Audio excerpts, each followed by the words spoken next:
Chapter 723. Lionel soon realized that these techniques got very expensive, very quickly. The yoga technique he had just bought only cost a few hundred merit points. But these Tier 7 and higher spear techniques Lionel was looking through all cost several thousand at the cheapest. There also weren't a small number that could only be counted in the tens of thousands. However, if others could afford it, for Lionel, it was nothing more than a drop in the bucket. In fact, the only reason he was thinking of the expense now was because of Aina. She had never spoken about how expensive these places were to use, and Lionel was pretty certain that he had a good grasp on her merit point situation. I guess I'll just have to give her a bunch next time I see her. Lionel shook his head and began to focus. He not only needed a technique or maybe techniques that could fit in well with his affinities, but he also needed them to not clash while being used with a potentially two-headed spear. Lionel's most powerful weapon was his quasi-silver double-headed spear. It would be a shame if he was in a tough enough battle to be forced to bring it out, only to find out that he couldn't use it to its greatest potential. Immediately, Lionel eliminated all spear techniques that didn't align with his affinities. From what Lionel could see after this, there were many spear techniques usable by those with fire elemental affinities. Almost too many. In contrast, there were only a handful that could be used with his light elemental affinities, and only 3 he found had star elemental affinities as their root. This made sense. After all, the rarer the affinity, the less likely one would be to find techniques for it, especially when you were looking for the use of a specific weapon. Not only this, but they also became many times more expensive. However, what was odd was that Lionel didn't find even one earth elemental technique. To put that into perspective, he did manage to find one space elemental spear technique. Is it difficult to make an earth elemental technique with the spear in mind? Out of curiosity, Lionel checked through all the earth elemental techniques Valiant Heart had, only to find that it wasn't just rare for the spear, but for weapons in general. It seemed that it was difficult to translate the earth elemental into combat techniques if a weapon was involved. I see, Lionel made a mental note of this and moved on. The earth element wasn't known for its attack prowess to begin with, so Lionel had never expected to choose a technique with it in mind. The moment he had laid eyes on the space elemental spear technique, he knew he had to have it. Even though it cost 90,000 merit points, an amount that wasn't small even to him, it didn't matter. Lionel knew that it was the perfect technique for his double-sided spear. If used in conjunction with his divine armor, he could truly be undefeatable, especially on a battlefield. Without hesitation, Lionel snatched it, adding Vanishing Blade to his arsenal. Then, he turned his attention to the light, fire, and star elemental techniques. From the light, he chose a technique worth 30,000 merit points called Harmonic Spear. From the fire, he chose 2 techniques worth 17,000 merit points combined called Infernal Cyclone and Meteoric Impact. As for star elemental techniques, Lionel decided that of those available, none suited his style very well. He believed that Meteoric Impact, Infernal Cyclone, Harmonic Spear, and Vanishing Blade would all synergize very well and flow immaculately in battle. However, the star elemental techniques were all focused on heft and weight. In Lionel's opinion, the star element was about more than just its weight. However, these techniques were rather crude despite how expensive they were. If Lionel ever wanted a star elemental spear technique, he would either have to make one of his own, or join an organization with better spear techniques than Valiant Heart. Lionel took a deep breath. With a thought, a gorgeous silver spear appeared in his palms. The moment it did, it was as though it wanted to fight against Lionel, causing him to grin. You're quite arrogant for a spear. But, you fighting against me like this is exactly the training I need right now. Keep going. The double-headed spear was 3 meters long, dwarfing Lionel in size. Though at the moment it was impossible to see with the naked eye, Lionel knew well from just a touch that it had the capability to split into 3 segments. Let's begin with the foundation. Meteoric Impact.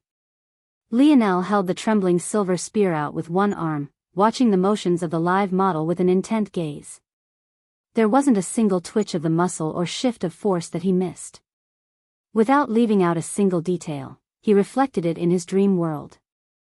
Lionel split his mind 30 ways, having had even more improvement recently. He assigned each to a crucial point of his body, having it entirely focus on reflecting the technique to absolute perfection. Then, using his infallible memory, he etched the feeling into his very being. Meteoric Impact was split into 4 stages of mastery. The first was the large rock stage. The second was the small rock stage. The third was the sand stage. And the final was the ash stage. This technique was all about focusing explosive fire power into the very tip of one's spear. By following this unique flow and making use of perfect timing, one would be able to unleash an explosive assault capable of doing devastating harm. Without Lionel having to say anything, the training room understood his need and manifested the forms of several large rocks.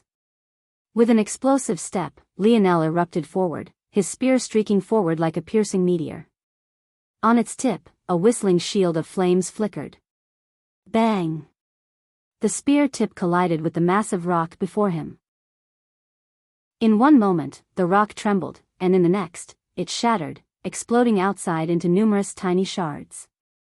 In his first attempt, with a spear that didn't want to listen to him, Lionel immediately crossed the large rock stage and entered the small rock stage in a Tier 7 technique. Chapter 724. You really don't want to listen, huh? Lionel chuckled as he looked down at the spear in his hand. If the elders of Valiant Heart knew he had such a treasure, who knows how they'd react. They'd probably, rightfully, get a bunch of satisfaction out of the fact Lionel couldn't control it very well. By Lionel's estimation, if not for his spear fighting back against him, he would have been at the sand stage at worst, destroying the rock into fine dust particles. Unfortunately, he didn't manage to reach that threshold. But Lionel was fine with this. Mastering these techniques posed little to no difficulty for him. He hardly had to try, he just needed to perfectly copy what he saw before him and use his ability to replicate it. If he wanted, it would take no more than 2 or 3 strikes to reach the ash stage. Without his spear fighting back, it would almost be too easy. Of course, Lionel had this training room to thank for this. At the same time, he got the idea for a new ability. Just then, he had decided to split his mind across his body on a whim, just trying to make sure the technique was fine-tuned. But he hadn't expected the feeling of absolute control it gave him. In that moment, Lionel felt that even if he wanted to control how fast his heart beat, he could do it. I'll store this at the back of my mind. I'm sure there are many potential applications, though Lionel thought this nonchalantly. What if there was one day he could split his mind trillions upon trillions of ways, allowing him to fine-tune every cell of his body? Of course, Lionel didn't even know if such a thing was possible. He was already at the peak of the 4th dimension with his mind, and though he was still incrementally becoming stronger in this aspect even without breaking through. There couldn't be much more room for growth, right? Lionel shook his head and focused once again. A wheel of fire whistled through the room. Lionel's hands passed over one another, his twin-bladed spear shifting from side to side as it spun at impossible speeds. Sweat beaded down Lionel's face, but the cold look in his seemed to freeze the air. Shuu, rolling wheels of fire shot out from Lionel's spear, rolling along the ground like death traps bearing down on an enemy. They smashed everything in their path to the ground, exploding them into fine dust upon contact. Lionel spun his spear around his waist, the speed of its spin accelerating as an arc of fire shot through the air. It looked as though a wheel of flame followed every spin, encasing Lionel in a gyroscope of endless red-black flames. Explode, explode, explode, every rock Lionel came up against was immediately blasted apart, sending bits and pieces pelting around the room. The strength of Infernal Cyclone was undeniable, and it was more relentless than Meteoric Impact, albeit much more difficult to control. But this was to be expected for a Tier 8 black treasure. Infernal Cyclone was built on the back of this wide sweeping and spinning spear technique. It only became more potent when 2 blades as opposed to just one were involved, making it perfect. Of course, it was much better when there were multiple enemies to face, but this was exactly why Lionel hadn't chosen it as his only technique. In terms of stages, Infernal Cyclone didn't have any. Rather, it had move stances. These were broken down into the forward spin and reverse spin, which could be broken down into many iterations that didn't need to be explained. What was important, though, was that when mastered to a certain degree, these wheels of flames could jet out from the spear, leaving devastation in their wake. This was considered to be the ultimate form of mastery for infernal cyclone, and one Lionel was still having trouble controlling. His accuracy was a bit off, and the wheels weren't as compact and powerful as he would like. But he felt like he would grasp it soon. Lionel took deep, heavy breaths. A strong golden light resonated around him, making him seem particularly holy as his hair danced about. Lionel swept his spear forward. His actions seemed to be particularly slow. Yet, somehow, his spear left afterimages in its wake. These afterimages were so clear that they almost appeared to be the real thing. Lionel shifted his feet, sweeping his spear backward and using its second blade to pierce forward. The images layered atop of one another, making it seem as though Lionel's blade was twice as long as it truly was. This was the harmonic spear technique. It emphasized two things, speed and trickery. The afterimages were so clear because Lionel was using his light elemental force to reflect perfect images of his spear. At this level of mastery, they became so clear that they were almost indistinguishable from the real blade. When this illusion was layered with the speed of the technique, it made Lionel look as though he was moving slower than he really was. In battle, this trick of the eye would prove to be deadly. While one might think that Lionel was still a meter from them. Bang! Another rock shattered.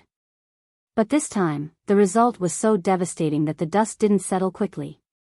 Rather, what looked like black snowflakes slowly drifted to the ground, making it look like some eerie winter wonderland. When supplemented with light elemental force, Lionel felt that his spearmanship was more than twice as fast as usual, more than 3 times, in fact. With harmonic spear, he felt like a god amongst men. Harmonic spear was also formed into stages. But, unlike the others, it didn't have a cap. It was entirely dependent on the number of afterimages you could sustain at once. Though Lionel felt like sustaining dozens wasn't a problem for him. He felt that it wouldn't be useful. 9 was about optimal for the opponents he would be calling enemy very soon. Once he managed to integrate these 3 spear techniques into one, and then layered vanishing blade on top of them. Even Lionel anticipated the kind of strength he would be able to display. Chapter 725. An arrow streaked across the training room. Exploding pockets of air hovered like a halo around it for just a moment before it shot by. If one looked closely, though, this arrow seemed to be far too large to have been shot out of the bow of a normal human. It was encased in a force that made its weight and substance far more substantial. The moment it impacted against the opposite wall, tearing a path through several prepared stones, the training room shook and quaked. Lionel slowly put his bow away. He had put this room through a lot in the past several days. He was surprised it hadn't collapsed yet. Of course, he had no intention of holding back. After everything Valiant Heart had put him through, maybe destroying a few training rooms would be the best way for him to get some payback. Shaking his head, Lionel began his second round of yoga for the day. Lionel was very surprised by how much these yoga poses were helping him. Without exaggeration, if he had to pick the single best technique he had learned during this partial seclusion, it would be 108 Rising Suns. It wasn't the most powerful, obviously, and it couldn't be applied directly in battle. But the benefits it gave to Lionel as a whole couldn't be understated. Lionel felt that his coordination was through the roof. At the same time, his speed and even his strength had taken a tick up. The more limber his body became, the less work Lionel had to put in to fight against its limitations, and thus the more direct and efficient strength he could apply. From Lionel's estimation, a small tick-up in flexibility caused sweeping changes through his body, especially since Lionel was a person with high levels of coordination to begin with. All of this should have made Lionel very happy. But the reality was the opposite of this. Of course, this unhappiness had nothing to do with the embarrassment of the poses. Lionel had long since gotten over that. Rather, much more seriously, it put a big problem of Lionel's into perspective. This time, Lionel had been able to pick out a facet he could improve in and fix it. However, what about next time? Lionel wasn't Aina, who had an intuition about how to best train her body. Lionel had to deduce and often guess at everything. Never in his wildest dreams did Lionel believe just adding some flexibility to his body would cause such wide, sweeping changes. This led to Lionel being stifled by a fear of missing out. What if there was some other simple method he hadn't quite grasped just yet? What if there was some important training method he should be starting now to set a foundation for the future he was completely unaware of? Towards such a thing, Lionel could only sigh. Dedicating one of his split minds to always pay attention to his Buddha state was about the best he could do in the regard. Finishing up his exercises, Lionel took another cold shower and engulfed an entire family's worth of food before turning his attention back to the control panel. At this point, Lionel was quite satisfied with his gains. He had learned 4 spear techniques, 1 excellent bow technique, and he even had the framework for several new mage arts being configured and tested in his dream world even right now. For now, Lionel decided against choosing a style. After looking through all of them, Lionel didn't find any that were truly worth it. Though those styles seemed extremely powerful when he first learned of them in Brave City, months removed, Lionel realized that they weren't much different from parlor tricks. Lionel found that shifting his state of mind to use these styles was a hindrance to his optimal battle state. And, splitting his mind to maintain them would still, likewise, be hindering his best self. Lionel was a cold and calculating warrior. He meticulously broke down his movements and that of his opponents into countless numbers a very rare few could understand. However, none of these styles were quite like that. And, those that were seemed like cheap knockoffs of something Lionel could do on his own better. So, Lionel ignored styles for now, deeming them to be a waste of time. Instead, he turned his attention to everything Valiant Heart had on Dream Force, his eyes lighting with excitement. If this went well, he might very well be able to bring his ability to a new level. What was unique about Dream Force that set it apart from every other force type was in the fact every living thing with a consciousness had it. It might have appeared in very small quantities in most people, but that didn't change this fact. What made those with Dream Force affinity special was that they were able to use this unique force in large quantities. These individuals could be considered to be hyper-aware. They had minds that worked on a different level than everyone else. When Lionel began to delve into the world, he truly began to learn something new. Within the dimensional verse, abilities weren't as random as Lionel once thought. Though there were always instances of unique, uncharted abilities popping up here and there, most abilities could be separated into defined categories and graded in very specific ways. This grading system was known as the Ability Index and it was widely accepted. It was likely due to a comprehension of the Ability Index that Arte was so easily able to decipher that Lionel had a sensory type ability. For example, take for instance the Ability Index of telekinetic individuals. These people were separated into 4 categories based on the strength of their ability. The first level was called Control. The second level was called Strength. The third level was called Amplification. And the fourth and last level was known as Sublimation. There were countless individuals born with telekinetic abilities, but most of them fell into the weakest Control category. As one might expect, then. Those with Dream Force-related abilities also had their own ability index and were likewise separated by strength. Chapter 726. Lionel's eyes brightened. This sort of systematic categorization was exactly what he was missing. Lionel had long since abandoned his stat-reading habit because it would often throw him off in the midst of battle. Without understanding a person's lineage factor or ability, doing something like reading their stats would only handicap himself.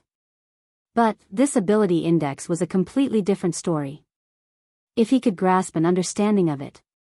Lionel smiled, making a decision to memorize the entire ability index when he had the time. But first, he would have to focus on himself. Lionel turned his attention to Dream Force. The first level, Opening. The second level, Awakening. The third level, Visualization.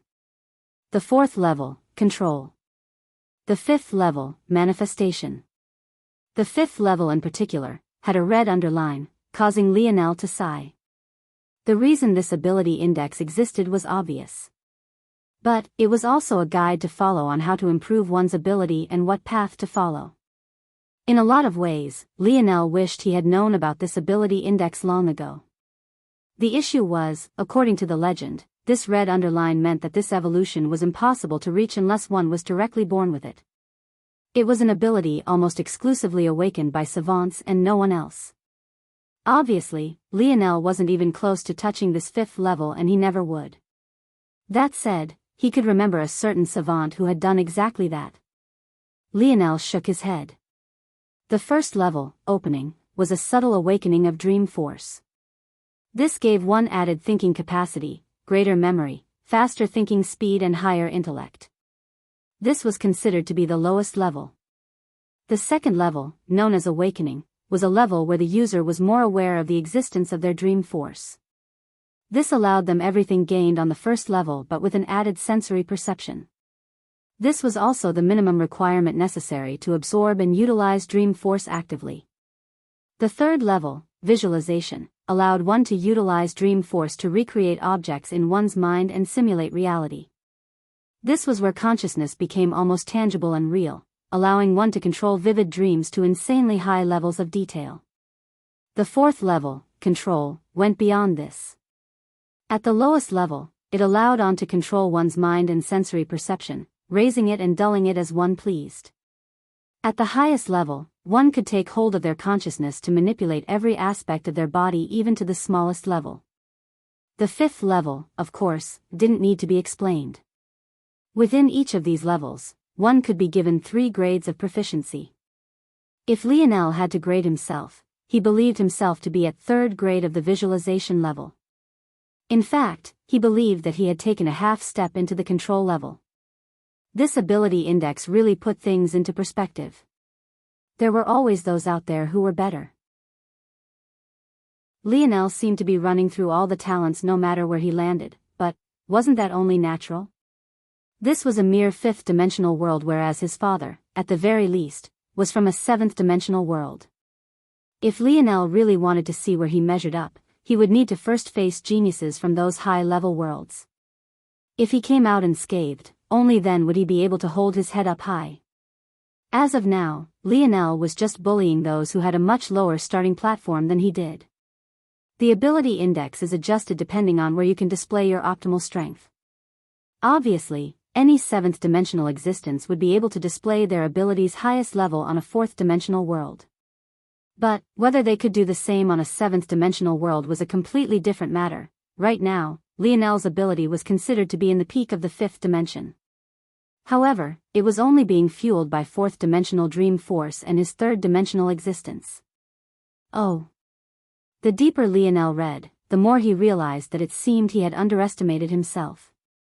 Lionel had mistakenly believed that since his ability was in the 5th dimension, it was thus already at a 5th-dimensional standard. As such, the fact he could visualize 5th-dimensional matters was normal. However, he was wrong. Very wrong. The foundation for everything was which dimension you were in. By still being in the 3rd dimension, Lionel was handicapping his own ability by unfathomable levels. This was a difficult concept to understand. After all, Lionel's mind and body were both in the 4th dimension. His ability was even in the 5th dimension while the dream force he used was in the 4th dimension. So, what exactly was the issue? The difference here was that crossing into dimensions wasn't a power-up. It was a fundamental change of a person on a molecular level. The simplest and boldest way to put it was that you were ascending into godhood. Quite literally, to those in a lower dimension than yourself, you were nothing less than a god. Lionel was unable to undergo this complete transformation until he stepped out of the 3rd dimension. Unfortunately, he couldn't without the later portion of dimensional cleanse. The truth was that the only reason Lionel was able to step into higher dimensions in other facets was as a result of his talent. His potential was much higher than his current level, so the bottlenecks that would have existed for someone else simply didn't exist for him. But, none of this changed the fact that his overall abilities were all weighed down by a massive 3rd-dimensional anchor. This was all to say one thing. The fact that Lionel could exhibit the 4th level, control, in his current state, even while being in the 5th-dimensional world that should have suppressed him, made him nothing short of a monster. I see. Lionel came to a realization. This was why his split minds kept increasing. He had never reached a cap to begin with. And maybe the only reason he was struggling so much with simulating his enemies was because of this same reason. Lionel's understanding of his own ability took a massive leap forward.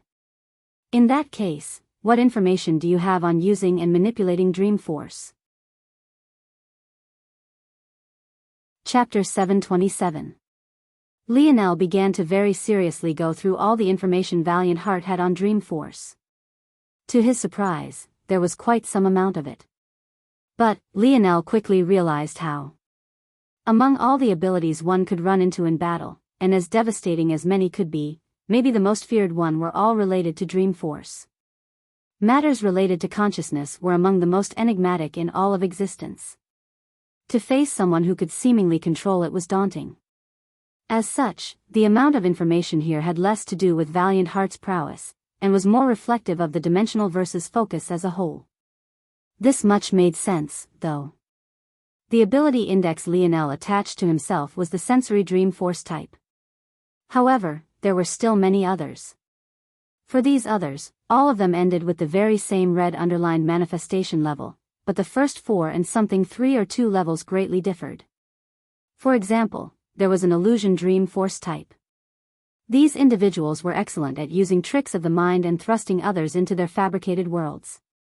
It was safe to say that no one wanted to run into such a person in battle.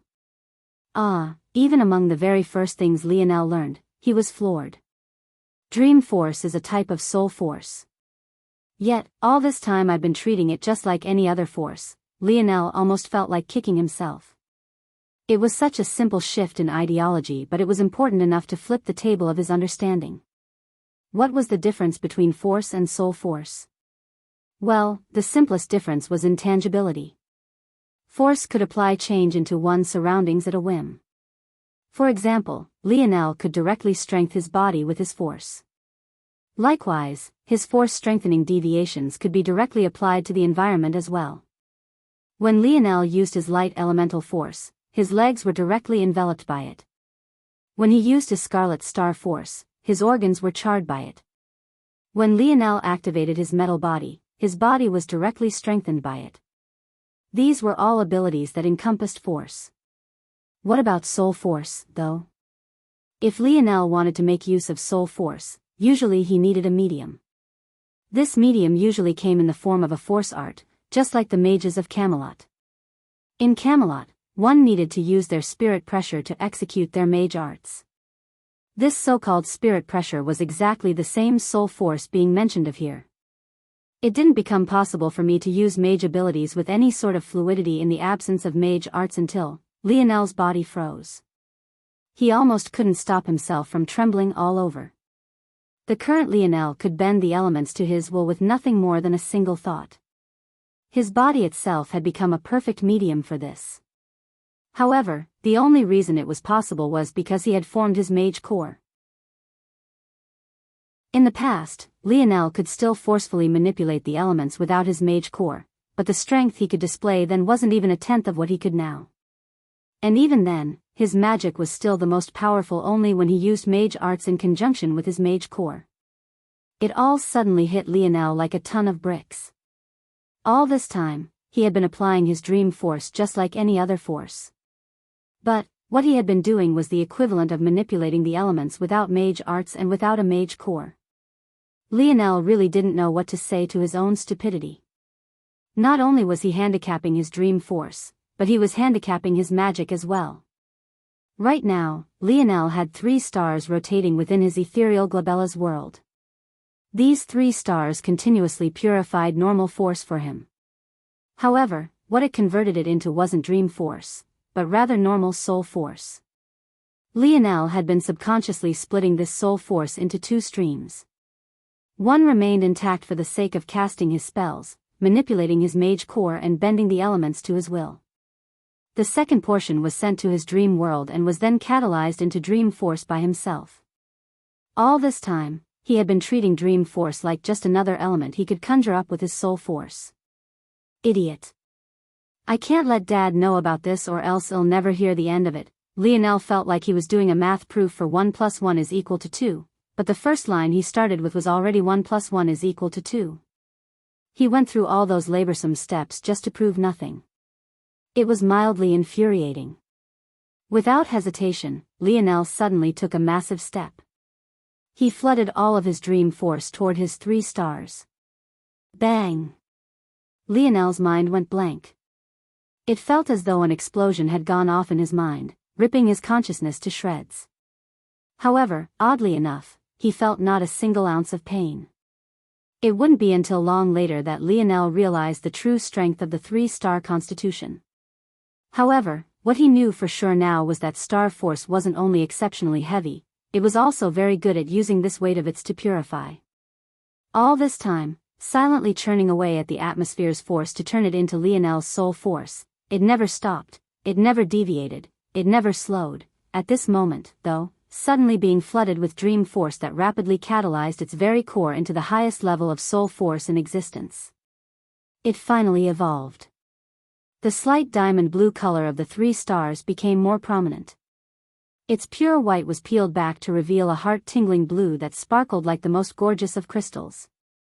The mist that hung around Lionel's ethereal glabella gained this gentle blue hue as well. It especially enveloped the roots of the mage core, causing its small budding form to suddenly grow. From a size of just over 6 inches, the mage core shot up, soon soaring to over 2 meters in height. Its petals gently swayed in the turbulence, now being several feet across each. Chapter 728. Lionel's eyes shot open, his body leaping upward out of his control. Blinding golden lights enveloped him completely, almost as though light elemental force couldn't stop itself from flooding toward him. Bang! Lionel crashed against the ceiling, his face distorting and his nose nearly being flattened. With nothing to grab onto, Lionel fell back toward the ground. He tried to flip over to land on his feet, but he overcorrected, causing his body to spin more than 10 times even though he had been aiming for just once. It was safe to say that he completely screwed up the timing, resulting in him landing face first and his face being smashed into a flat patty once again. What the hell? At this point, Lionel was far too scared to move, so he remained deathly still until he could understand what happened. It took a moment, but after simulating everything with his infallible memory that had seemingly gotten even sharper, he finally understood. Since Lionel was still in the 3rd dimension, his Boda's strength was still lacking, especially in comparison to the white and blue belts he had to fight. Though his mind could keep up, his body often couldn't. In order to compensate, Lionel almost always had his speed branch lineage factor activated, just to different degrees depending on the situation. This allowed him to make up for his weaknesses. His speed branch allowed him to make use of light elemental force in his surroundings to boost his speed exponentially. This benefit only became greater after forming his mage core. But, just now, way too much light elemental force had come, causing him to overcorrect by a larger margin than he was ready for. The reason was simple enough, but the cause of it. This was what was truly baffling. With just a sweep of his body, Lionel realized many changes. His 3 stars now produced dream force directly and seemed to have grown tenfold.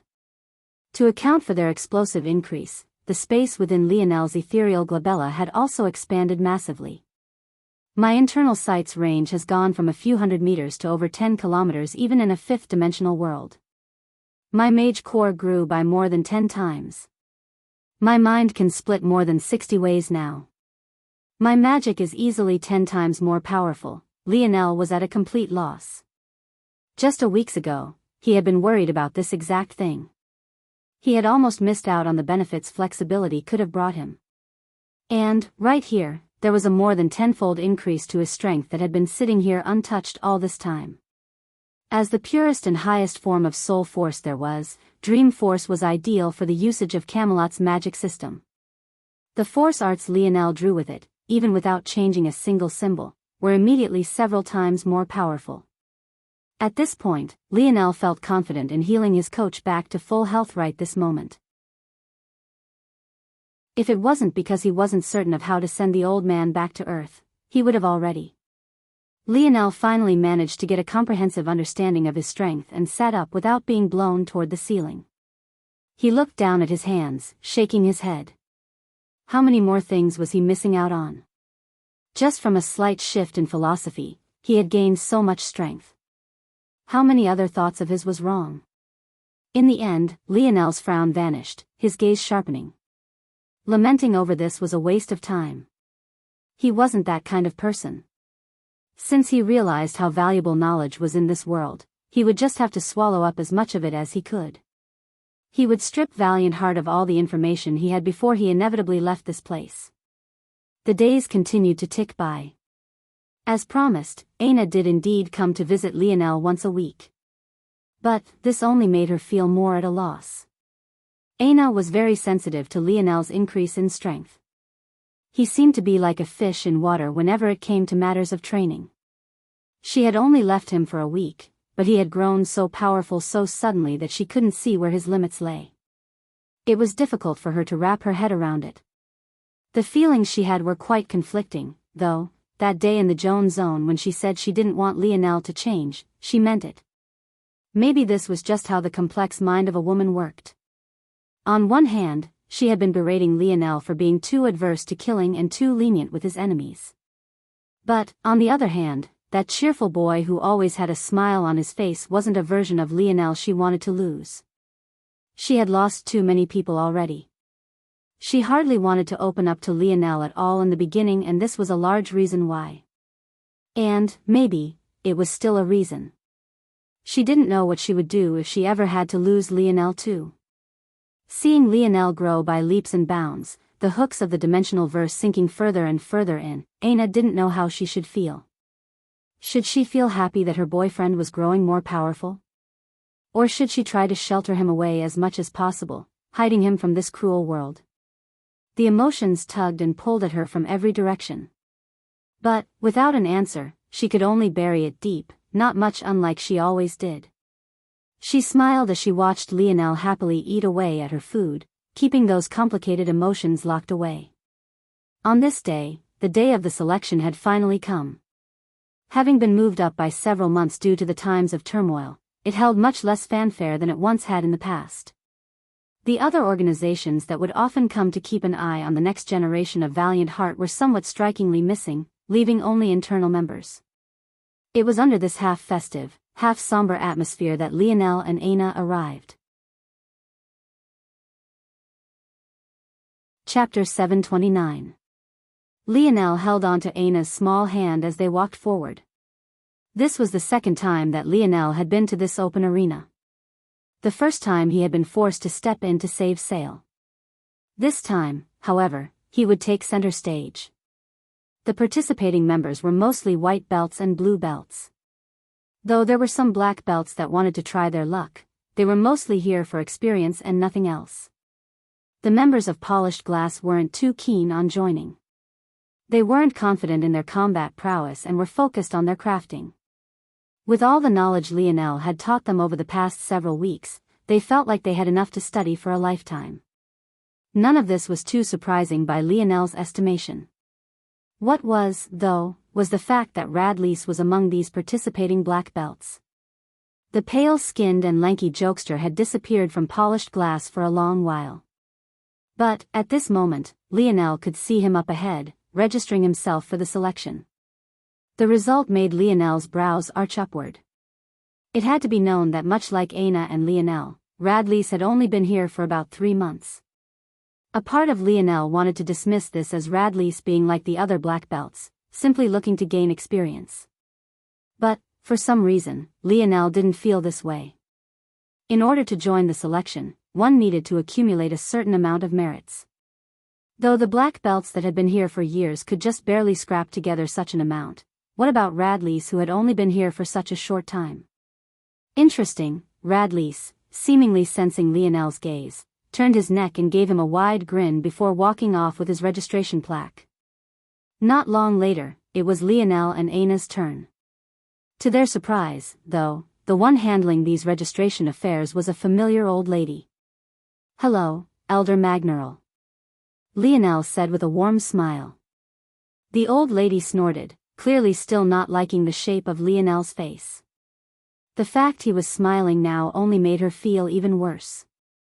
And he just had to still be holding her precious student's hand in public like this, right in front of her, no less. Over the past month, Aina hadn't come to the lab even a single time. Magneral knew that she had done nothing but train and train. Seeing such a talent waste away their potential like this truly made her intestines feel as though they were being twisted. At this point, though, Magneral could only obediently register the couple. Break a leg, she said while giving Lionel a fake smile. Sure. But it won't be mine.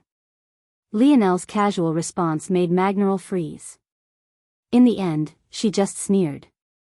She had no idea where this brat got his confidence from. Magneral frowned. She had hardly finished her thought when she realized something. Was he wearing white? Lionel and Aina found a seat amongst the competitors. Ironically, this was the same place Lionel had been forced to sit as a freshman before. This time, though, sitting on the ground floor, he felt as though his vision was far wider. Are you nervous? Lionel asked. Nervous? Aina was stunned by the question. Lionel laughed seeing how baffled she was. I guess the answer to that is no. Aina shook her head, realizing that Lionel was just trying to tease her. Was she nervous? Of course not. If there was anything she was feeling, it was a hope that these battles wouldn't be too easy or else there wouldn't be much of a point. Unfortunately, though, there were many seated participants who already had their entries locked in. The rest of them were essentially fighting for the remaining 4 spots. Lionel was probably the most disappointed by this, though. He had waited long enough to teach Hephaestus a lesson, only to find out that the latter didn't even have to participate. In fact, he was probably not even in attendance today. Still, these seated positions hadn't been monopolized by Hero Peak. Even they couldn't get away with something like that. From Lionel's understanding, there were 8 spots already taken. 2 for the Hero faction. 2 for the Bear Rose faction. 2 for the Severed Heart faction. The last 2 were listed as miscellaneous, but considering one of them was Sale, Lionel assumed that these 2 were reserved for the former Valiant Hall members. Compared to the idle chatter of the 2, the atmosphere hovering around the rest was quite heavy. The time continued to tick by until the final individual was registered and the elders convened a small meeting. Finally, Magneral stepped forward to explain, standing on the very podium Raylion had used to flip Valiant Heart Mountain on its head. However, the message she disseminated was simpler and far less contentious. At least in the beginning. The rules for this selection will be simple and straightforward. Today, we will open up 4 battle platforms. The selection will begin when the sun officially rises and will end when the sun officially sets. Whichever 4 manage to hold on to the very end will be given the 4 remaining spots to enter the Valiant Heart Zone. Each participant will have unlimited challenges. However, this comes with its own set of rules. First, you cannot challenge a platform defender more than once unless said defender loses and reclaims their spot. Only then can you challenge this individual a second time. Second, you can only challenge once every half hour. Third, a defender is allowed 10 minutes of rest between every challenge. Fourth, a defender that has failed to defend 3 times will no longer be allowed to challenge. Now, the rules of challenges aside, this selection will be unlike the past. Valiant Heart is currently in the midst of struggle and what we need are warriors, not cowards. In the past, there was a prohibition on crippling. This has been removed. There was a prohibition on killing. This has been removed. Those who join but fail to issue at least 1 challenge or defend a platform at least once, will be expelled from Valiant Heart. Those who want to withdraw, do so now or bear the consequences later. Many of the participants turned a deathly shade of pale. What was going on? When had the selection become like this? There was no surprise that many of the black belts that had come to test their luck immediately stood up and withdrew. In fact, from numbering in the hundreds, there weren't even 200 participants left after Magneral's words fell. The elders remained expressionless as they watched this scene. At this point, seeing the lack of backbone many of these students had, they felt that maybe Raelion had been correct.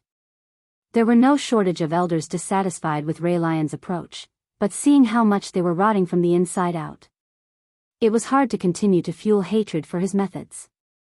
If things continued like this for too long and they continued to weaken with each successive generation, very soon, there wouldn't be any Valiant Heart Mountain left to be spoken of.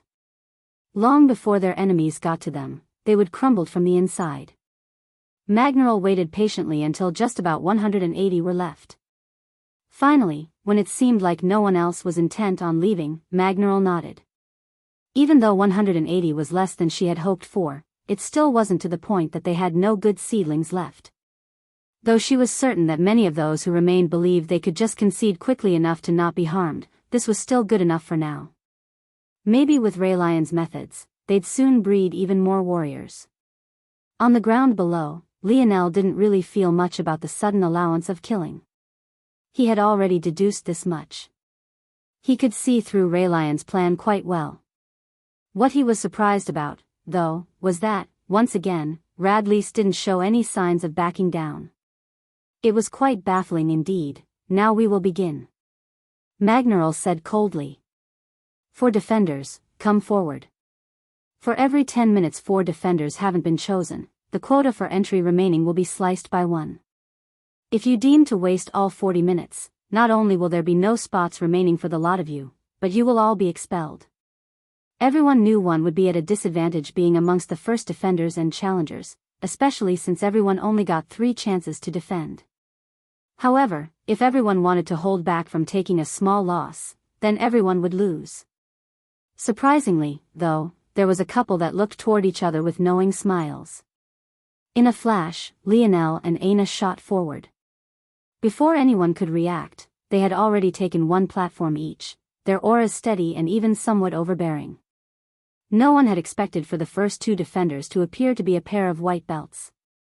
And they definitely wouldn't have expected them to be white belts who had only just joined Valiant Heart. Chapter 730. Lionel took a deep breath. The subtle movement seemed to make force from the surrounding swarm toward him, making it seem as though his skin was twinkling with a subtle radiance. Aina silently held out her battle axe, her expression hidden behind her mask. She didn't seem to prepare anything, but her aura was as steady and unmoving as a mountain. It was safe to say that no small amount of individuals were shocked by what they were witnessing. Though, eventually, it would be the white belts that would be forced forward by their seniors, no one had ever thought that it would be done willingly. Among the crowd of youths that remained, there were no doubt members of Bear Rose who locked onto Lionel immediately. Not only were there individuals from Bear Rose, but there were no small number of King of Or's faction members, including Serioth, within the crowd. For a moment, the youths weren't entirely certain of what to do. The fact two had gone up willingly made them all feel as though the momentum had been snatched. If they continued to lay back and force others up, it might not be as beneficial to them as they had once thought. It was then that the ground quaked. One would have thought that such a thing was caused by an earthquake or maybe a huge explosion in the distance, but when their gazes swung over to the source, all that was found was a massive bear of a man slowly walking forward. The man stood at 2.5 meters tall. From top to bottom, he was covered in a thick rose-gold plate armor. The chest plate of this armor had the image of a roaring bear on it that reminded Lionel a lot of King Arthur's white lion armor. The detail on the armor was so intricately laid that it looked far more like a display piece than a battle armor. It was hard to fathom that someone would take such a gorgeous craft to war. What was maybe most astonishing about this armor, though, was that far more than just one individual wore it. In fact, there were exactly 12, all of whom were wearing this elaborate art piece and completely concealing the organization's uniform. The design wasn't subtle in the slightest. To Lionel, it couldn't have been more obvious that these people were from Bear Rose. However, it was also very clear that this massive bear of a man wasn't walking forward for the sake of becoming a defender. His target was clear. As though to confirm this, just as the massive man was about to walk through the final line of waiting participants, his hands snatched outward with a surprising deftness and speed. Before anyone could react, the massive man had already taken 2 necks into his large palms. Then, with one swift motion, he threw them in an arc through the air. The dull sound of bone and flesh meeting stone resounded alongside groans of pain and confusion. But, unfortunately for these 2 randomly picked white belts, they already found themselves on the stage against their will. They looked around in dismay, even sending a glance back toward Elder Magneral for some help. But, all they received in response was an indifferent glance and an icy cold sentence. Stepping down will forfeit one of your rights to defend. This simple string of words was like a bucket of ice water being poured over the heads of the both of them. The massive bear of a man continued to walk forward as though nothing had happened. He, much like anyone else who was relatively astute, was quite clear on the shift the elders and valiant heart were experiencing now.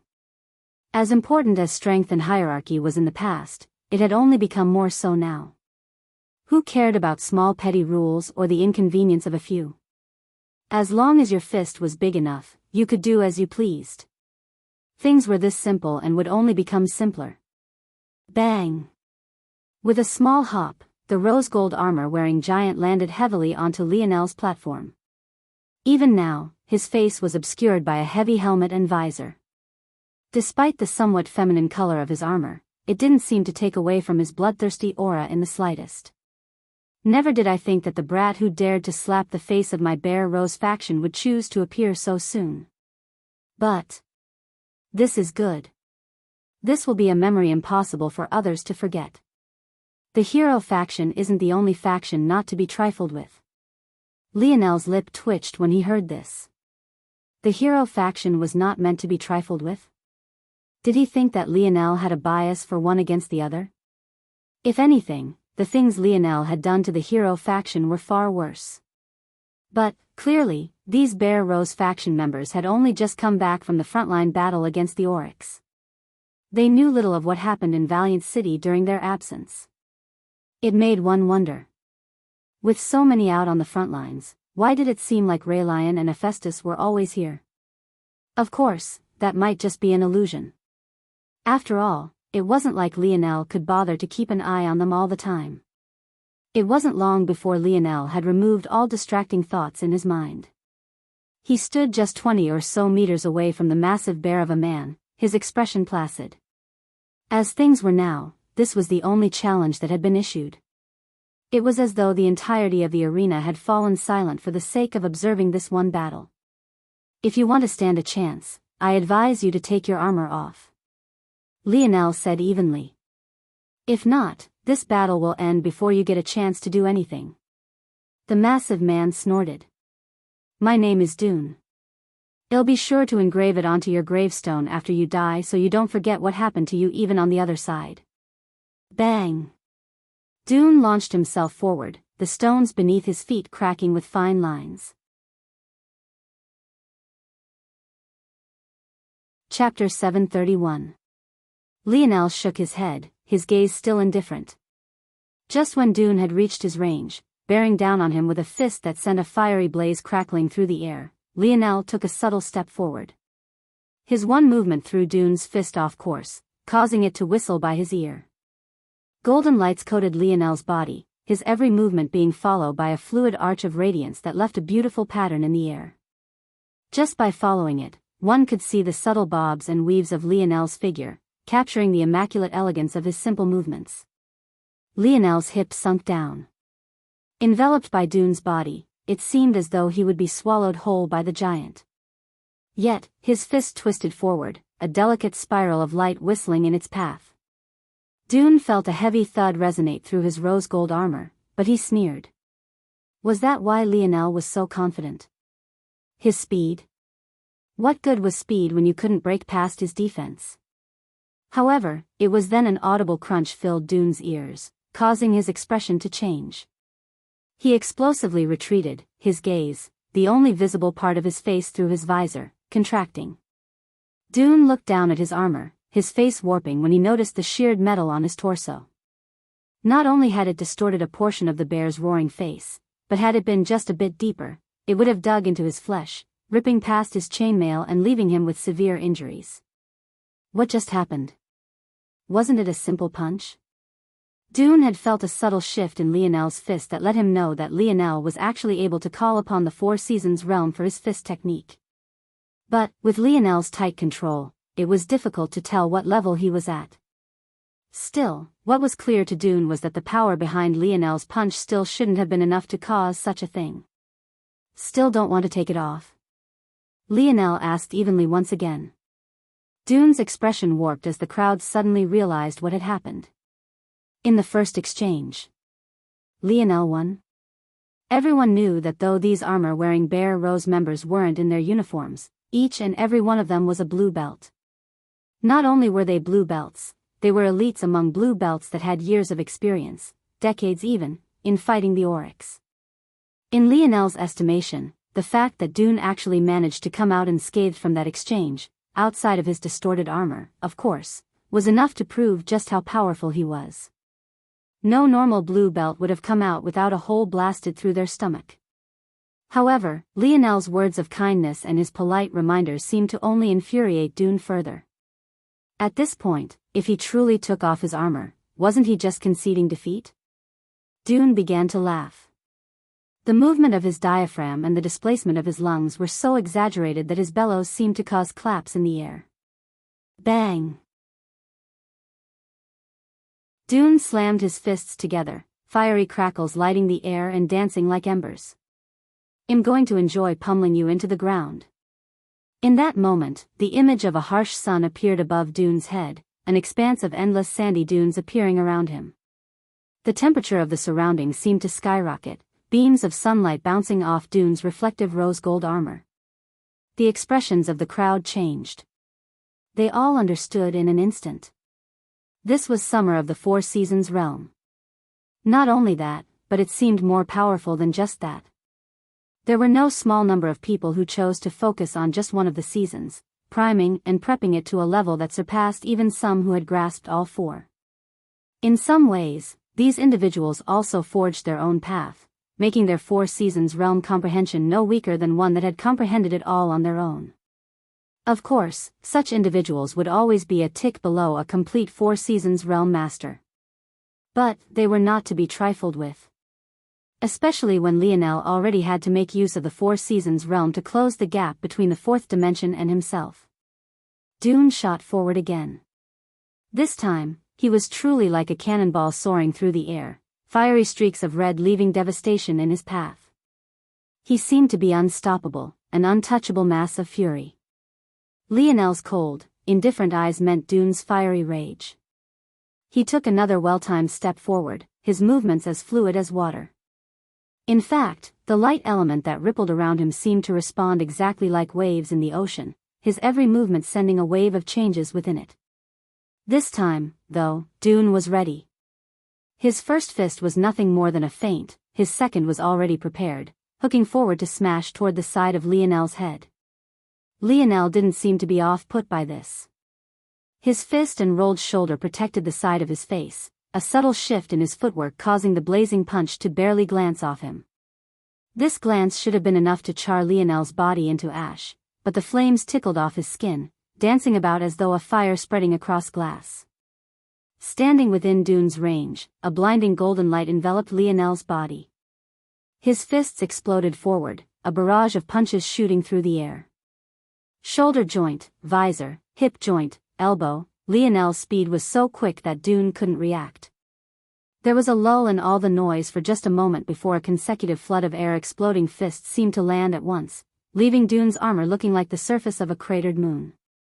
The sturdy rose-gold armor was twisted apart and shattered, piercing into the flesh beneath and ripping Dune's bone apart. Maybe if it wasn't for being a battle-hardened veteran, Dune would be crying out in pain. But, due to the regions Lionel had targeted, Dune couldn't even see the battlefield or his opponent.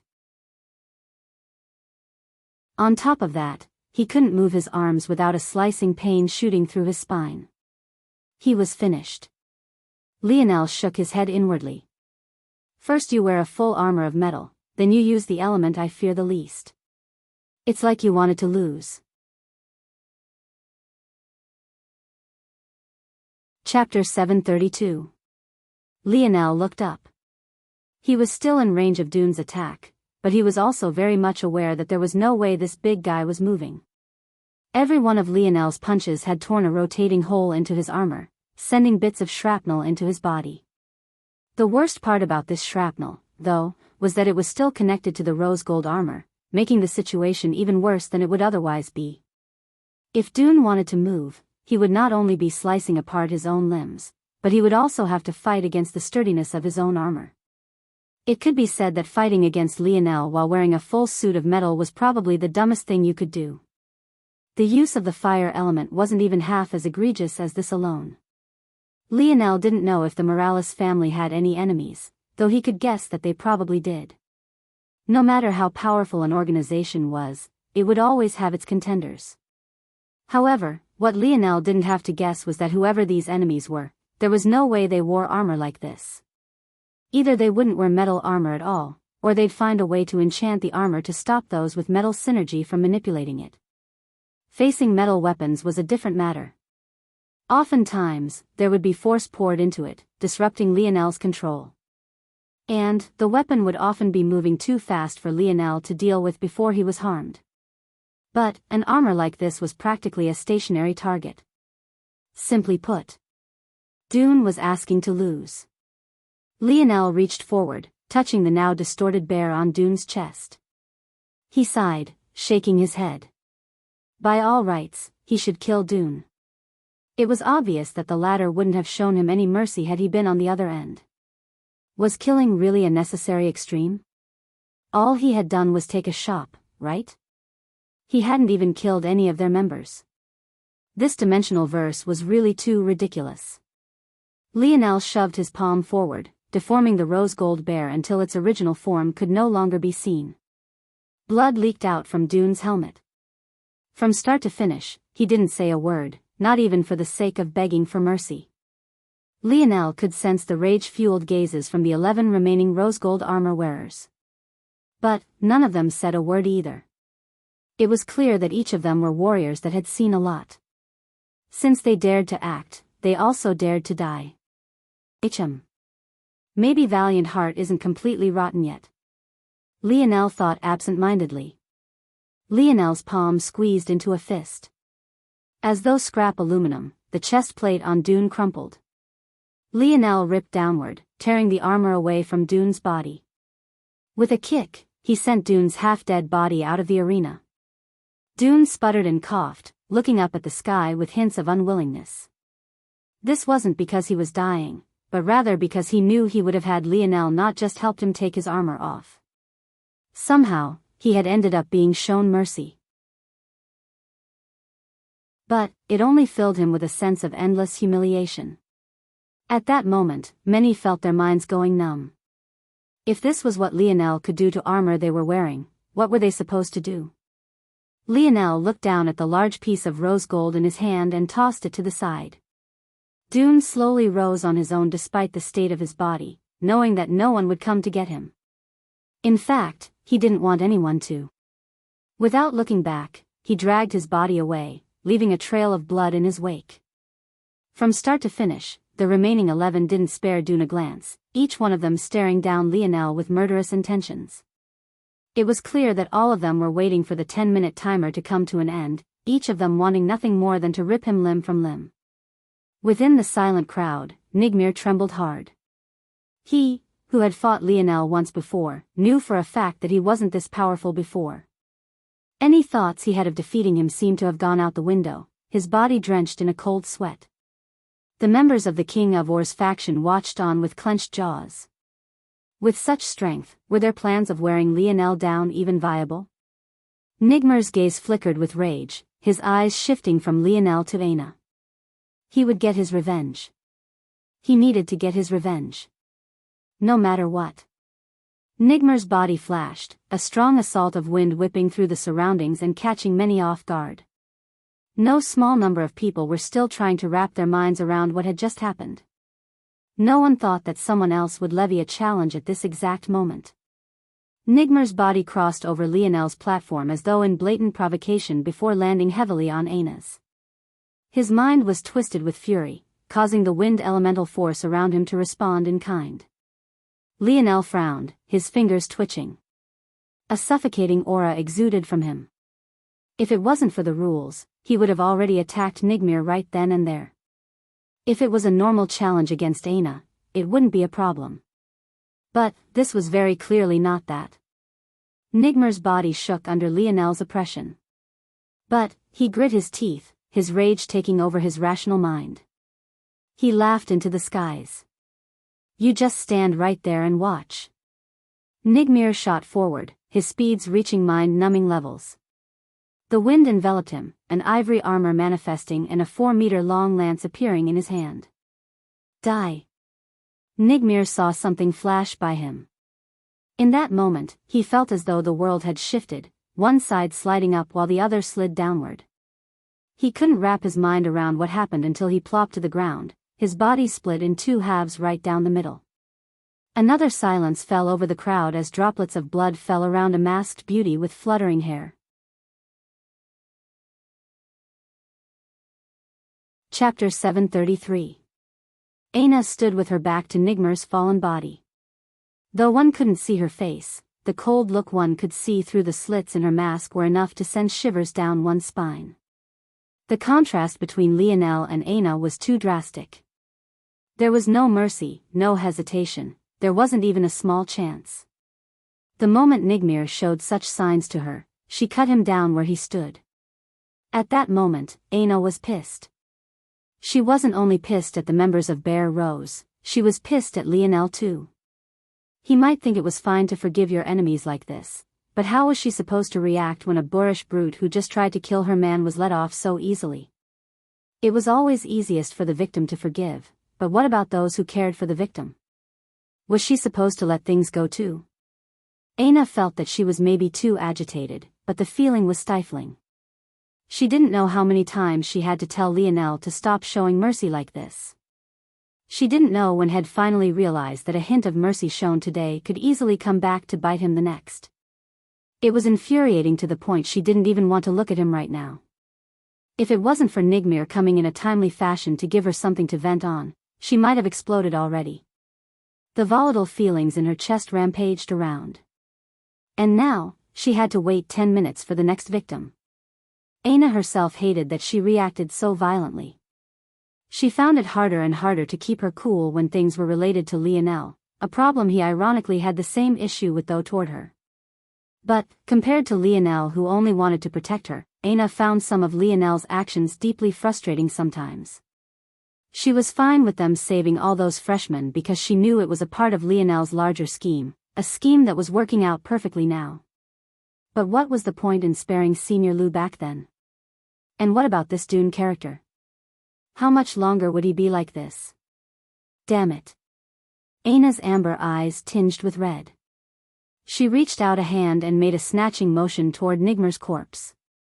What happened next left the crowd shivering. The 2 halves of Nigmir's corpse convulsed.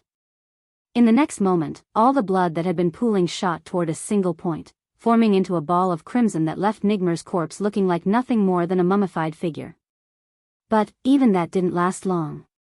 Soon after, what remained of Nigmir's body dispelled into the wind like ash, floating away like meaningless motes of dust.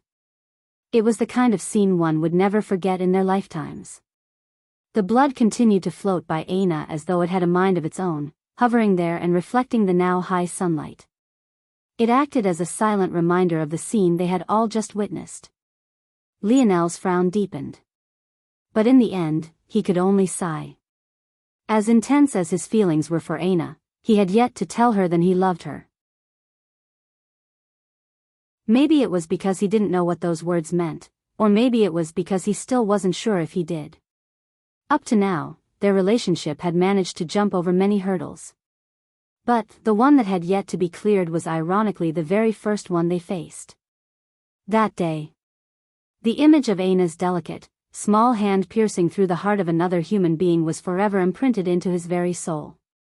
He knew why she had done it.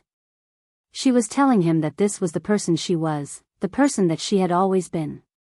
The gentle, graceful young woman he had known in school was nothing but a mask she wore, both figuratively and literally. She killed Conrad that day not only to protect her friends, but to show him that the girl he thought he liked wasn't her at all.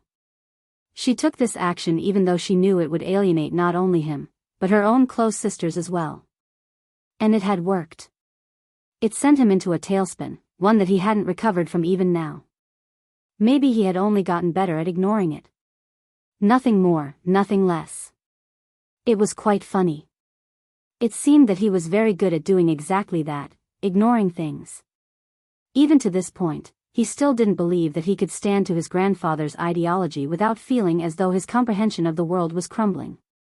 All Lionel knew was that he liked Aina enough to ignore even such a blatant conflict, a core ideology that left them diametrically opposed. As though this wasn't enough, the deeper and deeper Aina fell for Lionel, and the closer they became, the more this bothered her. The more she cared for Lionel, the more she couldn't stand to lose him. In her mind, Lionel's softness was exactly a thing that could make such a situation happen. It was exactly that something that could cause this radiant sun before her, this man she adored so deeply, to vanish forever and never return. Lionel smiled somewhat bitterly. Since Aina was fine, he could only let things be and allow her to vent. However, now he was pissed as well. If it wasn't for the ways of that Raylion. If not for this valiant heart. If not for the way of this damned dimensional verse. If everything could be peaceful, if there simply was no conflict, would his Aina have to feel such conflicting emotions all the time? Lionel's jaw set, his arms crossing over his bare chest. He looked blankly into the distance, his aura becoming heavier and heavier. The stone beneath his feet snapped and whined, but he didn't seem to notice as his gaze flickered between various degrees of fury. At that moment, the stone platform shook as another red-gold armored warrior faced Lionel. This time when they met Lionel's gaze, it felt as though a wild beast had locked onto them. It felt as though Lionel wanted to see the whole world burn to ash. Flames that seemed reaped from the depths of purgatory erupted. Chapter 734. The clanging of metal sounded as the Bear Rose faction members stripped down from their armor. Piece after piece clanged to the ground, resounding throughout the quiet arena. It felt as though every action taken in during this selection had a deeper meaning, as though every battle should put them at their edge of their seats. Even the audience didn't understand why this was, but it still felt like the metal pieces were crashing against their hearts rather than the stone platform. Though the Bear Rose faction member didn't say a single word, the action of being forced to take off their armor was humiliation enough. It felt as though, simply by standing there, Lionel was smearing their faces. Compared to Dune, though, this Bear Rose faction member was far calmer. By the time he tossed off his helmet, revealing the expressionless visage within, the audience had already seen his battle-worn body through and through. Though this faction member was a level beneath Hephaestus in terms of muscle definition and fast twitch fibers, maybe even 2 or 3 levels, in fact, the strength his body was bursting with was undeniable. Even the scars that ran across him didn't detract, but rather added to this perceived strength, leaving those watching on holding their breaths. At that moment, there were many in the crowd who suddenly recognized the young man before Lionel. Quite ironically, this was a young man who had had a falling out with Hero Peak as well. But, rather than not joining any peak like Lionel had, he rather chose to join the peak of their direct competitors. Those that knew him called him Jaren the Scythe. Despite the fact he didn't wield a scythe at all. Lionel stood with his arms crossed across his chest, not moving an inch as he watched Jaren take his armor off. Even though the battle had technically started already, Lionel didn't seem to care. The stones beneath his feet began to ripple, beginning to glow a faint red. The last piece of Jaren's armor fell to the ground. His palm flipped over, revealing a katana of outrageous length and with a curve just as obscene. Even with Jaren's strength, he allowed it to rest on the stone before him, but the gentle action alone caused the blade to sink. Without even a touch, the stone was split in two, plunging the 4-meter-long curved blade into its depths. Lionel Morales, is it? Lionel didn't respond, his expression remaining placid. His heartbeat grew steady as a mountain, its every thump sending a surge of blood through his body. His veins and arteries hardly swayed beneath the pressure, their sturdy walls even facilitating faster movement. Lionel seemed to subconsciously control the strength of his heart, every pump reflecting his emotions. You have quite some potential for a new white belt. However, there are some lines you can't cross no matter how much potential you have. Vice Leader Abethor can't be here to deal with you personally for the slight of taking his family's heirloom, and quite frankly, can't be bothered to deal with you personally. I will be the one to send you on your way. Are you done? The platforms suddenly quaked, sinking into the ground by a whole inch. The air seemed to collapse, fine ripples of space discharging in every direction. On first sight, it looked as though fine lines of black rain were falling through the arena. I'm getting really tired of this bullshit. Lionel spoke again, taking a single step forward. The quaking became more harsh, the ground groaned and whined. Are you all really so eager for me to kill you? Would it make you feel better if I put your heads on a pike? If I desecrated your corpses? If I pissed on your graves? Is that what you want? Jaren's hands trembled, his brows frowning slightly. His palms grew sweaty outside of his control, soaking the hilt of his katana through. The grip of the material became slippery. Lionel's voice seemed to rise up from an abyssal hell. The flames around him caused the air to crackle and pop, whatever moisture there had been being burned into nothingness. I asked you a question. Lionel's words hammered Jaren's heart. Jaren's lip trembled. His instinct screamed, frying his nerves. He felt as though he was facing an Oryx chief. Somehow, Lionel's body seemed to be 10 times larger than it truly was, engulfing his field of vision until he couldn't see anything else. At that moment, Jaren roared, his force erupting into a skyscraper of energy. He took a heavy step forward, pushing his fear down. He had seen too much on the battlefield, he had no intention of falling without fighting. He had his own pride. Arcs of lightning whipped around his body, his eyes lighting up with the same presence. He bolted forward, his body leaving streaks of crackling lightning in his wake. Jaren raised his sword, slashing down with a speed that was almost impossible to track. All much of the audience could see was an arch of flickering images, as though a fan of katanas was opening up in the path of his wing. At that moment, Lionel's palm flipped over, a flexible, 4-meter-long spear appearing. With a flick of his wrist, the sound of metal meeting metal resounded through the ears of all in attendance. Jaren's pupils constricted. The tip of Lionel's spear balanced the edge of his blade effortlessly. In fact, he could very clearly see a chip in his long, curved katana. Kacha. Bang! An explosion of fire caused Jaren to freeze. He watched as a 2-meter length of his once 4-meter-long blade flipped into the air, spinning like a wheel of silver before piercing into the stone below like a hot knife through butter.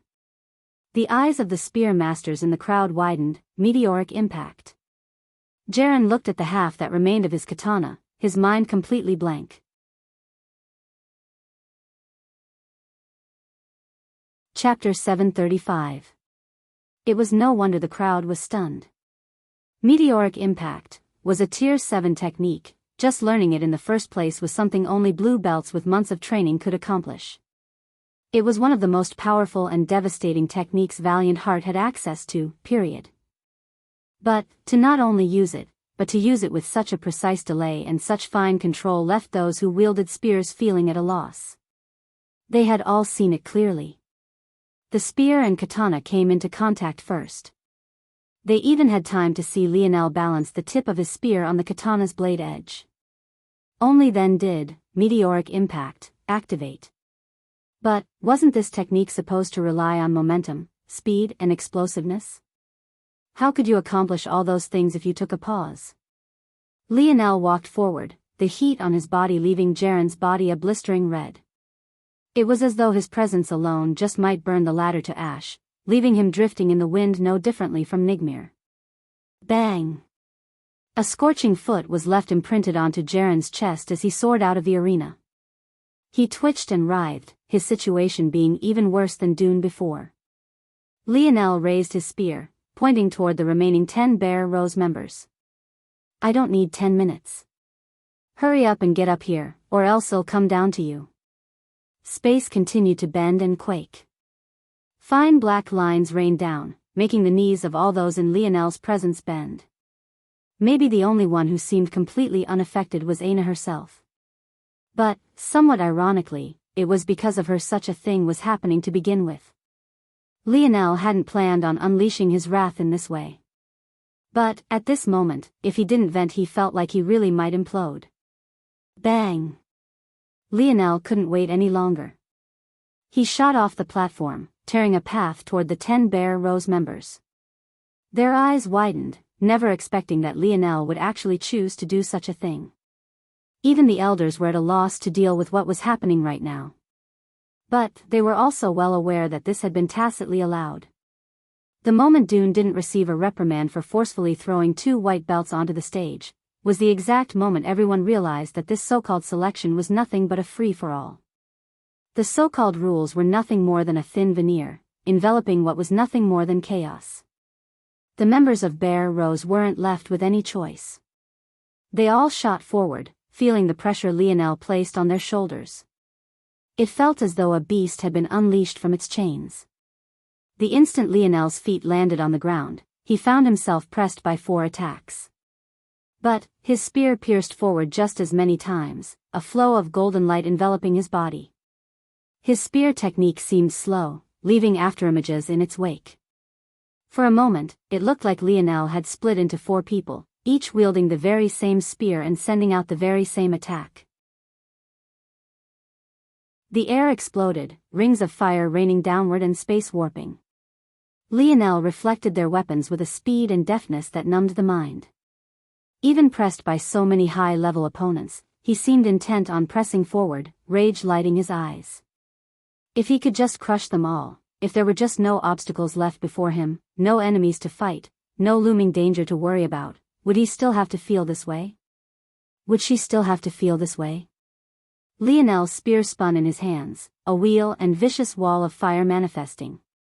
The participants scattered, fear evident in their eyes. The destruction Lionel was levying against Bear Rose was the likes of which they had never seen from a white belt. It was the kind of anger and pure rage that seethed from the soul. Lionel roared, bronze runes flickering to life as his irises turned a violet red. The earth beneath his feet crumbled, sinking down into a crater under the pressure of just a single step. The Bear Rose members felt as though a boulder had just smashed down on their heads from above. Was this a gravity field? How could it be so powerful? These sort of area of effect abilities shouldn't be so strong in the hands of a third-dimension existence standing on a fifth-dimensional world. Unfortunately, Lionel's speed only seemed to get faster. Illusory wings spread from his back, radiating out white and deep golds that was almost blinding to look at. With a flicker, Lionel's spear shot through a chest. Before the Bear Rose member could even react to the bloody hole that had opened up within him, Lionel had already appeared before another. Lionel's hand ripped through the air like a claw, grabbing onto the shoulder of a female Bear Rose member and pulling downward. A shocking cry left her lips as her left shoulder was shattered into meat paste. Unfortunately, whatever was left of her cry was cut short when Lionel's foot collapsed her midsection, sending whatever air she had left in her lungs jetting out like a stream. At that moment, the wheels of fire Lionel had already sent out collided with as much as 5 Bear Rose members. Their shrieks and cries sounded, their armor practically melting onto their bodies with each passing second. It was exactly then that the wheels imploded, raining down embers from above. The region was completely decimated. Lionel stood with his gaze still lit with fury. Every time he looked at the half-dead bodies of the Bear Rose members, he only got angrier. It didn't need to be this way, it didn't have to be this way. Everything about this, from start to finish, was simply infuriating. Within the stands, Magneral sat at a loss. She simply couldn't wrap her mind around what was going on. How could he have such strength? His movements almost made it seem like everyone was happily walking into his spear. Lionel looked up into the skies, his rage palpable. In one motion, he threw his spear. With a bang, it landed dead center on his platform. Since you all want death, I'll give you death. The next person to dare challenge me, I'll send to the underworld.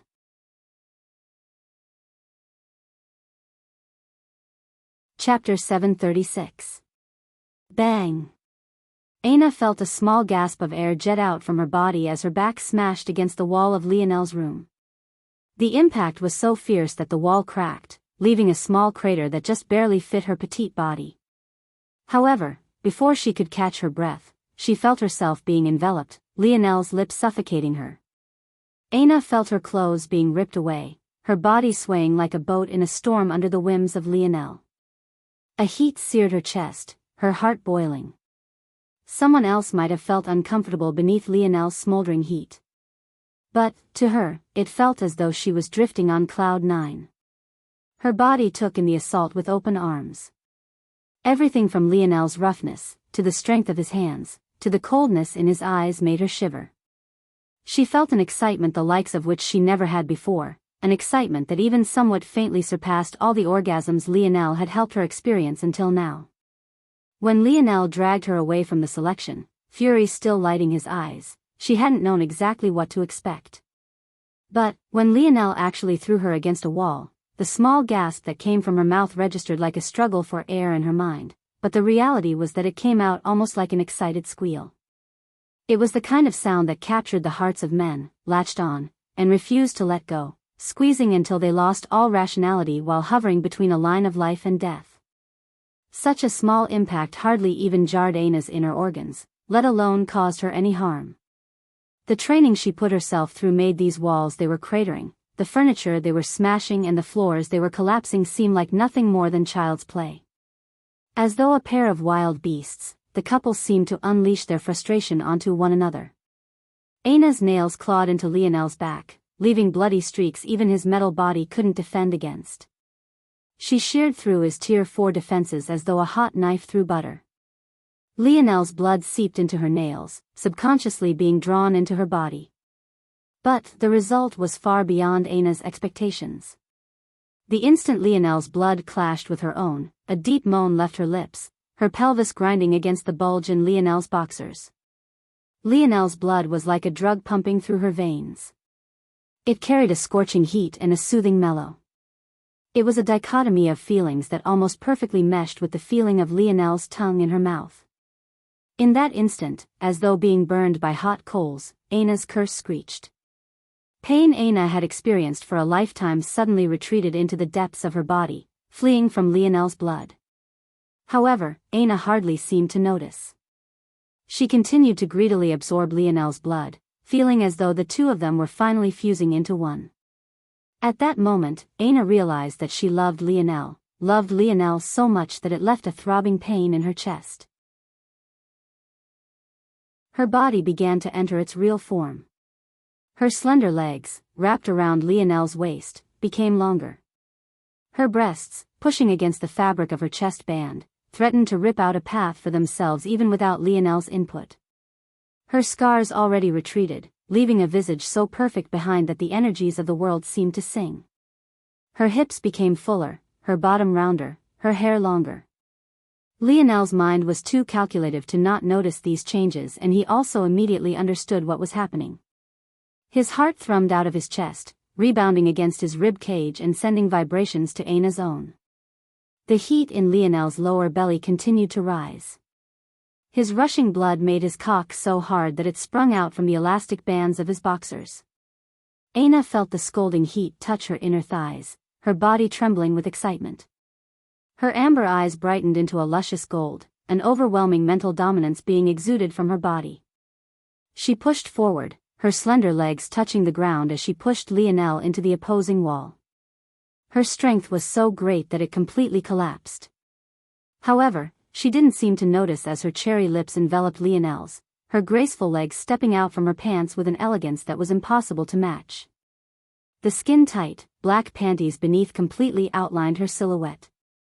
But, Lionel only got to see the enticing sight for only a split moment before he felt that soft, small pink tongue slide into his mouth. From being just 57, Aina had grown to over 60 tall, leaving her just 3 or 4 inches shorter than Lionel. Rising just a bit on her tippy toes, she was able to taste those lips she couldn't get enough of. However, her dominance didn't last for long before she found herself being hoisted into the air again. A sturdy hand ripped her chest band away.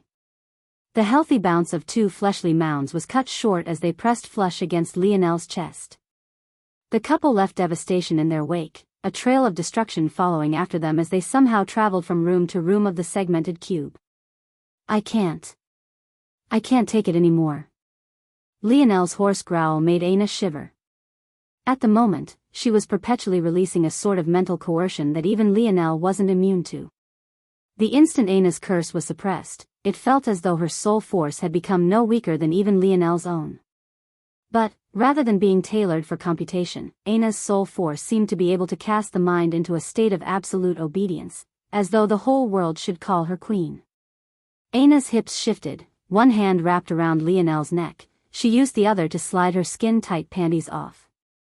With the soft sound of skin slapping against skin, Lionel felt his cock gently split the delicate folds of skin so soft his mind went blank. Aina blushed profusely. Do you have a condom? Lionel choked on air. It's live, people, this is not a drill. Official Vampire Empress Aina art available on my Instagram right now, smiley face that _. Can't believe I'm sharing these goodies with you all. Should have kept her to myself.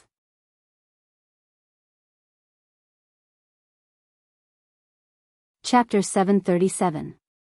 Even after so many years of advancement, Earth only had two methods for male birth control, the condom and the vasectomy. Luckily, the latter had become quite an easy procedure and had a near 100% guarantee of reattachment later down the line, while the former had become so advanced it felt as though it wasn't there to begin with. But, unluckily, Lionel had neither of these things on him. At this point, he felt like shedding real tears. These matters weren't even close to being at the forefront of Lionel's mind. He was a lifelong virgin despite his standing in high school. And, even if he hadn't been, something like a condom was nothing more than a press of a button away. Now, though, the watch on his wrist that he had practically completely forgotten about was nothing more than scrap metal, especially after entering a fifth-dimensional world. Beyond that, there wasn't even a guarantee that a condom from a third-dimensional world would even work on the current him. For all he knew, he shot out real bullets at this point. They say that a normal third-dimensional male could already dwarf 40 kilometers an hour. Lionel didn't know if his training would affect this, but if it did, he had to assume it would be far beyond just that. As though thinking of all this wasn't depressing enough, even if Lionel wanted to choose the option of a reversible vasectomy, could he even find a skilled enough and strong enough doctor to cut into his body? As complicated as all of this was, Aina probably had even less options. All female birth control options relied on a keen understanding of their biology. Who knew how much different Aina's biology was not from when she had been in the third dimension? Fuck. Lionel stood there, his forehead leaning against Aina's own. Somehow, they had managed to crash their way all the way to kitchen. In fact, at this moment, Aina sat on the large stainless steel table at its very center, still subtly grinding against Lionel. It was very clear that the both of them wanted to go a step further, but Aina's question had doused them both with a bucket of cold water. At this point, they couldn't help but think of the situation that got them here in the first place. Even they had to admit that it wasn't exactly the healthiest of things. If it wasn't for Aina knowing that she most definitely couldn't risk having children right now, they likely would have both lost themselves to the heat of the moment. Even now, Lionel could feel Aina's fragrant juices moistening the tip of his cock. It was almost maddening. Just a single thrust and he would probably experience the greatest feeling this world had to offer. However, as his mind cooled down, he realized that this matter was deeper than just not having birth control. There was a deeper issue that neither of them seemed to want to deal with. Lionel felt Aina cup his cheek. His head was pulled up to match her gaze, his breathing hitching as he laid eyes on her flawless countenance. Lionel had never cared what Aina looked like. But, to have the emotions he had for her reaffirmed by the existence of this goddess before him was almost too much to handle. It was already difficult enough for him to control himself around Aina normally, but, at that moment, it felt as though all his inhibitions were being knocked down one after another. Lionel barely stopped his hips from thrusting forward, his thighs trembling as he grit his teeth. Aina's breathing became somewhat haggard. Though Lionel hadn't completely pierced through her final lines of defense, she could still feel herself opening up. It was at most half a centimeter or two, yet the feeling was already so intoxicating. Aina knew how dangerous this position was. The very entrance was among the most sensitive regions for a woman. Let alone Lionel, even she was playing with fire right now. That didn't even consider the danger of the leaking of Lionel's own fluids. Taking a deep breath and gathering up willpower he didn't know he had, Lionel pulled away. He felt as though he was about to burst, but he also knew that this was the best decision. If it was up to him, he would put a child in Aina right this very moment. It would probably be selfish of him to do so, but the same way Aina wanted to keep him safe, so did he too want to keep her safe.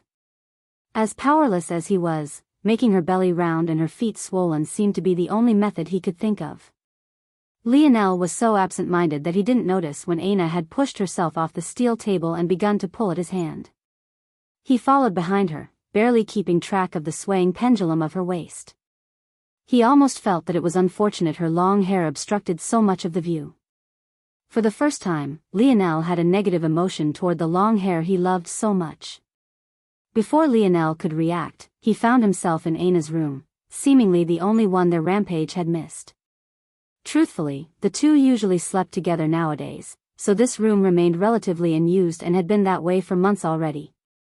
However, at this point, it was a saving grace. Aina sat Lionel down on the edge of the bed, her next action making his eyes widen and his heart skip a beat.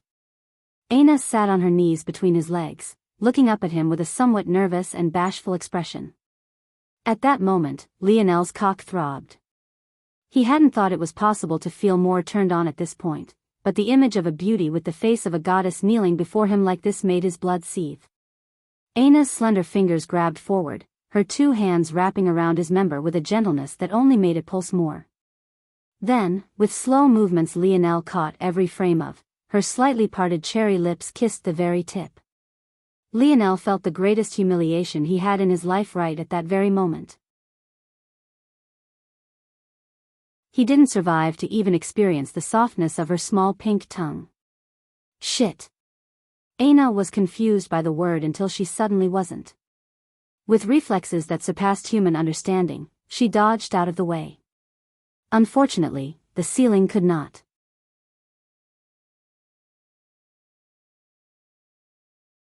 Chapter 738. Lionel took long, deep breaths. Somehow, that one shot seemed to have drained him completely. Looking up at the ceiling, he smiled bitterly. He had been partially joking when he spoke of the 40 kilometers an hour matter. But, why did it look like someone had been throwing darts at the ceiling? Replaying it in his mind, Lionel realized that he had been right. It was at least a several 100-kilometer difference. And, the volume was much greater, giving it more impact. Aina, who still kneeled before Lionel, her head having dodged out of the way, suddenly giggled. Lionel choked. What you laughing about? It's not my fault you suddenly turned into a succubus. Aina, though, only continued to giggle. She wasn't laughing at Lionel. Rather, she was laughing in happiness. For some reason, these series of events made her very happy. For just a moment, she seemed to forget all of her worries. With the actions of a caring wife, Aina found a moist towel in her room and began to clean Lionel's cock with gentle strokes. This action left her at peace and also resurfaced some of her memories that made her smile deepen. The truth was that Lionel stunk slightly of sweat right now. It wasn't anything too potent, but it was the truth nonetheless. After all, the two had just been at the selection not much more than 20 or so minutes ago. Then, they probably used even more energy during their battle just now. After Lionel made his declaration, not a single other person dared to challenge him. What a joke, he had just single-handedly wiped out the more elite members of Bear Rose. Was there even a point to continuing the selection? Still, Aina didn't care very much about Lionel's slight stink, even to the point of not minding to touch her lips to it. That said, just because she didn't care, didn't mean Lionel didn't. It was part of that anxiety and realizing he was too late to stop Aina's actions that made him fail to control himself. In the end, he could hardly savor the feeling before he blasted off. Lionel watched Aina work with a smile on her face, an indescribable feeling of warmth spreading through his chest. At that moment, he too realized that he loved her so much that his heart hurt. Yet, for some reason, much like Aina, he didn't say those words aloud either. Lionel pushed Aina's hand aside and scooped her up, catching her somewhat off guard. Oof, you've gotten heavier. Aina's brows shot up. What did you say? Nothing. Lionel laughed. Lionel smiled. He found that Aina's every emotion seemed to have an area of effect to it. It was quite interesting, almost like she was imposing her will onto the world subconsciously. The couple entered the bathhouse and began to clean themselves off. An air of comfortable silence hung between them as they helped each other. It was as though they had already been doing this for years. I didn't know my blood would be of such help to you, Lionel said after a while, helping Aina to shampoo her hair with his favorite apple scent. If I had known, we could have done this long ago. How do you feel? Aina smiled. I feel better than I have in a long time. The curse isn't gone, but it seems too afraid to surface. Lionel nodded. I think it might be because of my snowy star owl lineage factor and my scarlet star force. I already awakened my healing branch, and after my innate node recovered to its mature form, it subtly changed the characteristics of my star, light and fire elements. Aina's brows arched in understanding. If Lionel's healing factor was combined with the destructive capability of his scarlet star force, and especially the purifying characteristic of the star force aspects, then his blood would indeed be the bane of all poisons and curses. This was only made better by Lionel's mage core. After synergizing with his body, Lionel's passing healing factor was more than tenfold stronger than it had been in the past. What do you think, can my blood heal you? Lionel asked. There was no better person to ask this question than Aina. Who better than her, with her ability to perfectly understand her body, to have the right answer? Lionel was quite prepared to be disappointed by the answer, but he was shocked by the reality. I think so, yes. The curse has already been burnt away by more than a percentage point. Even though it's hiding, it's my body, I can easily find it. If my mind is clearer next time, shaving it down by even 5 or 10 percentage points with the same amount of blood wouldn't be an issue. Lionel grinned. This was a pleasant surprise, indeed.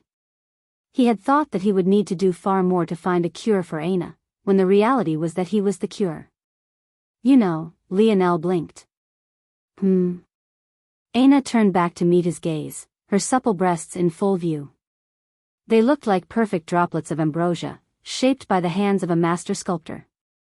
Their small, pink protrusions especially still made Lionel gasp for air even now.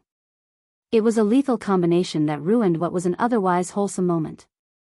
Aina smiled but didn't seem to mind Lionel's gaze. She had gotten used to it. Your blood is very valuable, Aina continued. I only had a small bit of it, but I felt my strength take a large leap forward. Are you sure you want to give me so much of it? Lionel raised his brows. What nonsense are you saying right now? Why would I care about any of that? Lionel shook his head, reaching a hand forward to caress Aina's cheek. Her skin had always been this soft, but without the trenches of her scars, it felt endlessly supple. Aina pushed herself up to the tips of her toes, planting a gentle kiss on Lionel's lips.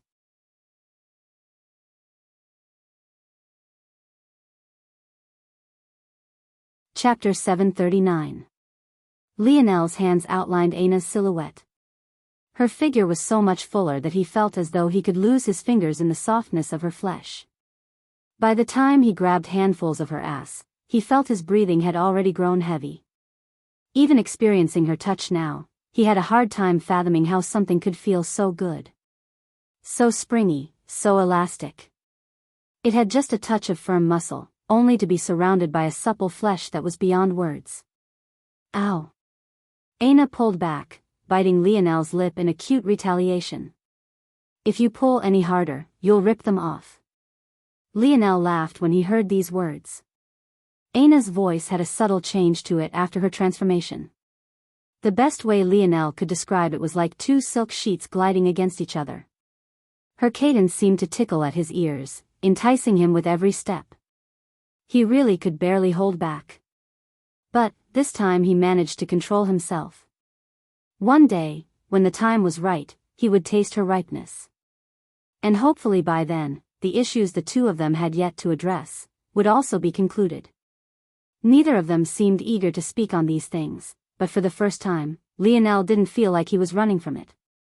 Rather, he simply didn't know how to put what he was feeling into words, and Aina seemed to be the same way. But, Lionel wasn't worried. Were all relationships nothing but smooth sailing? Even with his limited experience, Lionel didn't believe so. There would always be a push and pull, an effort both parties had to put in. Given enough time, Lionel was confident that they'd be able to take that step together. And, when that day came, he would definitely put a baby in this goddess.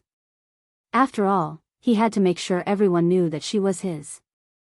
Lionel suddenly felt a pinch at his waist. What nasty thoughts are you thinking about? Lionel was stunned before he burst into a fit of laughter.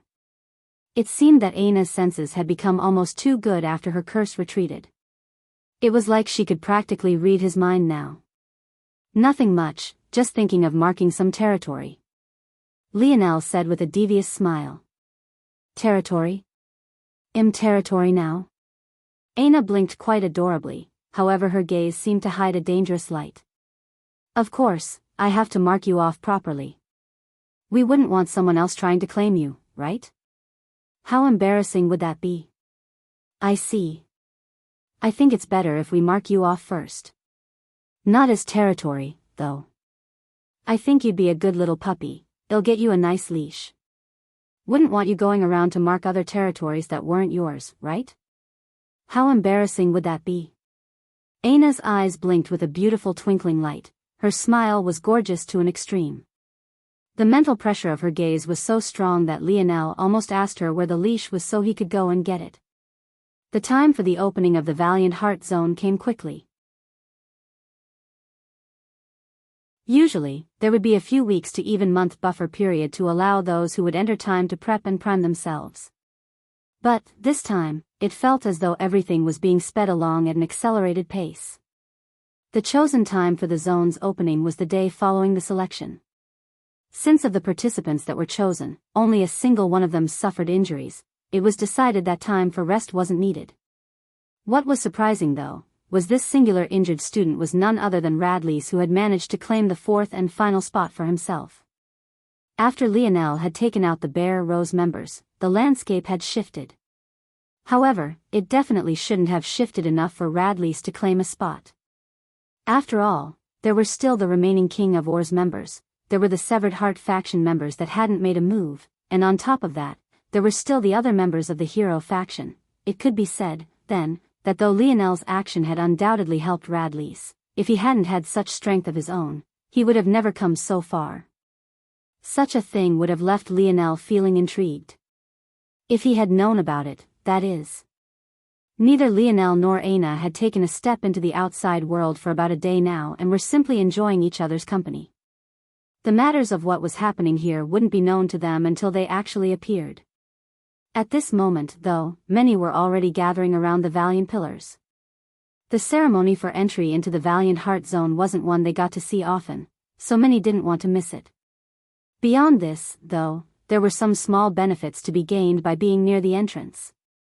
It was said that those nearby could be blessed by the aura of the Valiant Pillars, allowing them some minor breakthroughs. Though their gains wouldn't be anywhere near as good as the youths who entered, it was at least something, right? Still, rather than being filled with an excited air, the atmosphere was quite solemn. At the center of the pillars stood a group of elders, but one singular man stood out amidst them all.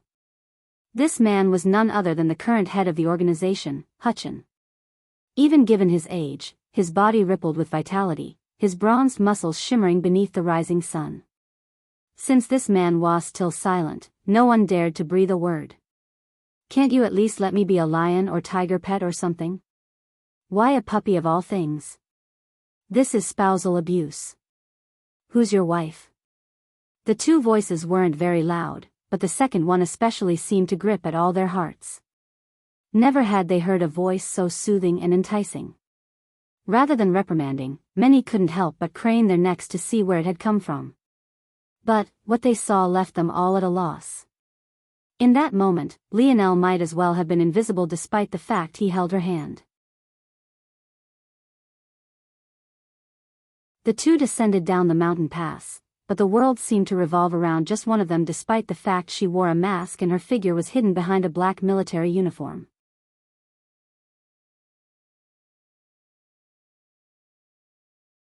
Chapter 740. Lionel was speechless. How Aina was still drawing so much attention even while wearing her mask was beyond him. To Lionel, he didn't particularly care how the world saw Aina. When she chose to wear her mask out today, he hadn't said a word. After all, to the current Aina, the mask was about more than just hiding her face. She treated it like a present to be treasured, much like the necklace he had given her for her birthday. Plus, she wasn't quite used to her new face yet.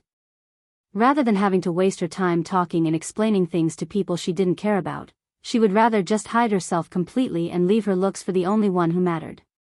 To make things worse, Aina had even covered up most of her body wearing her black military uniform once again. Of course, this was because Lionel had tactlessly ripped away her valiant heart outfit during their battle. But one would have thought that this would make her even less conspicuous. Yet, all it took was just a single word from her in range of the crowd's hearing for hundreds of pairs of eyes to land on her as though a pack of lustful wolves. It truly wasn't their fault, though. Aina's mental coercion was on a level these students, and even the elders, had never experienced before. Her every action seemed to put them into a trance. She wasn't even swaying her hips as she moved, yet her gait mesmerized them all nonetheless. Lionel's lip twitched, his eyes narrowing into a glare. It was only after his own presence solidified that many were snapped out of their daze, looking toward him with a hint of apprehension. Even at that point, though, it was hard not to wonder where this woman had come from. It was only those who recognized the blue-veined mask Aina wore that seemed to make the connection. But, even then, they were greatly confused. Could a person undergo so many changes in just one night? Lionel and Aina made it to their designated location within the mountain pass. Technically, they weren't late, but it seemed that everyone was so eager to get this done that they had all come early. This even included the likes of Raylion and Hephaestus, who one would have assumed would come last. This only meant, then, that regardless of what Lionel wanted, the path of him and Aina was followed even down to the final moment. Eventually, 12 youths stood before the elders of valiant heart. Elder Magneral stepped forward. Clearly, it was still her duty to complete the last rites for this event. However, at this moment, she was greatly confused. You. Who are you? Magneral was trying her best to keep her calm, honestly. Given the current situation, she couldn't snap and rant like she wanted to. After all, they were in the presence of the head. And, although Raylion had been causing quite some stirs in recent months, there was no one who could shake his position. Even Raylion was very far from doing so. However, even if she couldn't do as she pleased, that didn't mean she wasn't inwardly seething. Of course, she recognized Aina's mask. But, was she also supposed to just believe that this person was Aina just because of this? For all she knew, Lionel had had this harlot wear this mask so that he could try to sneak her in. But, not only was this woman not wearing the official garb of their organization, but she was clearly not Aina. She was much taller, her demeanor seemed different, her ability felt different, and even her voice had undergone a subtle change.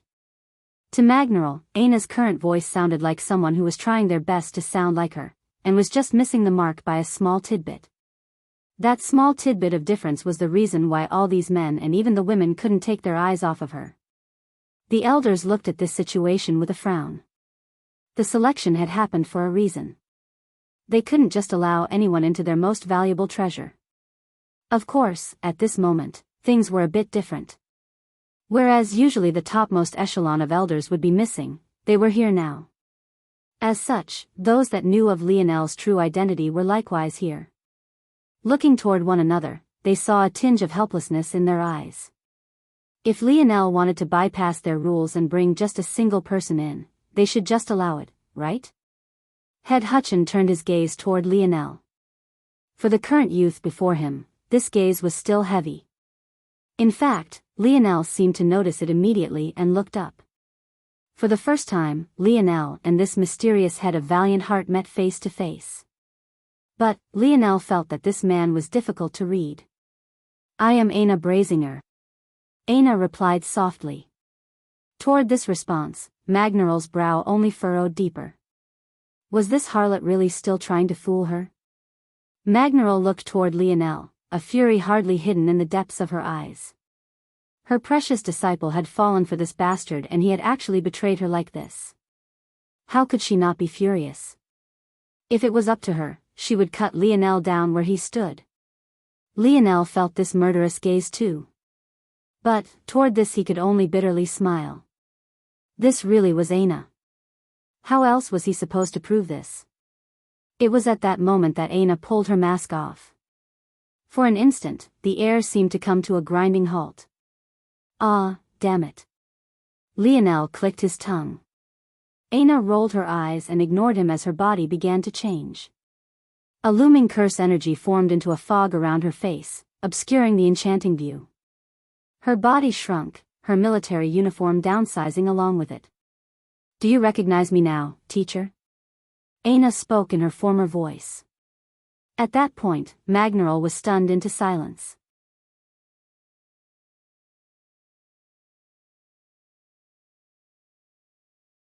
Chapter 741.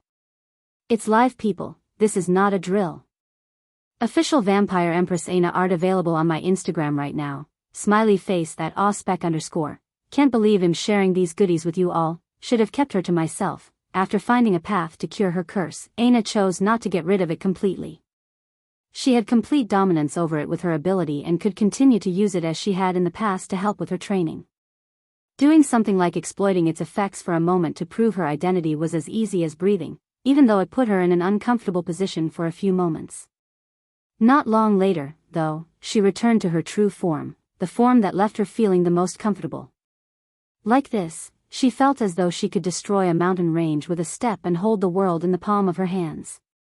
For a moment, that flawless countenance appeared again. Her shapely nose, the gentle slope of her jaw, her willowy brows and slender neck. It was all perfect to an extreme. But, it only appeared for just a moment before she blocked it all with her mask. Maybe some of the most stunned people by this change other than Magnaral were the likes of Balthorn, Radleys, and the other freshmen. Radley still remembered making fun of Lionel for his poor choice in women, while Balthorn very clearly remembered why it was that Lionel didn't like her very much in the first place. But now, it felt like this woman they had once poked fun of had become an untouchable goddess.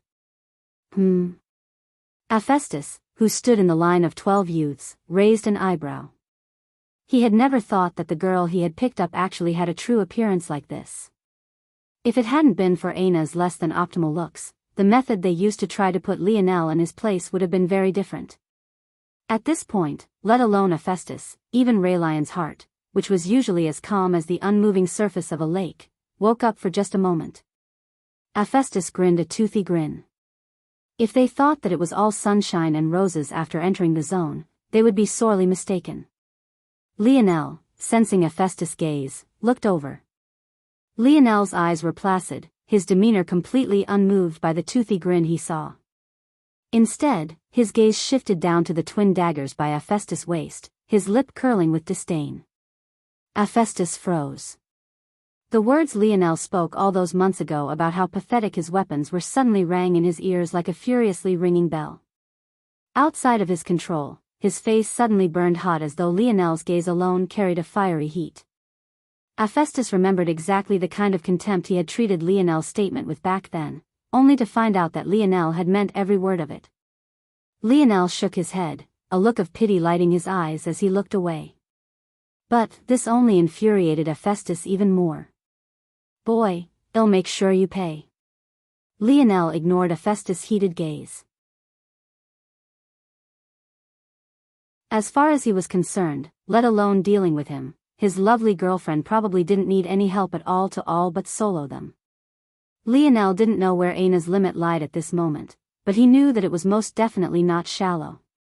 At that moment, Magneral and the other elders finally recovered. Little Aina. Your curse, it's lifted? Aina nodded. My boyfriend helped me find a way. Magneral opened her mouth to respond, but the sound of Aina's enchanting voice saying the word boyfriend seemed to shatter the budding fantasies of countless youths. That's good. Magneral squeezed out a smile. Though it seemed forced due to her irrational hatred of Lionel, there was still a wave of genuineness found within her eyes. Clearly, she was very happy for Aina. I guess this old bat isn't so bad after all. Lionel thought with a smile. Still, Magneral was confused. The person that should be happiest about this lifted curse should be Aina. But, why did she sound like she was speaking of just another matter? It seems that there is indeed something weighing heavily on this young girl. Magneral sighed. She had known that Aina was carrying a heavy weight long ago. She could only hope that Lionel could help her bear some of the burden. Magneral nodded. Since these matters have been settled, we can move on to important matters. Magneral stood straight, regaining her dignified air. These matters have been a barely hidden secret for a long while, but the elders have decided to speak of them in blunt terms. Our valiant heart is at a crossroads. We face internal enemies in the Oryx and external enemies in the Milky Way. We have sat at the top for a long while and the beasts chewing at our scraps have become restless, wanting a larger piece of the pie. Magneral's words were simple, but they seemed to make the blood of the crowd boil. Who would ever want things that were rightfully theirs snatched away by another? This valiant heart zone to my back represents the pride of my valiant heart mountain. It is our most treasured possession and the light we use to guide the leaders of the next generation. When you enter, I hope you understand the important role you play, and I hope that you grasp every opportunity presented to you. I will not lie. The valiant heart zone is not without danger. The longer a zone is forcefully held open like this as opposed to clearing it, the more variables can appear. Our valiant heart zone is especially susceptible to this because it is a variant zone that reflects the future. Variant zones are meant to be the easiest and safest zones to enter, however, our valiant heart zone has long since stopped being such a thing. In my heart, I wish for you all to enter as children and exit as men and women, to enter as foot soldiers and exit as generals. You are the pride of our valiant heart, our future. Magneral's voice resonated through the quiet mountain pass, a heavy atmosphere only growing heavier at that moment. Go forward and claim what is yours. The valiant pillars began to quake, an overwhelming surge of energy descending from above and crashing down toward the 12 youths. This force had every intention of forcing them to their knees.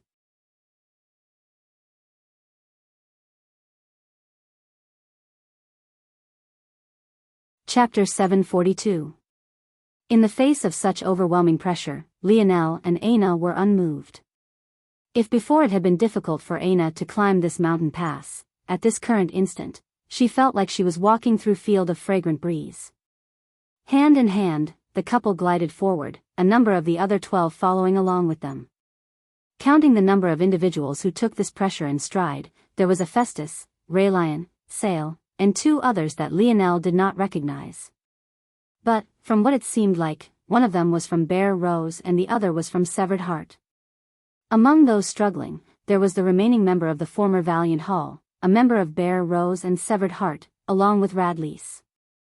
Of all these, there was just one person Lionel didn't account for, and he was the 4th individual to gain a spot of entry alongside Lionel, Aina and Radlease. And that person was King of Ors, Serioth. Serioth seemed to be at the very center of the pack. He didn't seem to be mightily struggling, but he also didn't seem to be having an easy time either. Even to Lionel, this in-between state seemed genuine. If Serioth was faking it, he'd have to be on a completely different level entirely.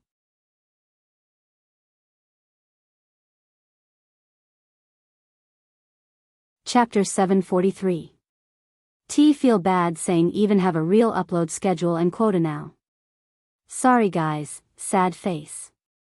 Thanks for sticking with me, love. Lionel's eyes narrowed, but he didn't even have the time to process what was really going on before a certain agile shadow flickered toward his back. Since Lionel and Aina had entered first, despite the sheer size of the hall, the remaining 10 members were all following to their backs. So, it wasn't surprising that they tried to take such a chance. Lionel's eyes sharpened, his palm flipping over to reveal a silver arrow as he quickly whipped backward. Sparks flew as metal clanged. Hephaestus bore down on Lionel with a toothy grin, his twin daggers having pierced toward the latter's heart. Yet, Lionel was clashing with his reinforced arrow and had caught Hephaestus' wrist with his other hand. Feeling Hephaestus' strength personally for the first time, Lionel's gaze couldn't help but narrow. Even with his tier metal body, he would have been blown away had he not immediately reinforced himself with 4 Seasons Realm Universal Force. Though this long-armed, hyper-muscular man was an annoyance, there was no doubt that he had real strength.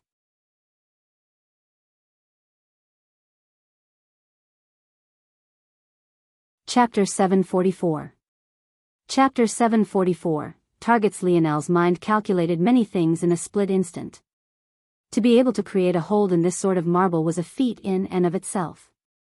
It took strength beyond tier 8 alone. However, this was just the beginning. Creating a hole was one thing, but doing it so perfectly that no cracks were formed in its creation was a completely different matter. It showed a level of ease that made one's spine tingle. There were 2 last factors that would truly make one shocked. The first was the speed. Between Lionel sensing Raylion's intention and the actual execution, there was no more than a split moment. The second was the distance. Raylion had been able to complete that near instantaneous attack from over 10 meters away and seemingly without a hint of fatigue. Everything about his actions was nonchalant and casual. Lionel took a deep breath, using the momentum of his explosive step backward to glide along the marble back to Aina's side. It was only then that he looked up and gazed toward Raylion.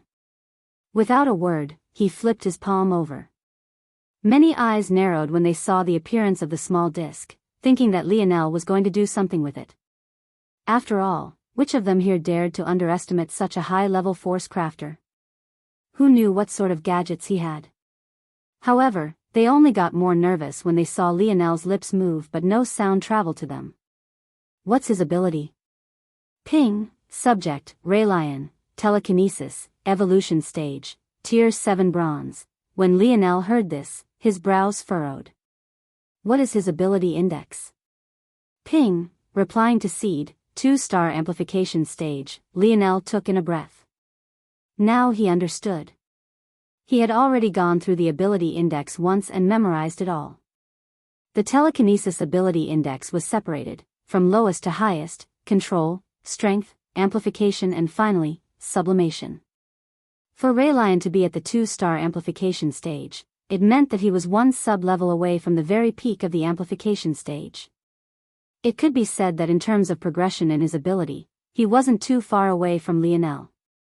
And, the fact he reached this level while still in the bronze grade spoke to the potential for growth he still had. This was extraordinarily rare, exceedingly so, for a person born within a 5th-dimensional world. From what Lionel understood, control was the weakest. This was the level Aina's good friend Yuri was at with her ability, at least when it was initially awakened. This level allowed one to enforce control over things outside of one's body. The next step, strength, took this a level beyond.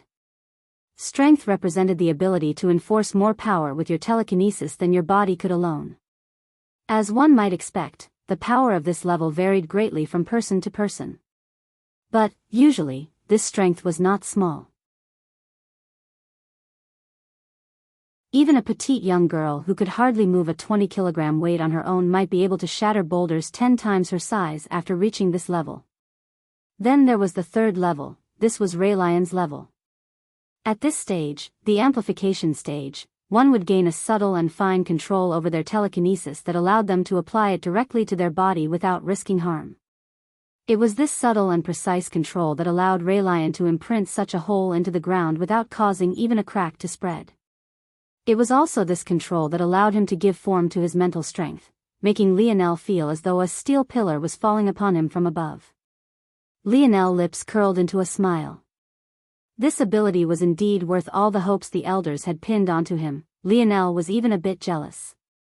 It was just a shame that this Ray Lion had chosen to be his enemy for reasons that still made little sense to Lionel himself.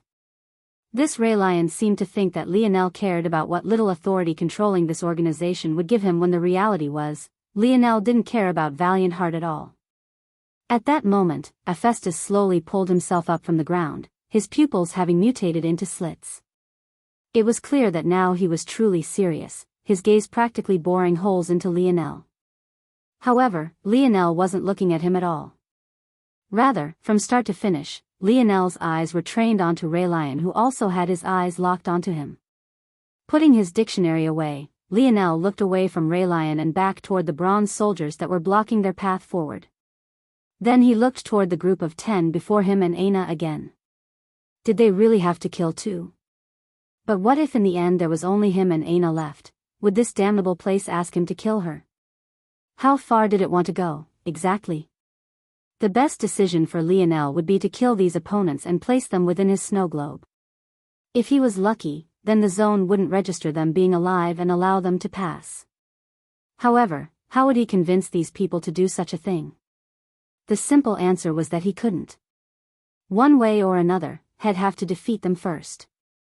Dealing with Ray Lion with how flexible his ability was right now was impossible in such a chaotic battle. That likewise meant that Hephaestus was also off the board. This meant that there were 8 people he could possibly eliminate right now. The atmosphere grew heavier and heavier. The weakest among them felt cold sweat trickling down their brows, their fingers twitching. Many of them seemed to be about to make the first move out of sheer nervousness, unable to take the mental pressure that was bearing down on them. It was in that exact instant that Ray Lion and Lionel suddenly moved in unison. However, their targets were far outside of everyone's expectations. Bang! Bang! Lionel's eyes narrowed, slowly lowering a bow that had appeared so quickly people hardly registered that it had been there. With a crash, the 2 bronze projections shattered into motes of light that surged toward the 2. Lionel and Ray Lion both reached out a hand, snatching their rewards out of the air.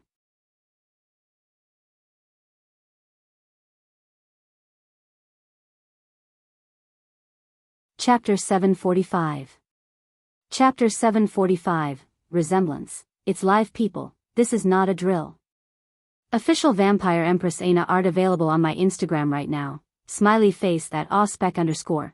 Can't believe I'm sharing these goodies with you all, should have kept her to myself. The bronze lights slowly coalesced, forming in a transparent orb. It looked no different from a polished crystal ball except for the faint light it gave off. Lionel rolled the ball between his fingers, a curious light in his eyes. As though sensing something, his hands suddenly squeezed into a fist, shattering the orbs of light and causing a mysterious energy to surge into his body. The moment Lionel felt this energy, his eyes narrowed. Now that Lionel had learned his lesson, he no longer used soul force, at least in its normal form. Whenever he deployed his internal sight or used his magic, it was now all controlled by his dream force. Over time, he came to realize that this did more than just give him a basal boost to his abilities. There were some more interesting and insightful tidbits as well. For example, when Lionel used his internal sight now, he felt that he was more sensitive. It wasn't just that his range had grown explosively, but he felt like his attention to detail was far greater.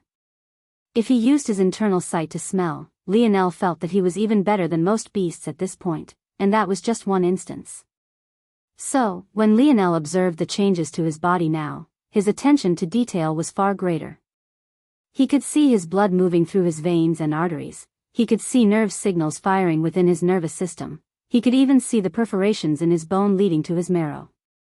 As a result, the moment the energy entered his body, Lionel almost instantly understood what it did. It was identical to the energy he received from the puppet master. Though in far lesser quantity and quality, this energy was able to open up the path of bottlenecks that lay before him.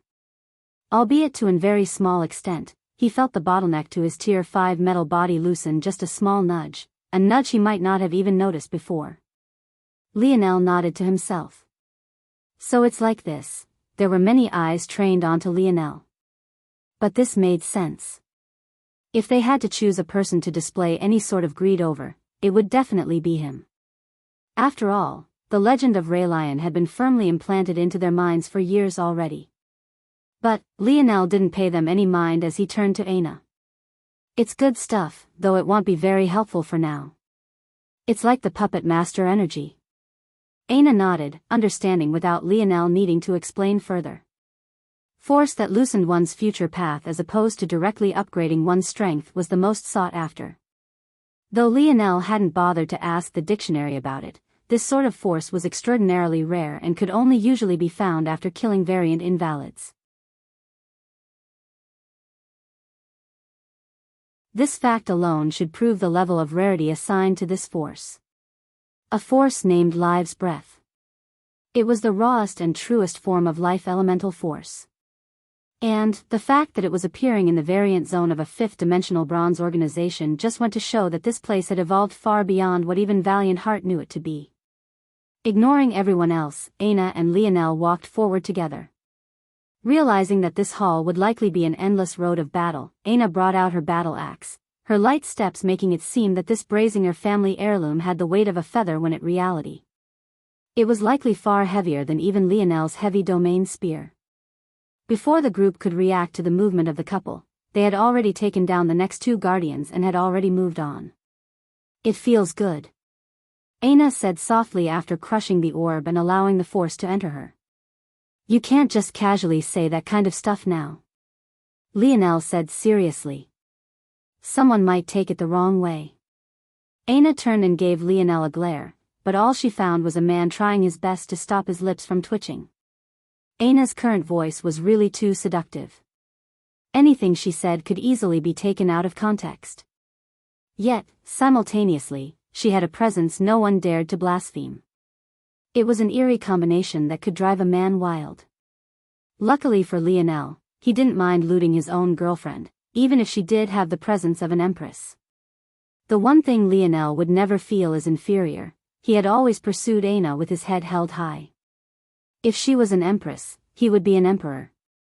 Plus, someone had to put a baby in the empress, right? Of course it should be him. At that moment, the others seemed to have recovered, presenting a new problem to the group. With only 2 guardians appearing each time, but there being 12 of them, how exactly would they decide who battled? The logical choice would be that since practically everyone aside from Radlease and Serioth had come in pairs of 2, they should allow a rotation of 6 with each pair getting a shot. But, this sort of logical and fair route, would it really be accepted? Lionel had thought of it long ago, but he already knew it would be rejected by Raylion and Hephaestus, so why would he waste his breath? As for majority rule, that only worked on the weak and those who thought of themselves as weak.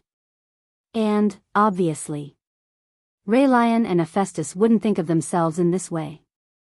As expected, when Lionel and Aina made it to the line of the third pair of guardians, a sharp wind pierced toward their backs.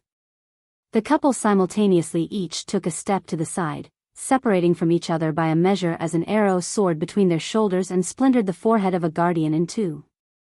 Lionel sent a casual look back to find a young man with features he seemed to recognize grabbing an orb out of the air. However, though Lionel recognized his features, he didn't recognize the man himself. Family member? Cousin? Most likely sibling. Balthorn. Lionel's mind completed the circuit in a split moment and realized that this person must be an elder brother of Balthorn's. And, from the looks of it, he was a member of Bear Rose. For some reason, though he was clearly the vice leader, the leader, a petite young woman only tall enough to reach his shoulder, seemed to differ to him. In fact, this Bear Rose leader was among those struggling against the mountain pass pressure. Lionel couldn't help but be intrigued by this dynamic.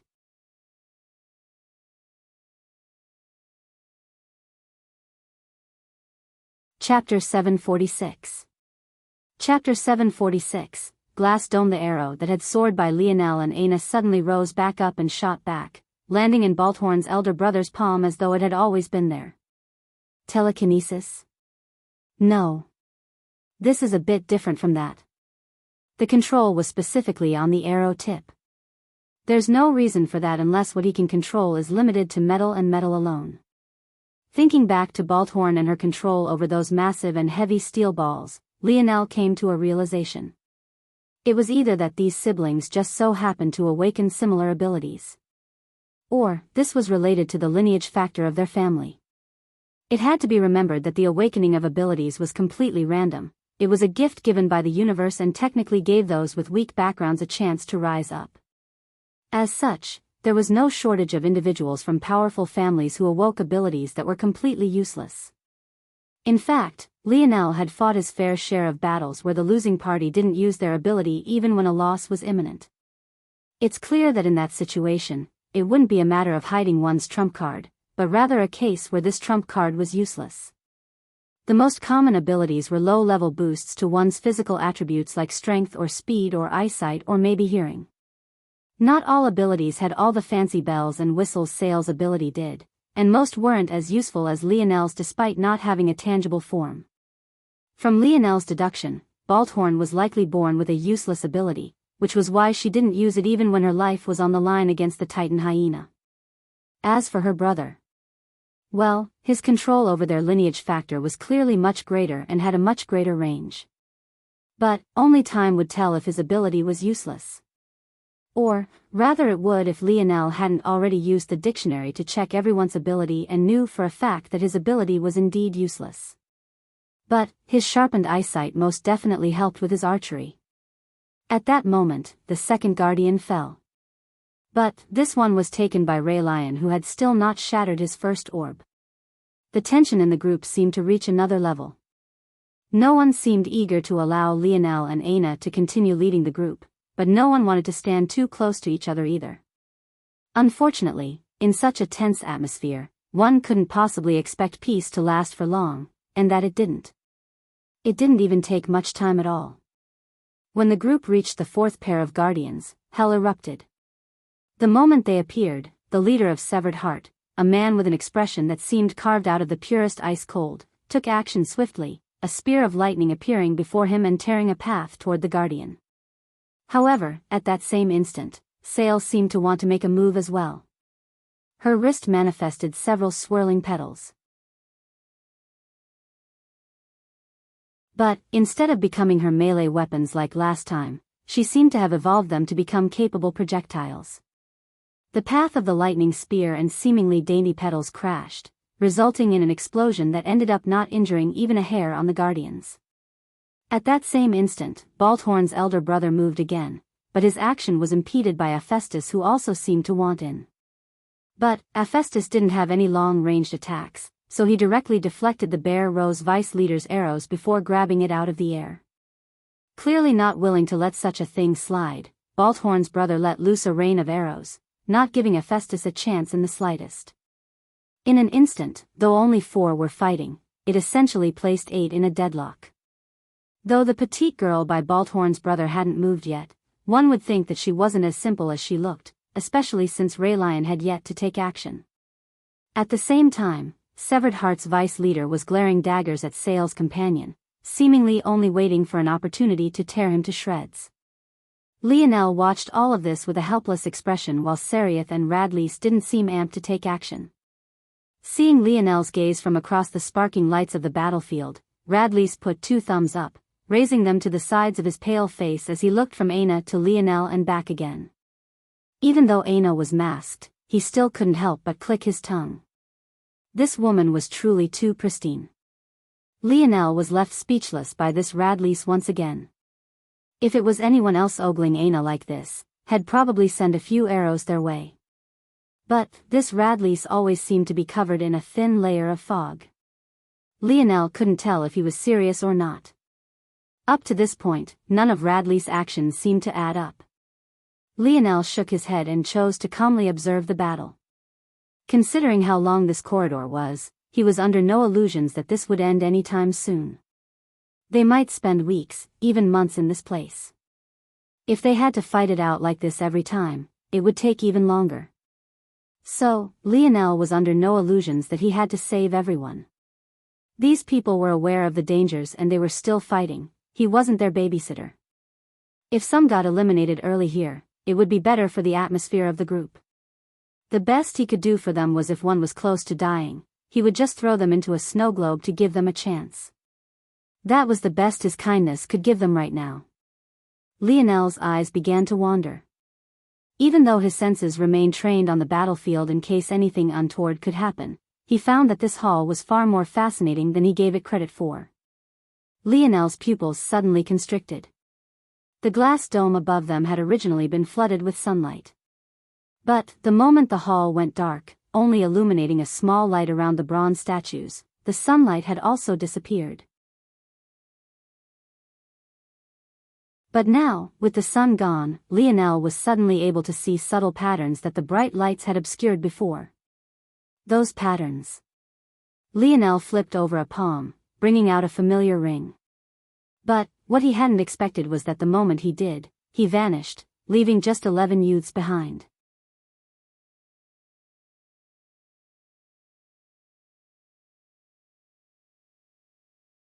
Chapter 747. Chapter 747, What the? Ana's eyes widened.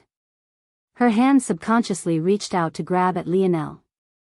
But, by the time she had reacted and moved, her palm could only touch at empty air. Her brows creased beneath her mask, confusion coloring her face. There was nothing that Lionel kept from Ana. On the days they spent together, they meandered through conversation that usually lasted hours at a time.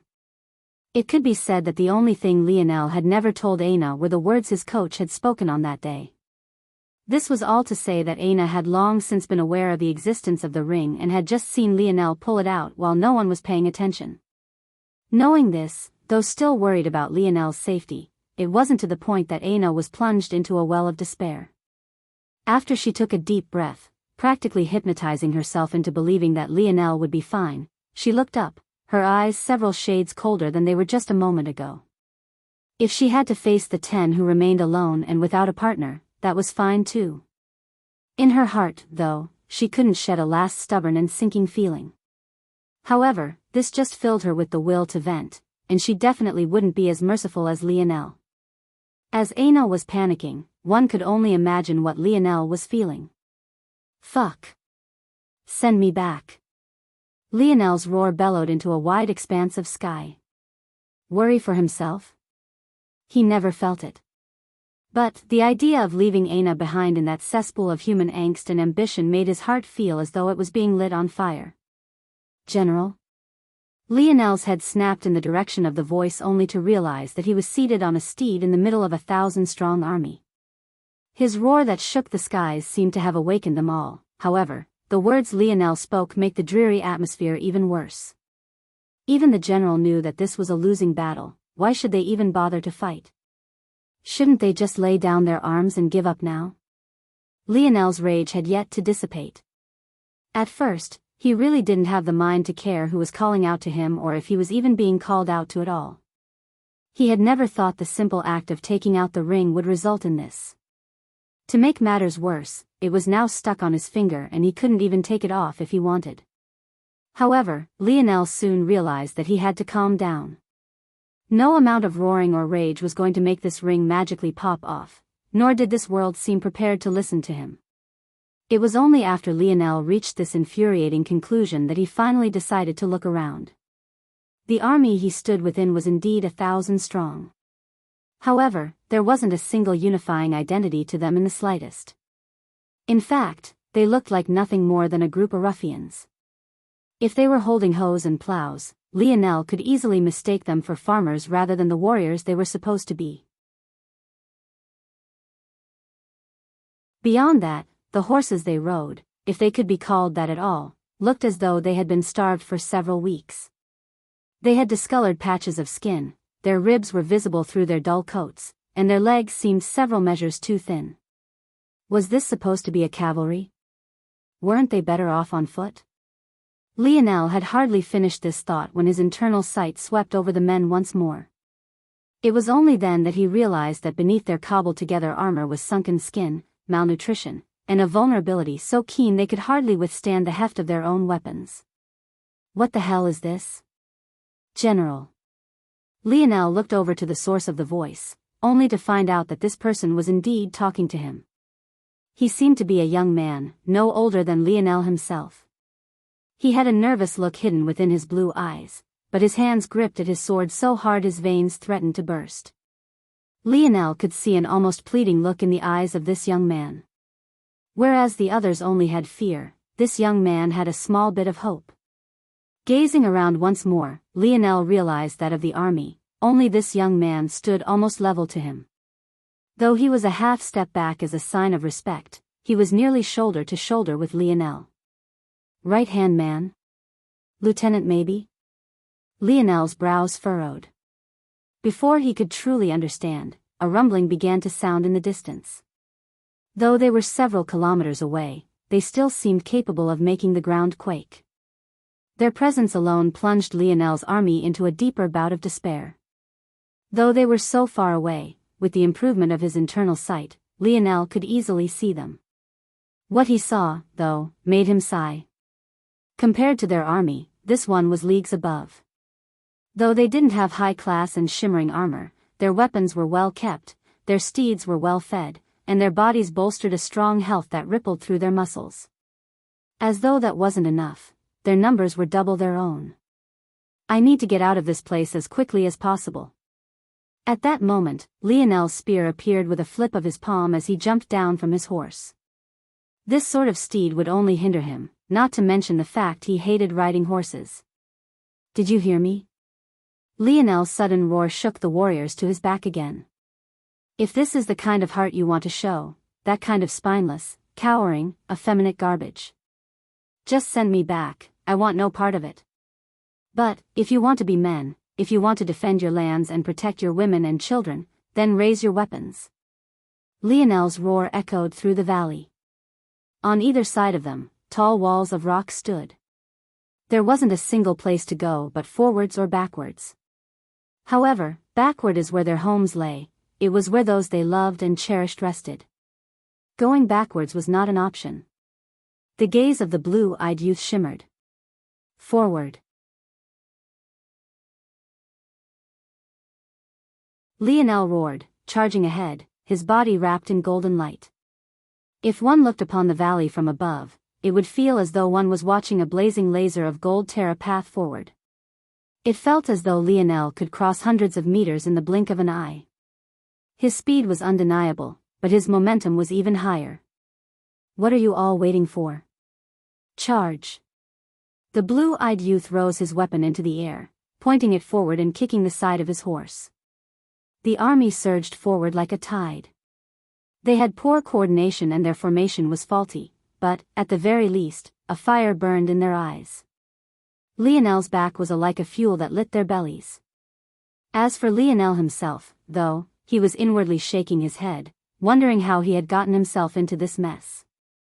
As amped up as the soldiers following behind Lionel were, he himself just wanted to end this battle as quickly as possible, hoping that this would send him out. Unfortunately, no matter how powerful Lionel felt that he was now, he really wasn't confident in taking down 2,000 warriors at the same time, especially since they were all in the fourth dimension. The only reason Lionel shot ahead on his own like this wasn't because he could do it alone, it was because he was the only one strong enough to disrupt this army's formation before they reached his men. If he didn't, this well-trained army would run through his like a knife through butter. Lionel shook his head. Is this another zone? Why would it teleport me here? What the hell does it have to do with the ring? Lionel really couldn't fathom just what was happening. However, he had also never been in a zone that could be continuously reopened for the sake of training future generations. That said, the zone should still fundamentally follow its original purpose, right? A variant zone was supposed to be a zone that allowed those who entered to benefit from things in the future. It appeared when a world was on the brink of collapse in order to give it a chance. Plus, this time, rather than coming in as himself, Lionel seemed to have been loaded in as some sort of pre-designed character. This wasn't how it had been before at all. However, what did this have to do with that ring? And, what was maybe even more mind-boggling was how Senior Lu got his hands on this ring to begin with. Lionel had to be very cautious with investigating Senior Lu's background. After all, why would he be making such inquiries if there wasn't anything suspicious going on? But he hadn't been able to catch anyone snooping around after his disappearance. That made Lionel conclude just one thing. Maybe Senior Lu really had only stumbled into some luck, only to end up benefiting Lionel in the end? But was this even a benefit? Lionel didn't even want to be here. Damn it. Scan this place. How the hell do I get out of here? By now, Lionel was just a kilometer from the charging army, his annoyance becoming more and more palpable. Ping, subdimensional zone detected, Valiant Heart, subdimensional zone grade, quasi-silver, clear requirements, Valiant Heart, side quest, Valiant Heart, side quest, Valiant Heart, hidden quest, Valiant Heart, ping, Seed is warned to be wary of Valiant Heart. Lionel almost tripped over and fell. What the fuck was this?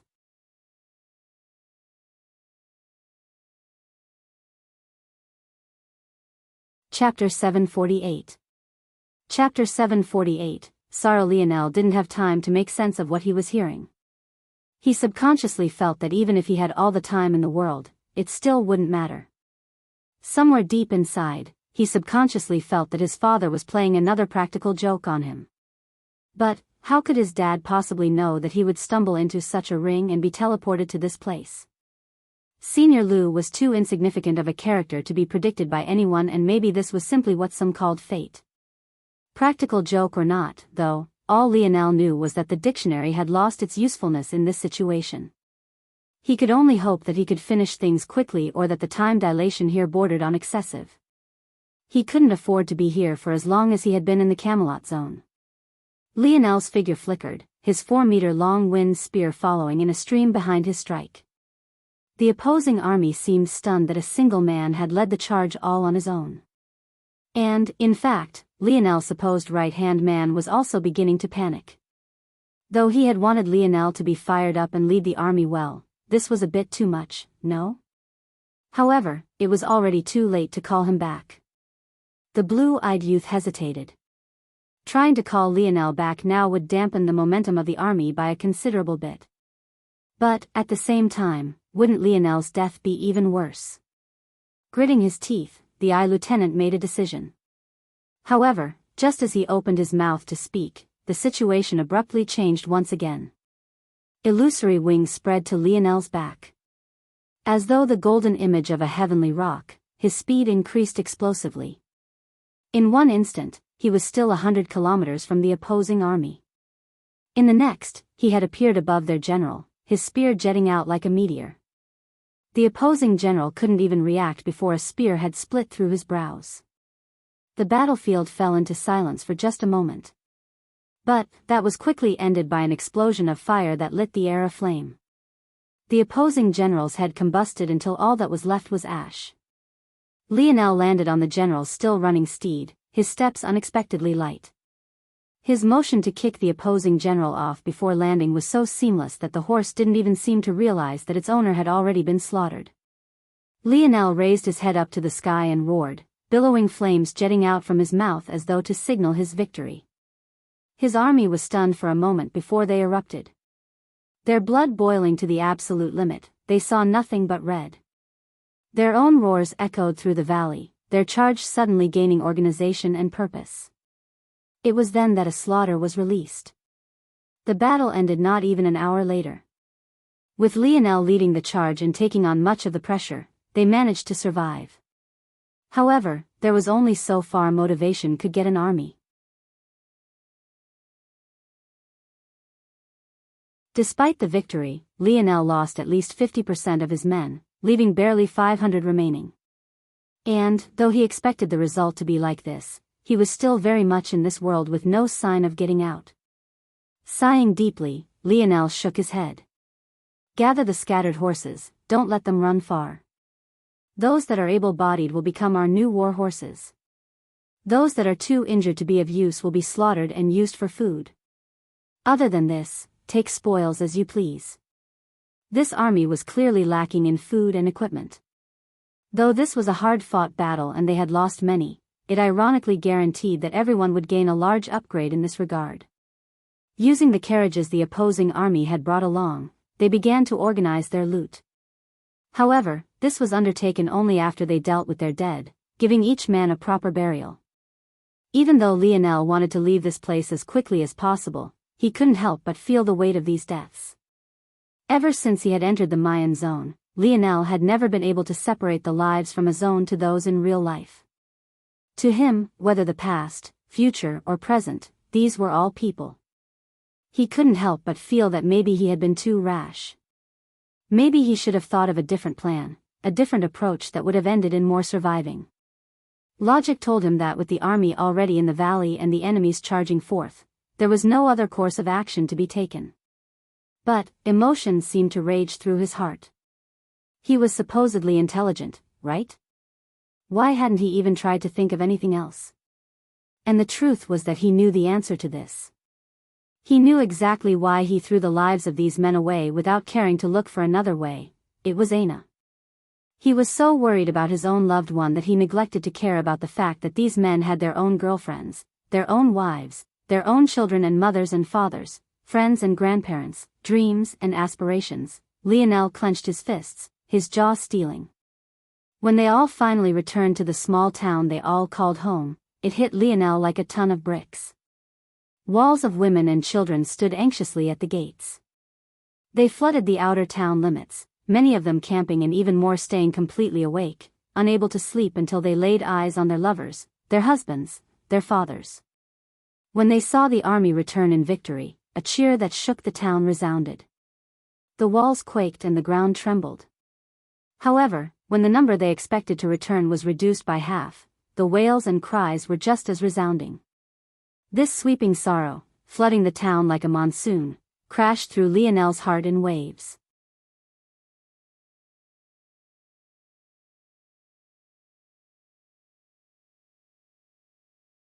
Chapter 749.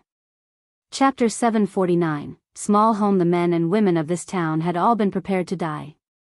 The threat they faced was too great and they were simply too weak. They knew that they should be happy simply for the sake of surviving, they should be grateful, thanking their lucky stars that they could see another day. However, how could pain be washed away by logic? General? The blue-eyed youth always stood silently by Lionel's side. Seeing him blankly staring at the pain and grief before him, he couldn't help but check up on him. Lionel absent-mindedly responded, his gaze never shifting. There was a little girl over there, no more than 7 years old, clutching the blood-stained scabbard her father had left home with. Not far from her, there was a woman. She had a young and youthful face. Though she wasn't extraordinarily beautiful, she was very pretty, maybe even the prettiest within this small, malnourished town. Yet, tears streamed down her face endlessly, her sobs echoing as she grasped onto a necklace that hung from her neck with both hands. With every quiver her body made in her fit of sorrow, her dress shifted in the wind, making the baby bump she sported all the more obvious. On another side, there was an elderly couple. The old woman with deep gray hair trembled in her husband's arms, her tears getting lost in the folds of her wrinkles. The eyes of the two were already murky with age, but they clutched their son's leather armor between the two of them, their fragile bodies seemingly ready to be blown over by the wind. Lionel's senses were too sharp. He didn't miss a single story of grief, a single cry of pain, not a single tear, not a single quiver. It was all seared into his mind and stored in a place he would never forget, leaving a mark he could never ignore.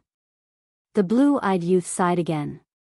The pain they experienced would have been far worse if not for you, General. Lionel didn't respond. Was that the metric he should be using? Especially when just hours ago, he didn't even spare the lives and deaths of these people a single thought? Once again, logic seemed to tell him one matter, while his heart pulled him toward another.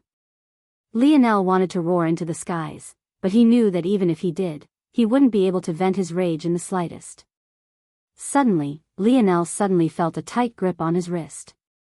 He looked down to find that his blue-eyed, right-hand man had grabbed onto him. Come on, General.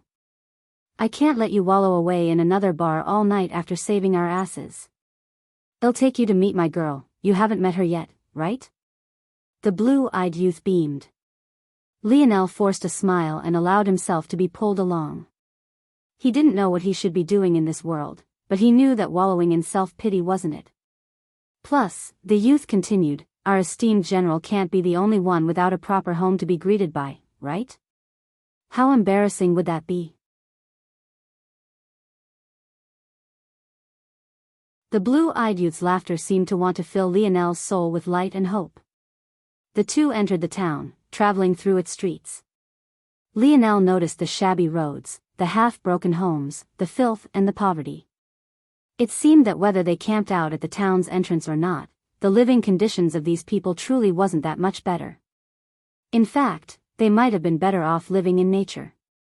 However, what Lionel did notice was a large building at the center of the town.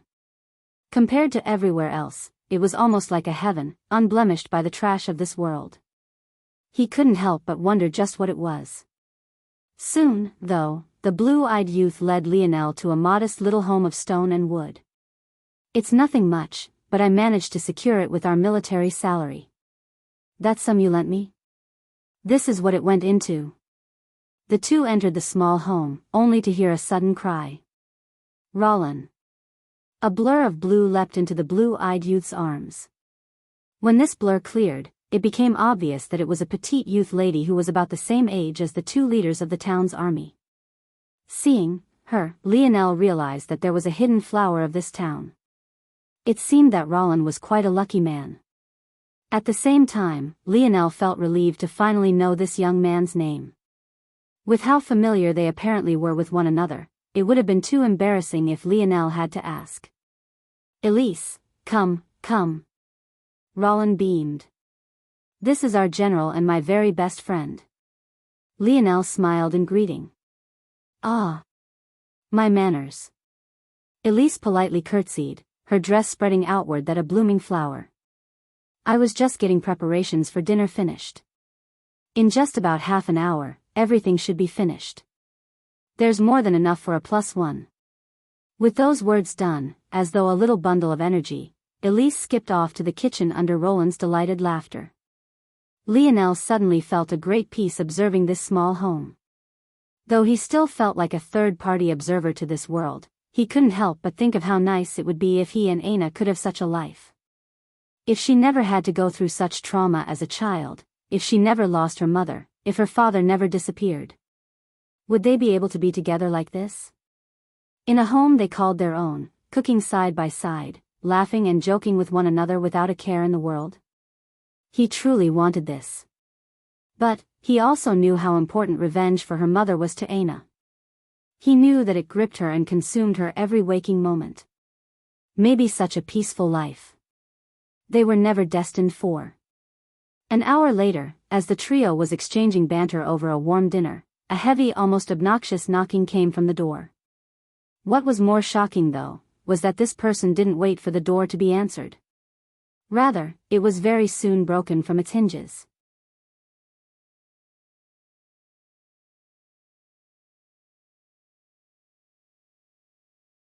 Chapter 750.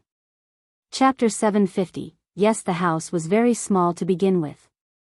It only had a single room, a single bathroom, and the dining room, living space, and kitchen could all be considered to be one cobbled-together homogeneous zone. This was all to say that the trio had a very clear line of sight to the door. And it was even more to say that it wouldn't have taken any of them more than 5 seconds to reach and open it.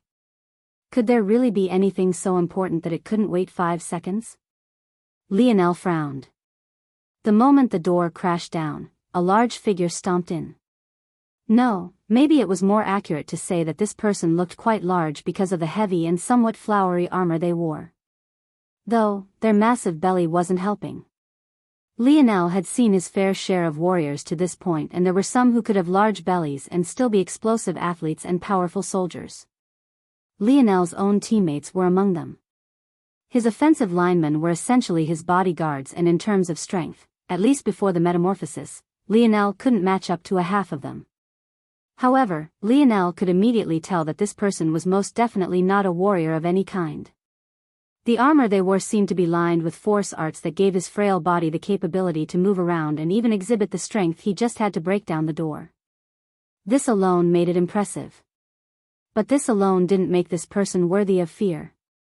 And yet, The instant this individual appeared, Roland and Elise shot up from their seats, saluting seriously. Even after several moments, they didn't dare to raise their heads. The fat, armored maid scanned the small home with a clear disdain painting across the narrowed slits of his eyes.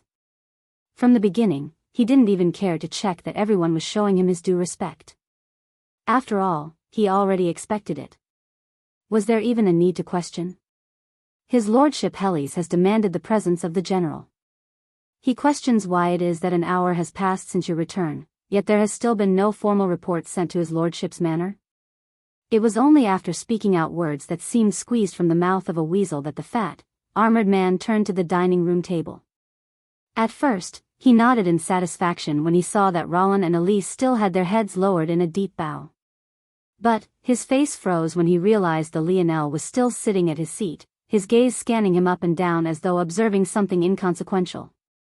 At that moment, Lionel stood. It seems that I will have to come back a later time. Thank you for your hospitality. The fat, armored man trembled with rage. But, when Lionel took a step toward him, he suddenly felt like a towering giant. Roland's expression changed. Though his head was still lowered, he had known Lionel all his life. That tone of his voice made it obvious that he was angry. He wouldn't go and do something foolish. Right? Roland's expression changed. He wanted to call out, but if he did so, he might turn whatever wrath would be aimed toward Lionel, toward him and his wife as well. Roland hesitated. However, in the end, he gritted his teeth. Raising his head before he received an okay from the fat, armored man, he stepped forward and grabbed Lionel's arm seriously. Lionel was stunned. When he looked back and into Roland's eyes, he couldn't help but shiver. That look. He hadn't seen it in a long time. It was different from the reliance and trust Lionel had experienced that day after he saved the freshman. No, it was a look of willingness to walk through the fires of hell together, a look Lionel had only seen from the few brothers he trusted the most in this life. Don't. Roland said firmly. Lionel stayed silent for a long while. It was at the moment Roland thought that he had gotten through to him that Lionel suddenly lashed out, punching Roland squarely in the jaw and sending him sprawling to the floor. Elise's small shriek sounded as she watched her husband tumble to the ground. Lionel fixed his sleeve as though washing Roland's dirty hands away and walked up to the fat, armored brute. Hurry up. Lionel barked. You. Before the fat man could say anything more, Lionel was already standing less than a step from him. It felt at that moment that thought Lionel was only a head taller, he might as well have been 10. It was like a mountain was weighing down on him from above. Fearing for his life, the fat man could only turn back, a sinister light flashing in his eyes. It was almost as though he could already see the image of Lionel's demise. It wasn't long before the small home fell into an eerie quiet. Elise scrambled to her husband's side, tears falling uncontrollably down her delicate cheeks. Why did he do this? Elise entered a state of half-hysteria. The mixture of fear and seeing her love hurt like this left her not knowing how to react or feel. Elise was quite a naive and pure young woman. She didn't seem to understand the danger of war, or she at least chose to be relentlessly optimistic about it. Why else would she be waiting with dinner prepared for Roland while practically everyone else felt that the town was finished? Yet, because Roland told her his best friend, the general, would most definitely succeed, she believed his word and even began to almost deify Lionel as well. But now, Roland sighed deeply, wiping the blood from his lip. Don't blame him. He did this for our sake. A flash of determination lit Roland's gaze. He reached out and grabbed his wife's hand. Elise. Are you willing to be with me in life and in death? Elise froze when she heard these words, but soon her tears came spilling forward even faster than before. She buried herself in her husband's arms, but her words were surprisingly clear and firm. Yes.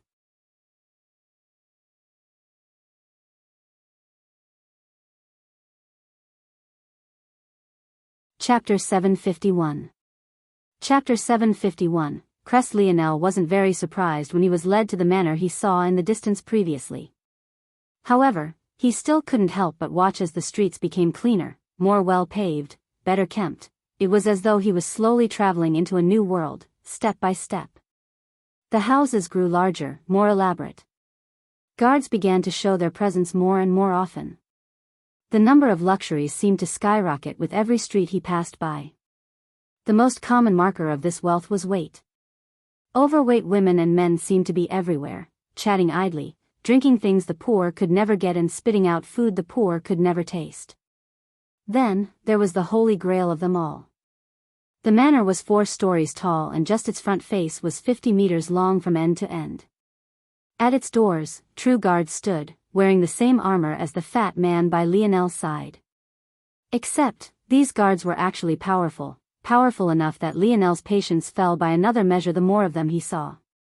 Where were these strong warriors when they fought that battle? Where had this equipment and armor they wore been? It can't be that they stood here this entire time to protect a manor that was dozens of miles from the battlefield, right? His lordship has requested the general's presence. The fat man spoke to the guards. Seemingly recognizing this man's identity, even some of the guards gave him looks of disdain. But, toward these kind of people, Lionel didn't particularly care if they sided with him or not.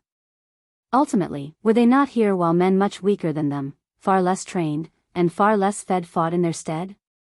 Who were they to feel disdain toward anybody? Lionel's emotions fluctuated slightly. The moment his foot reached the top step, the marble cracked and splintered. But, he continued walking as though nothing had happened, passing by the guards without a greeting. Long after his back had disappeared into the manor, the fat, armored man forgetting to follow, the cold sweat that covered the backs of the guards could practically form a pool. The inside of the manor was as luxurious as one might expect. But, each and every item Lionel laid eyes on caused his mind to flash to another undernourished soldier, another poor steed they were forced to ride, another blunt sword they were forced to swing, another weeping family member that was forced to grieve. Lionel didn't need anyone to guide him. With his internal sight, the entire layout of the manor had already been reflected in his mind. With large strides, he pushed open 2 large wooden double doors to be greeted by an elaborate feast. If there was ever an incarnation of gluttony, Lionel felt that he had found it.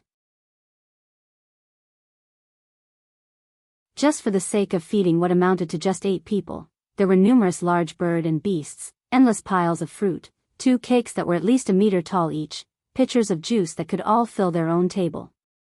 The spread was practically endless, each dish having an assigned servant of their own. Lionel could tell at a glance by the speed and pace these 8 men and women ate their food with that it would be impossible for them to finish it all.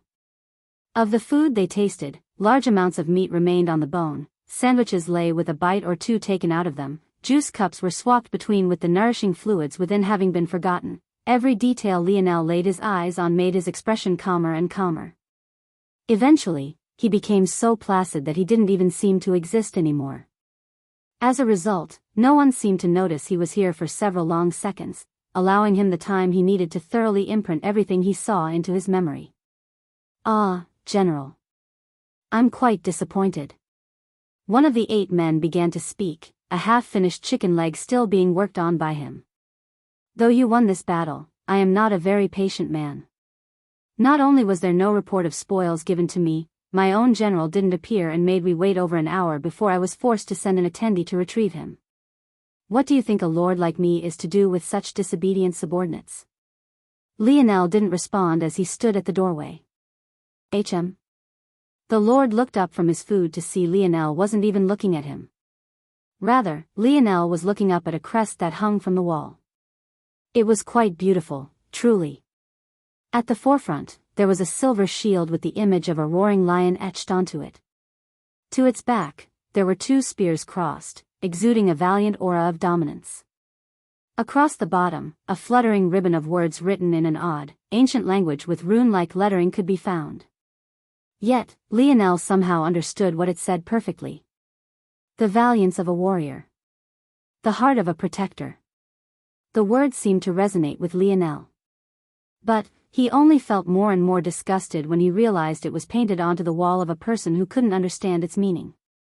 Or maybe he did understand it. And simply didn't care.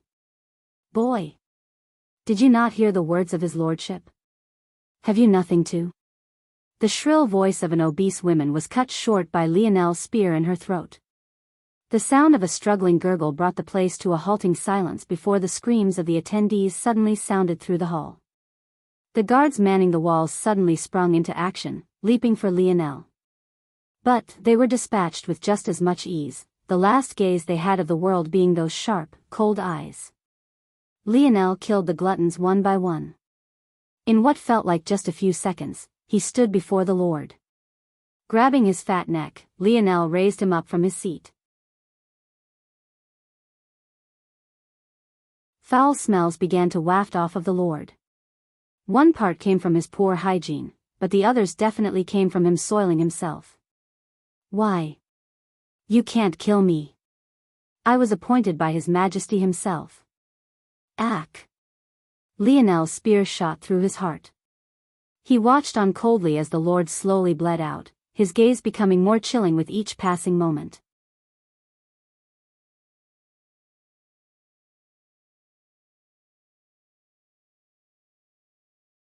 Chapter 752. Chapter 752, Silence. Lionel watched as the corpses fell before him. The screams of the attendees and the subsequent commotion of the manor all shook the city, yet he didn't seem to be able to hear anything. He stared at Lord Helly's body as it slowly bled out before him. Even now, the man struggled to gasp and gurgle, his gradually dimming eyes still filled with shock. Even as he died, he couldn't fathom the idea of someone killing him. He couldn't wrap his head around how someone beneath him, someone he had appointed, no less, could possibly treat him in this way. When Helly's took his last, struggling breath, Lionel turned and walked out of the dining room, his gaze still suffused with coldness. Walking down the hallways, there were some guards who simply charged by him despite the fact he still wielded a bloody spear. Maybe in their minds, they still couldn't wrap their heads around the idea of someone attacking their lord either. So, when they heard such commotion and alarm, their first reaction was to understand the situation before taking action. As for the few guards with sense enough to realize that these matters were definitely related to Lionel, they received a whipping spear to the side of their heads, causing their brains to rattle within their skulls. The commotion of the city continued to grow. However, it soon became obvious to Lionel that not all of it was caused by himself. There was most definitely something else going on. But even Lionel was shocked when he stepped out of the manor doors to find the source. At that moment, Lionel stood at the top of the manor's marbled steps, his position unwittingly being right above the cracks his own feet had caused earlier. Down below, there was an accumulating surge. One would have thought that this was the result the movements of the Majesty Helly's mentioned before his death. But Lionel knew that such a thing was far too quick. He had no idea who this Majesty was, but what he did know was that they couldn't possibly be so close by and things couldn't possibly be so coincidental. When the surge got closer, though, even Lionel couldn't help but be stunned. He was correct. It really wasn't this so-called Majesty. But the source was potentially even more shocking. A hodgepodge of men and women, even some Lionel would deem as children, all pushed through and into the noble district. Without a care for the risk to their lives, they clashed against the patrolling guards, their rage palpable. Compared to the shimmering armor of the guards they faced, their equipment was shabby. Many of them ran along with their bare feet, unable to afford shoes. Most wore rags that could barely cover their bodies. Some gripped makeshift weapons or kitchen knives so awkwardly that it became clear they had never done such a thing in their lives before. At the helm of this army was a young man Lionel recognized all too well. Even from so far away, Lionel could see the fury and determination that lit his eyes. But, what was maybe even more heart-stopping was the fact his petite little wife followed right by his side. She too wielded nothing but a kitchen knife, probably due to the fact any other weapon would have been too heavy for her. Her face was the picture of nervousness crossed with resolve, but the tears that simultaneously fell from her cheeks made Lionel's coldness dissipate somewhat, an involuntary chuckle escaping his lips. This wasn't because he was laughing at Elise's weakness. Rather, he felt as though he was watching his little sister try her best to open a jar with her tiny hands. She squeezed and grunted, putting in all the effort her small body allowed. However, it only resulted in sniveling tears that made one want to protect her with all their heart. The resolve for such a woman to enter a battlefield like this one was beyond Lionel's range of understanding. He didn't even know if he himself had such resolve. But what he knew for certain was that if he was Rollin, he most definitely wouldn't have the resolve that would be needed to march into enemy territory with his wife by his side like this, knowing that he couldn't possibly guarantee his ability to protect her. Was Rollin wrong for doing this? Lionel felt that the answer was too complicated. He had no idea. On the one hand, one had a duty as a husband. To protect one's wife, one's children, one's family. In a lot of ways, keeping them out of danger in the first place was part of this responsibility. But on another, Rollin had a duty to himself, to continue to be that man his wife fell in love with, that man of pride and honor, of sacrifice and valiance. If he hid his family away and ignored all of this, could he have continued to do that? And then there was a third perspective. Didn't one also have the duty to bring about the best life one could for one's family? If the world you experienced every day could be considered to be nothing but a living hell, a place where endless suffering was abound and every minute your family spent within it was more heartache than anything else, what would you do? Would you still have to protect the status quo? Would you still be doing your duty as a husband, a father, if you allowed your family to continue to exist in such a world? Where was the line? Which duty should you be most loyal to? Was safety the most important? Were your ideals the most important? Or was happiness the most important? As Rollin continued to lead the charge, his every step was like a hammer on Lionel's heart. When the flood of makeshift warriors finally made it to the manor, they all looked up toward Lionel, who hadn't moved an inch, and Lionel looked back toward them. A silence hung over them all. Even though the city still seemed to be alight with blaring alarms and screaming nobles, it still seemed quiet to them, for some reason.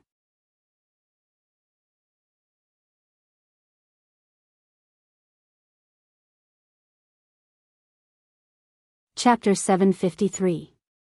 Chapter 753, 3 months feeling their gazes was more than just that. It wasn't like what one would experience standing before a crowd and being expected to give a well-thought-out speech. No. It was far heavier than that. As though the burden of their hopes and dreams had suddenly been settled onto his shoulders, as though he was their light-bearer, as though he was their only hope. It was a different kind of weight, one that would definitely crush the heart and soul of any man unworthy of it all. Rollin stood down below, holding on to the small, trembling hand of his wife. His blue eyes seemed to pierce through the space between them, landing on Lionel with a burning light, an endless fervor. He looked from Lionel's face to the bloodied, four-meter-long spear in his hand. The crimson liquid dripped slowly from its tip, rebounding off of the marbled steps. The sound, slow and rhythmic, beat along with their hearts. "This is your choice?" Lionel asked. In return, silence was all he received. "All right, then." The crowd of commoners erupted, their roars and cheers surging through the small town like a torrential wave. For the first time, the nobles began to feel some fear of their own, none of them daring to so much as peek out from their windows. Over a month later, in a distant city that dwarfed the small town in size and stature, a man with a graying beard sat upon a throne, listening to a report expressionlessly. Though his beard was indeed graying, rather than giving him the look of an old, out-of-his-prime man, it instead gave him an air of wisdom and confidence, even bolstering his looks to a level that could only be matched by other refined middle-aged men. "Your Majesty, Heli's death has been confirmed. According to reports, he lost his life at the hands of his general. Since then, the town has been gathered beneath the rulership of the general and has even begun to rapidly expand. Rather than continuing to defend the border as they're meant to, they've turned their weapons toward the capital and have been steadily eating away at our territory. At this point, 7 towns and 2 cities have already fallen." The king listened to this matter without much of a change in expression. However, the court ministers around him already began to bluster and rage before he, himself, got the chance to say anything. Bang! A man with a round belly smashed his fists down on an expensive wood railing. However, considering his stature and power, Lionel wouldn't conclude that he was useless in combat like he had for the other nobles. In fact, this man was definitely quite dangerous, carrying with him strength that could rock the earth. So much noble blood is on his hands. This scourge must be eradicated. Then why don't you go lead an army to stop him? Let him see what the esteemed Michael the Round can do. Michael shot a look of fury over. His title was Michael the Sturdy, not Round.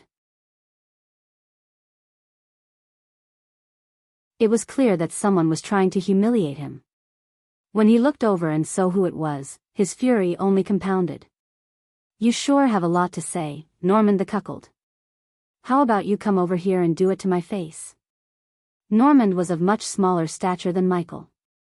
Despite the fact he was in the king's presence, he had reclined back in his chair, his feet laying up on a similar wooden railing to the one Michael slammed.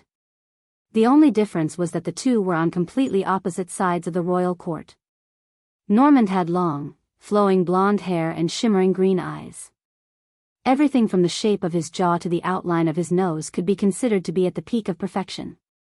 He was truly a handsome man amongst handsome men. Even though he was slouched and his figure wasn't clear, one had no doubt that he would match up in this aspect as well. Despite being insulted even more blatantly than Michael had been, Norman didn't react in nearly as enraged a fashion. In fact, he laughed as though the insult wasn't about him at all. Those who knew the story behind this could only show a range of reactions. Some shook their heads, some ignored the situation entirely, but the majority snickered. It was clear that amongst nobles, Norman wasn't well liked at all. And his next words proved exactly why that was. Ah yes, my wife-to-be was indeed snatched away by His Majesty at the behest of his favorite son. What can I say?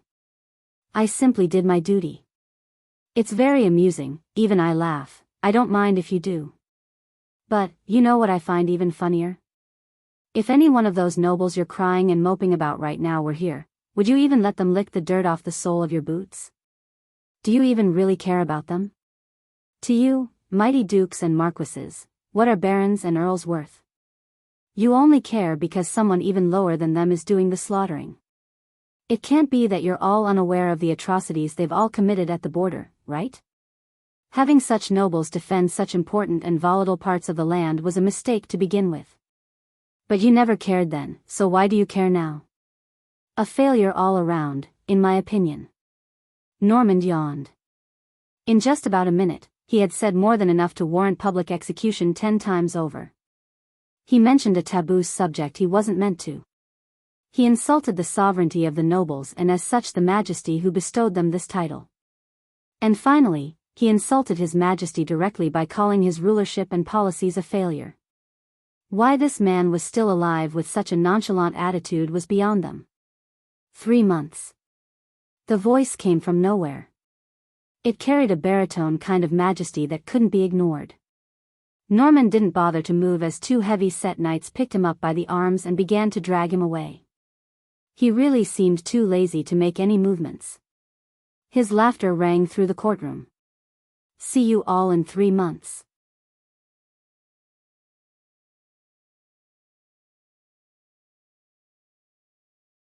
Chapter 754.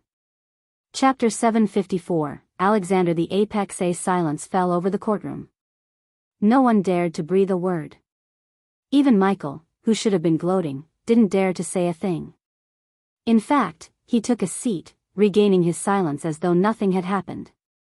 Their king, Alexander the Apex, was a man they all feared from the deepest recesses of their heart. When he spoke, the world listened. When he commanded, the world moved. However, sometimes, his inaction was the scariest of all. It had already been 12 years since Norman's fiancée was snatched from him. In these 12 years, Norman had probably only meant maybe a few weeks of them free, if that. In that time, he had never been allowed to die, forced to watch as the love of his life became a tool for another man, and a weapon for a king to exercise his authority. By now, every outburst Norman had was like a plea to have his head lopped off, a hope that one day he would stumble upon a word combination so foul and so pointed that Alexander would finally have enough and put him to death. But, each and every time, the king would remain unmoved, passing down a sentence of time without so much as blinking. Then, he would continue about his duties as though absolutely nothing had happened, yet not a single person dared to say a word. It was as though all of them had been watching a session of torture for over a decade. The seed of fear planted within their hearts only seemed to grow with each passing day, a rational fear of their king being etched onto their souls. It took a special kind of sick and twisted person to so nonchalantly do what this king of theirs had done, and none of them dared to be the next. On a whim, their king had destroyed maybe the greatest talent their kingdom had ever seen in Normand, just for the sake of proving a point and asserting his dominance. Then, still not satisfied, he continued to torture this young man who had done absolutely nothing wrong simply so that they would never forget just what he was capable of. This sort of man. You shouldn't ever get on his bad side. Michael. Why yes. Your Majesty. Michael rocketed up to his feet, his belly seemingly made of steel as it didn't bounce even a single time. However, that didn't stop his attempt at keep his arms straight down his side from being laughable. You will lead the expedition. I want this matter handled. Do not bother to come back unless it is. Yes. You're all dismissed. Alexander said emotionlessly. The king stood and left the courtroom, leaving Michael sweating buckets. The truth was that Michael didn't want this assignment. He had stood out for some brownie points, to get some nobles on his side. However, the rumors of the rebel army were too striking to ignore. Of course, it wasn't that he feared Lionel. This was far from the truth. He felt that he could even crush Lionel with ease if that was all there was to it.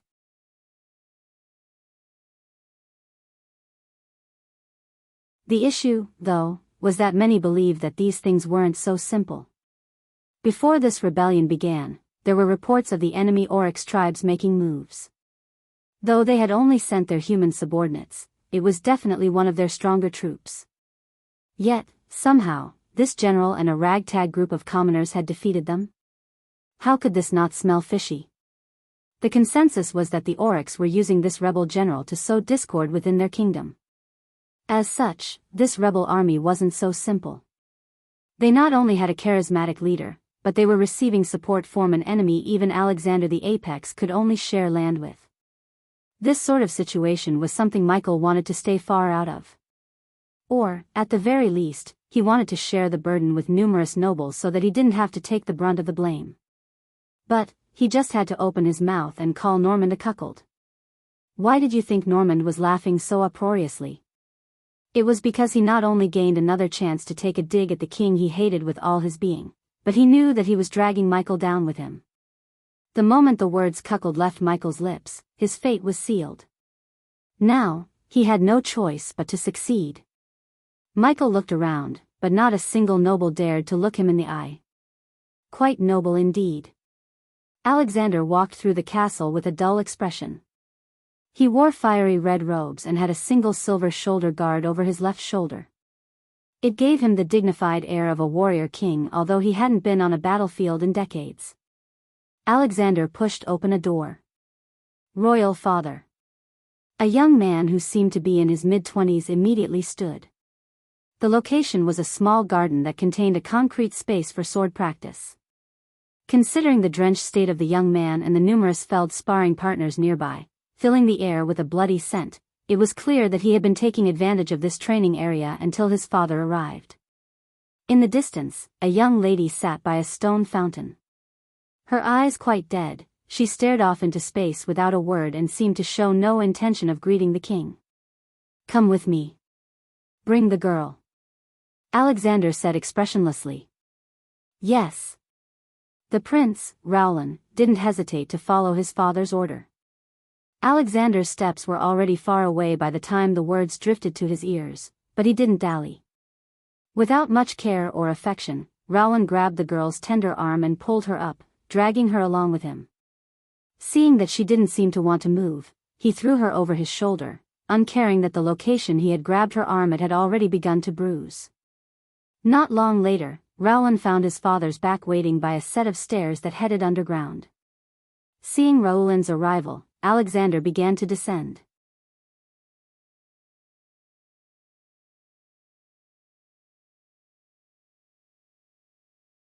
Chapter 755.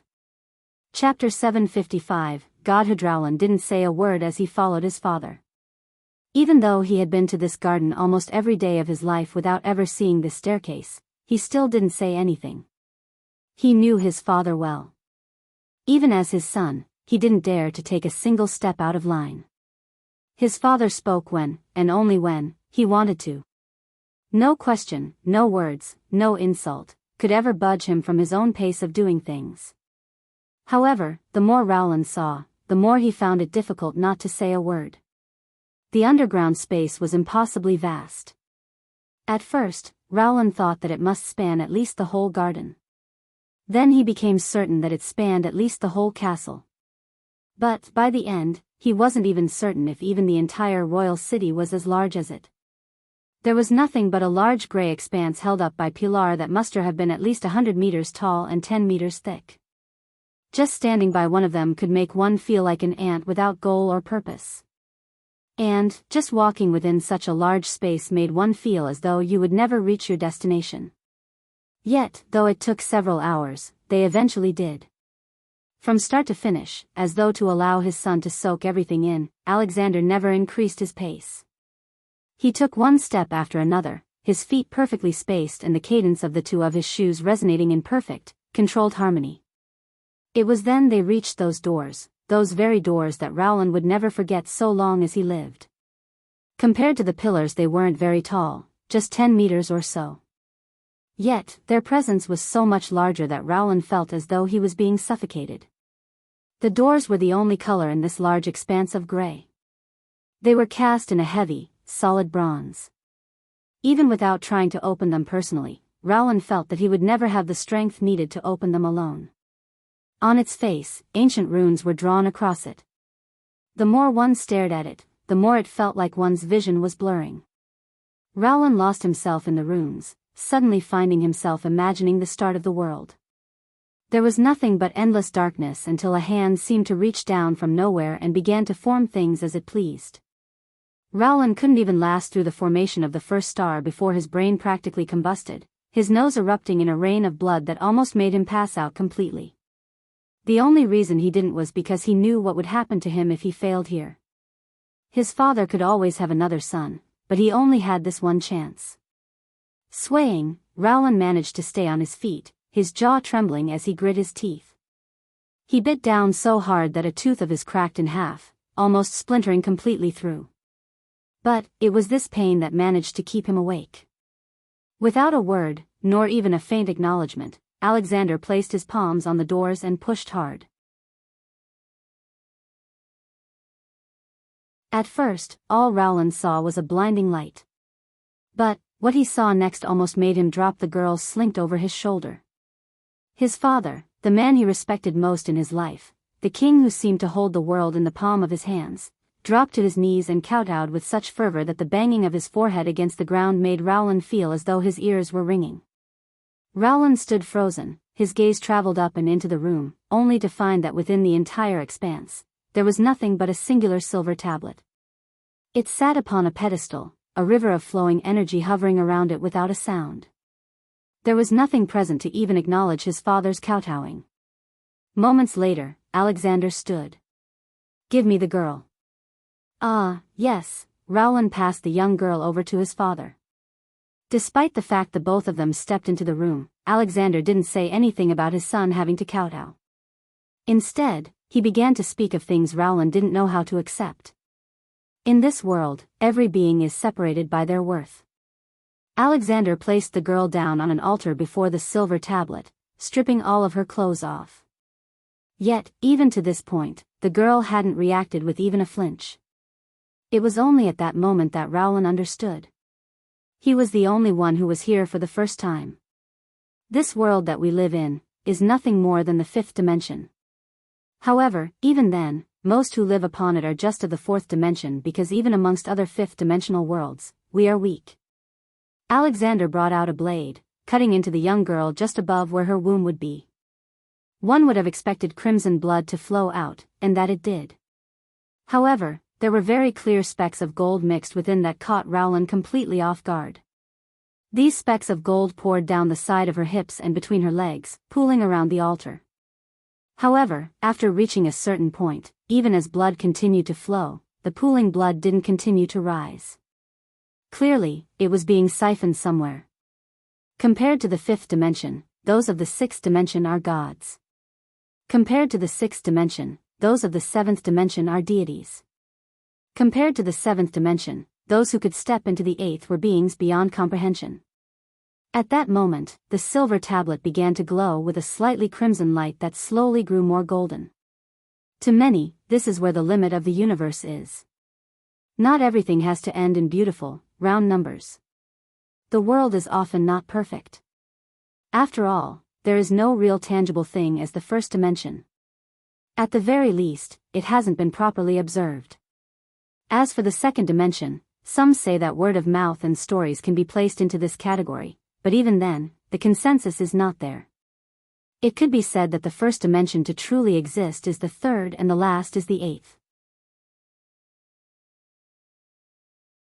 Even the strongest existences in our dimensional verse is of the eighth dimension, and all of them are recluse entities that haven't appeared in countless epochs.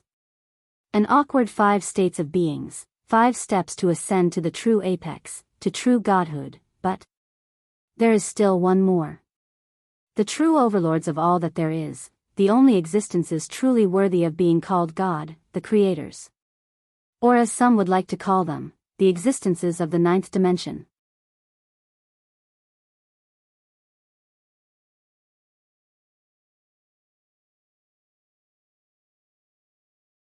Chapter 756.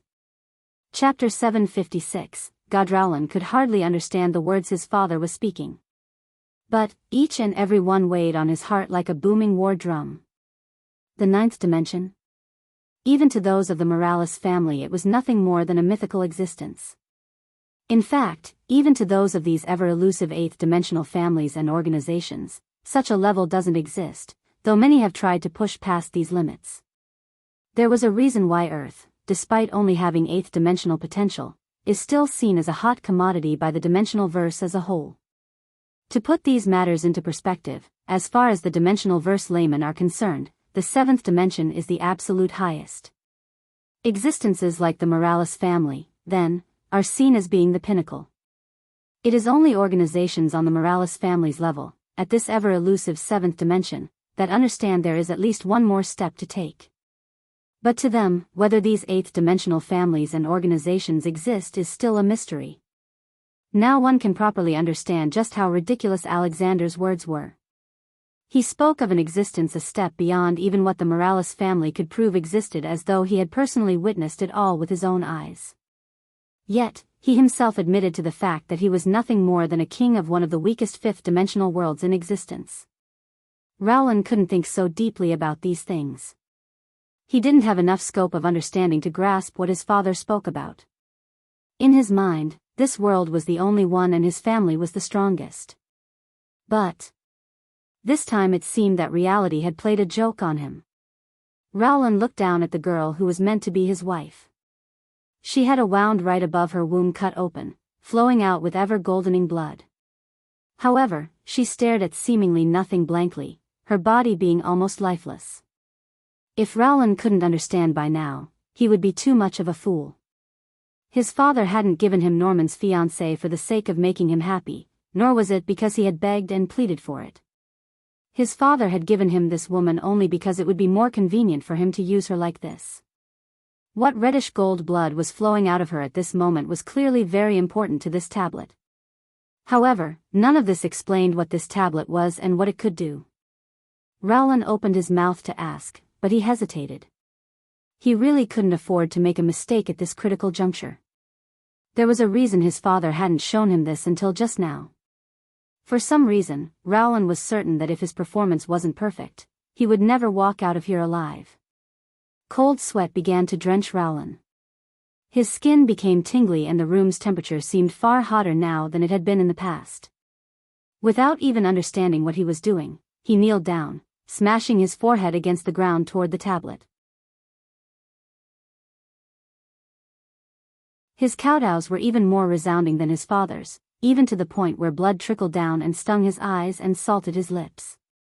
For the first time since they entered, Alexander looked back. It was just slight, but if one had been looking closely, it seemed as though two slits just beneath his eyes had closed at that exact moment. "Come here." This voice was almost like the call of an angel to Rowland. He realized then that he had finally done the right thing and managed to traverse this tribulation. Soon, father and son stood before a bleeding young woman in the nude. Rowland took a deep breath, suddenly feeling as though his body was invigorated.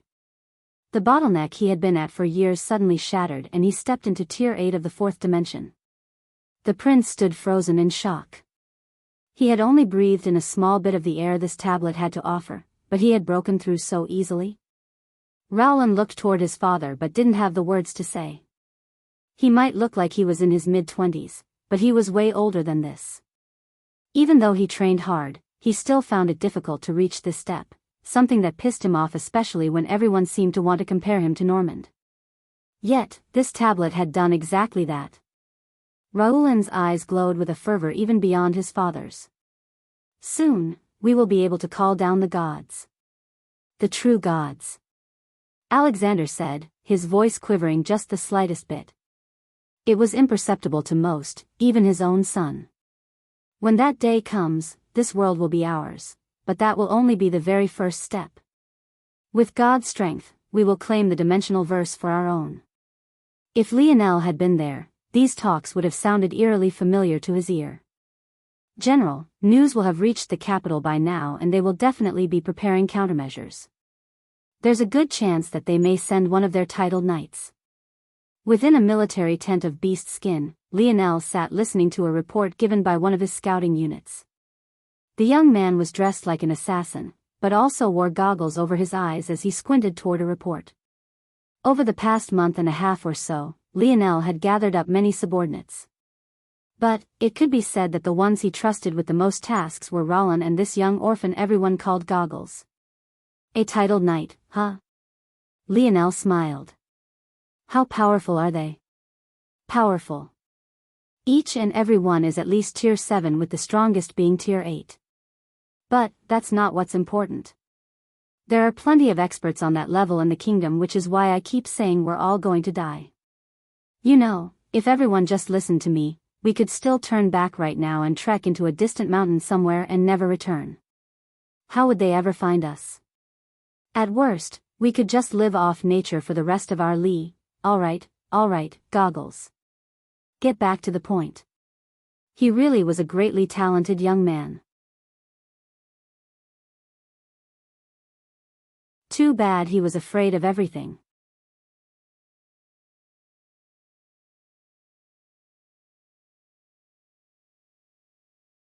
Chapter 757. Chapter 757, Goggles. After being cut off before he could go on yet another emotional tirade, Goggles could only mumble under his breath about building an HR department and how much abuse he was suffering through. Toward this, Lionel could only shake his head while the meeting tent burst into short spurts of hidden chuckles. Titled knight isn't just a randomly handed over title. In other societies, a titled knight is still beneath the lowest noble. Even a baron could easily look down at them. However, to Alexander the Apex, his titled knights represent something completely different. He's able to breathe power to their title, giving them a buff they can use in battle. In addition, beneath the flag of a titled knight, their army gains the same buff, making them extraordinarily powerful. Lionel finally perked up with interest. "An ability?" he asked. "Yes. Alexander the Apex has the ability to breathe power to a word. Due to the fact he is a king, he can also mobilize royal force to fuel his ability and make it far stronger. As such, within the borders of the kingdom, his titled knights are even more powerful." Royal force. Lionel narrowed his eyes. This name was the one used by this world. However, Lionel had already learned about it long ago despite not having heard it referred to with this title. This so-called royal force wasn't royal at all. Or, rather, it wasn't exactly related to the kingdom. It was more likely that Alexander had spread this myth so that he could establish his sovereignty. But the truth was that this royal force was actually world force. World force was a strength one gained access to so long as you wielded at least a quarter of a world spirit. It was similar to universal force in that it gave a strong boost to one's overall techniques. However, there were some differences. For example, world force could be used to directly strengthen one's ability. But universal force couldn't be used so flexibly, especially when it was anchored to one's comprehension of the universal cycles. This said, world force also had its own weaknesses as well.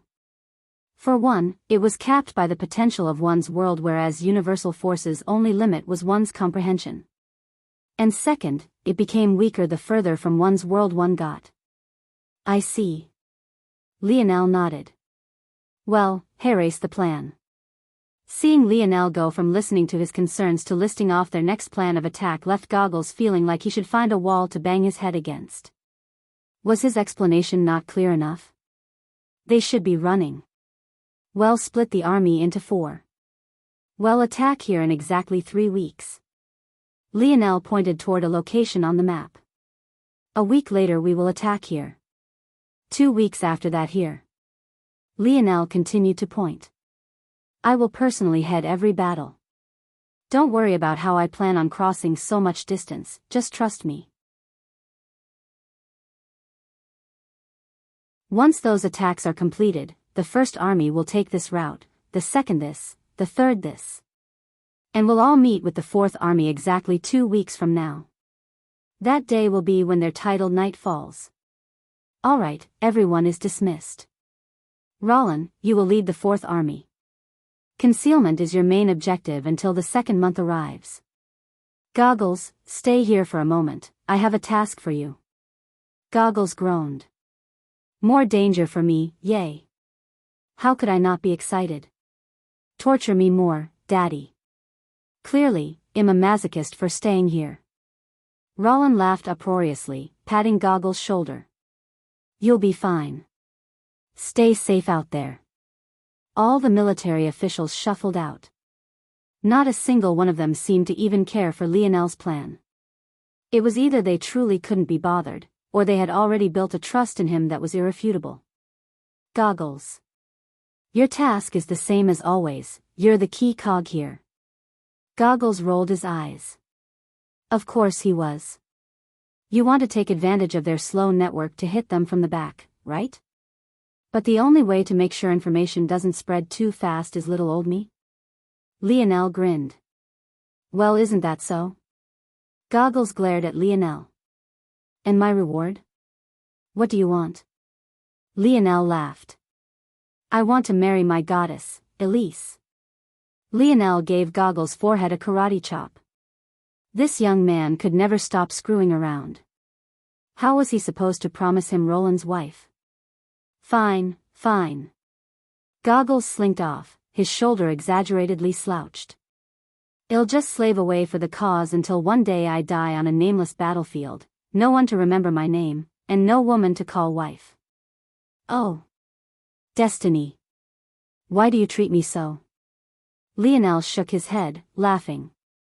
Goggles was indeed an important part of their operations. He had a sensory-type ability, but it was quite unique.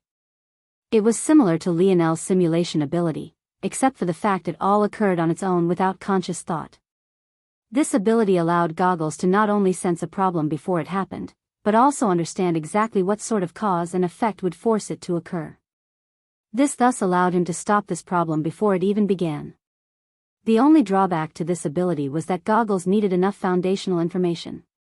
The broader his target, the more vague his understanding of cause and effect was. The more focused his target, the sharper his senses became.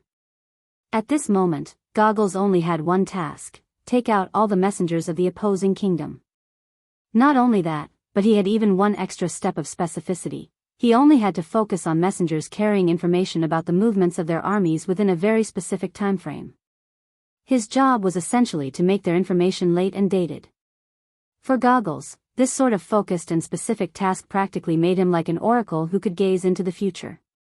When Lionel first met him, he almost mistook him for a savant. This kind of chess piece. It was the kind any king would kill to have. Yet, as cowardly as Goggles was, he had chosen to join their cause.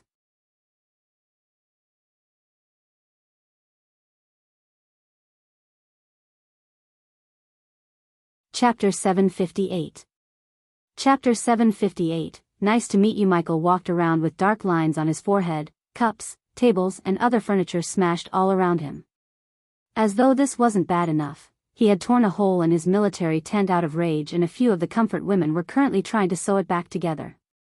But this only pissed him off even more. The corpse of one of these women was lying on the ground, having been killed by him in a fit of rage. But none of them dared to move her body. They could only step over her as they continued their attempt to sew the tear shut. As though by design, this of course managed to piss Michael off even more. Why wouldn't they stop sniveling and crying? It was just one dead woman, and now they suddenly couldn't take it. They were fine with servicing a dozen men during any given night, but murder was where they drew the line? Clearly, in his ridiculous tirade, Michael had completely forgotten that most of these women weren't here by choice. Fuck. Michael ripped one of the women away from the tear, ironically making it even wider as she subconsciously grabbed out. Damn it. The woman was quickly bent over a table, her dress being torn away and a sudden cry leaving her lips as she felt something enter her. Michael began to vent all his frustration, clearly not caring that he was using far too much strength. Sir Michael. At that moment, an attendant walked into the tent. Despite seeing the woman pressed into the table and Michael furiously humping her from the back, he didn't have much of a change in his expression, as though he was very much used to seeing such a scene. What the hell is it? We've gotten news of their movements. Michael's eyes went red with rage. Oh yeah? We've gotten more word, is it? What about the first time at the Alpes? The second time at the tree ant forest? Why am I spinning my army around in circles just to find cities they've abandoned and hardly touched? Are you fucking with me? The woman below Michael whimpered. The hand Michael used to press her face into the table exerted too much pressure, making it impossible for her to breathe. This time we've done more due diligence. We are certain that this information is at most 3 days old. We will most definitely be able to intercept them if we move now. From my understanding, it seemed that the net they cast to stop our messengers finally showed a flaw. This time, we've got them. Michael squeezed and threw the woman he had bent over to the side. She gasped for air like a fish out of water, scrambling to return to her work mending the tent's fabric. Why didn't you say that from the very beginning? Michael roared. We're moving out. Michael rode a magnificent steed. It had a muscular body that seemed pumped of steroids and flowing hair that made up its mane and covered its hooves. It almost looked like it was galloping on air with the way it moved. The army tore through the plains. I don't like this valley, circle around it. Michael roared. Even though Michael seemed hot-headed, he was still a general with decades of experience. He refused to be led by the nose. He would be cautious whenever there was an opportunity to do so. Circling around the valley would at most add half a day. Rather than harming them, this would only help. Instead of arriving in the morning, they would be arriving in the afternoon. If they managed to catch the rebel army mid-siege, this war was as good as over. However, what Michael didn't expect was to have to pull the reins of his horse, forcing himself to come to a grinding halt, barely a day later. Before them, a river that had never appeared before had suddenly appeared as though a god reached down and created it on a whim.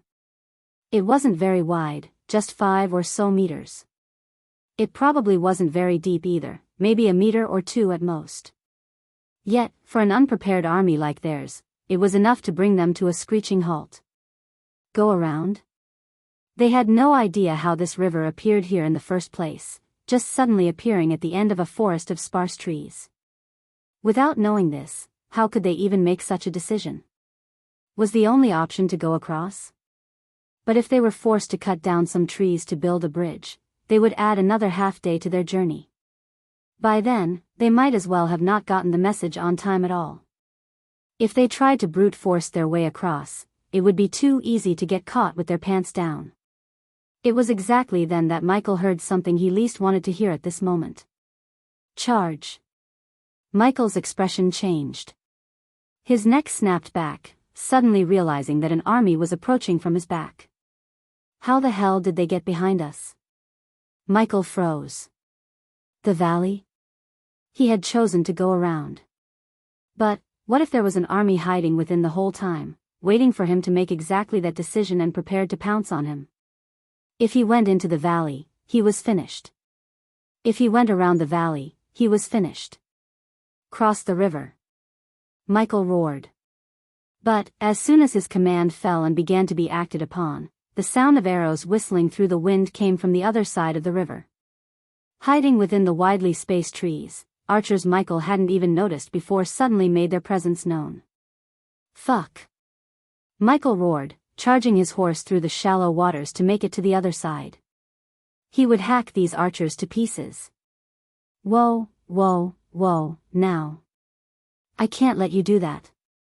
In a streak of golden light, Michael suddenly found his path blocked by a boy who was young enough to be his grandson.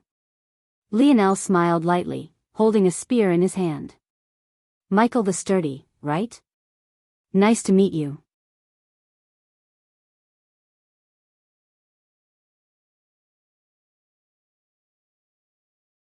Chapter 759. Chapter 759, No choice. The instant Lionel's greeting fell, so too did his spear. Michael's expression changed, reacting quickly. He was a veteran of battle after all. And, as far as he was concerned, Lionel challenging him on foot while he sat atop his horse was one of the most foolish decisions he could have ever made.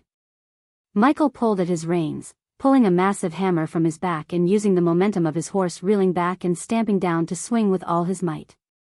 But, as though he had seen through Michael's ploy from the very beginning, the trajectory of Lionel's spear had already shifted, its long, flexible body snapping in the air at a flick of his wrist and shooting through to the steed's falling throat like a meteor.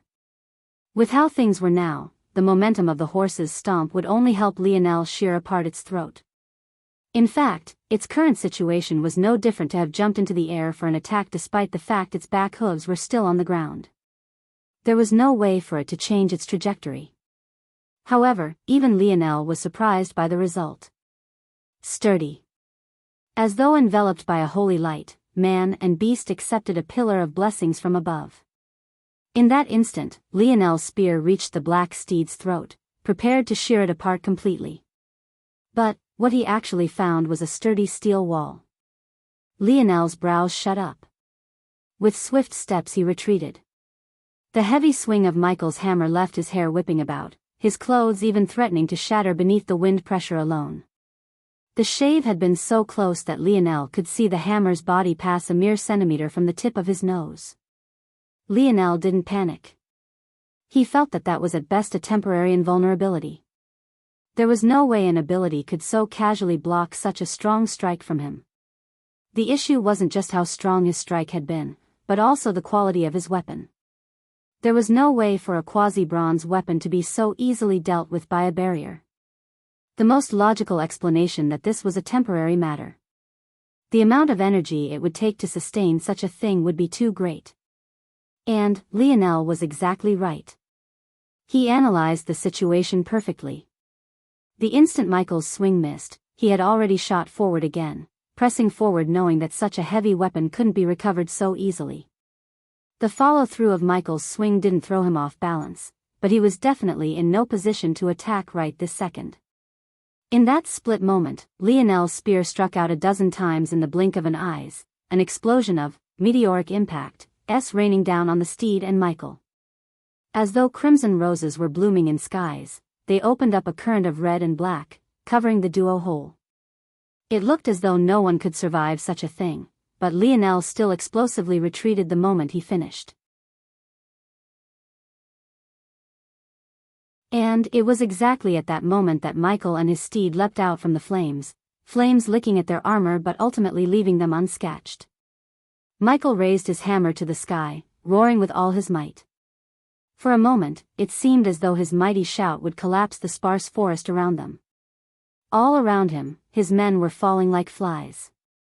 He couldn't do anything about the archers sniping them down even though he had crossed to the other side of the river, nor could he do anything about the surging army pincering them from the back, at least not directly.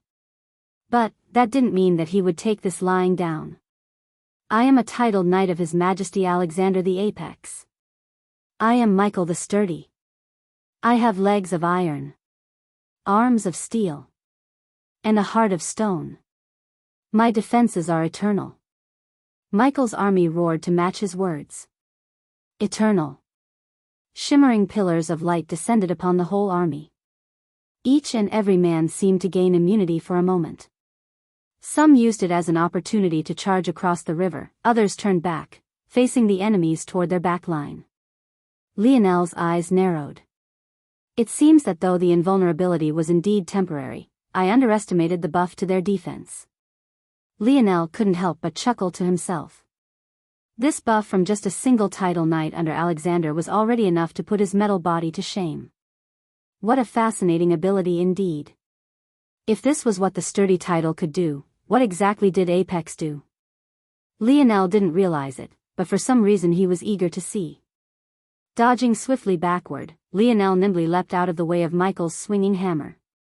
The titled knight left absolute devastation in his wake, chasing after Lionel with an undying fervor. Every time Lionel's spear snaked outward, making contact, he would barely pierce a centimeter or two of flesh, resulting in what was nothing more than superficial wounds to a man and beast so powerful. The worst part was that Sturdy seemed to have an exceptionally high elemental resistance.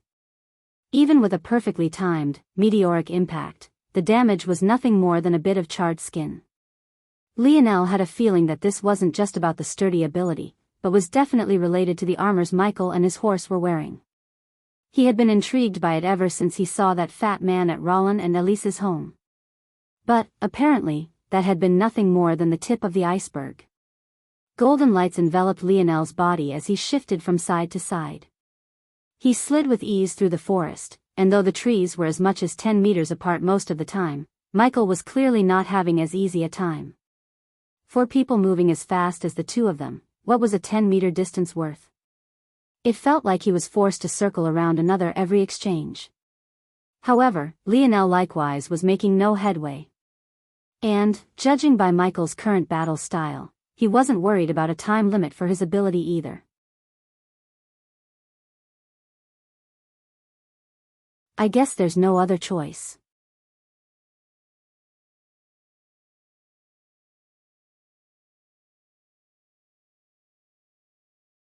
Chapter 760. Chapter 760, Lionel flipped his palm over, causing his spear to vanish. Michael seemed to want to press his advantage the moment he saw this. He didn't believe that Lionel was giving up, but that didn't matter. All that did matter to him was that this was a chance to finally end this battle. Though Lionel had seemed to survive so long because of his speed and agility, Michael could tell that another large portion of the reason was the length and reach of his spear. He had never seen such a long spear before. The crafters of their kingdom were excellent, but the logistics of forming such a long and flexible spear was a nightmare, especially if you wanted it to carry any strength. If it wasn't for his sturdy title, he felt that he would have already lost his long-time partner. However, would Michael really have the chance to press such a small advantage? Lionel's spear had hardly disappeared before another one appeared in its place. And, though this one was exactly a meter short of 4, Michael's pupils immediately constricted. It was the kind of spear that held a presence of its own, a fiery aura that seemed to want to battle against even its own owner. Just laying there in Lionel's palm, it made the energies of the world tremble, its mere existence exuding an undying superiority. Lionel twirled his spear in his hands, its double blade slicing apart trees tens of meters away with its wind pressure alone. He hardly put any effort in, yet the devastation he wrought had reached an all-new level. Let's end this. Lionel shot forward. However, Michael immediately retreated, his pupils constricted into pinholes. He didn't dare to meet that spear with his hammer.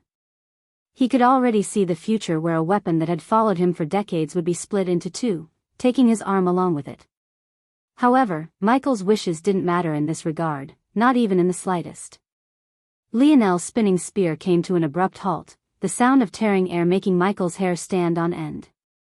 At that moment, Lionel pierced forward. It's not enough, the range is too shallow. He won't make it. Michael remained composed, ready to look for a lane to counterattack. If he ran from this battlefield, his army would lose the buff he had given them.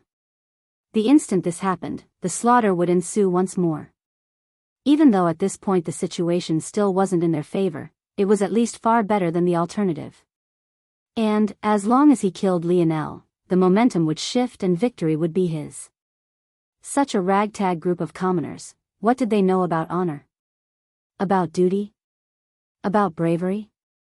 The moment their spiritual leader collapsed, so too would they. Michael's eyes lit with fury and contempt. But, what happened next made him feel as though his whole world was flipping. The instant Lionel reached the limit of his piercing movement, completely short as Michael had expected, he suddenly burst past it. Lionel's spear splintered into two of its three segments, a snaking chain shooting through the air as the blade continued forward. Michael couldn't even react before his valiant steed of decades had its throat pierced, a pained neigh followed by gurgling blood leaving it as it died. Lionel's spear spun in his hands, ripping upward. The spear's blade followed suit, tearing through a defense he could hardly dent moments ago as though a knife through butter. A hot rain of blood blinded Michael for a moment as his steed's head was split in two. Even though he reacted quickly, blocking his front with his massive hammer, he found that Lionel's next attack came from his side. Lionel's spear separated into three parts. As it spun in his hands, it was almost like a massive meat grinder. Michael couldn't even reacted before his body, along with his horses, was bisected four different ways. The rotation came to a grinding halt, Lionel's spear snapping back together. As though the clicking noise was a sign for the world to begin moving forward again, dozens of trees in the surroundings were sliced into 4 or 5 pieces, collapsing to the ground like piles of firewood. Lionel looked toward Michael's collapsing, gory figure in silence before looking at his spear. He had most definitely not expected the difference to be so drastic. The scariest part was that at this point, he could only make use of this spear's innate sharpness, he couldn't even pour force into it. Yet, just its sharpness alone was able to have such an effect. It felt as though the same strength he applied to quasi-bronze spears, when applied with this quasi-silver spear was easily 100 times more destructive. Lionel clearly didn't understand the level of privilege he had. What he was doing was the equivalent of taking a weapon forged by a god into a world of mortals.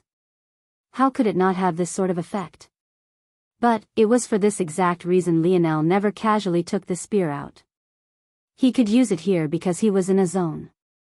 Logically, he either found a way to leave this place or he would die, so whether people knew about it or not was irrelevant. However, things were different in the outside world. It wasn't like he could just leave everything behind and expect it all to be erased. Lionel shook his head. The outside world didn't matter right now. He had to focus on this task so he could get out of here as quickly as possible. Since he had the advantage of being in a zone, there was no need to hide the strength of his treasures here. Taking a deep breath, Lionel shot into the battlefield. He didn't bother to change his spear again. Since he was free to do as he pleased in this zone, he might as well take it as an opportunity to train in controlling it. Since speed was his goal, why would he hold back with his strength? Unfortunately for the kingdom, the fall of this titled knight would only be the first and most definitely not the last.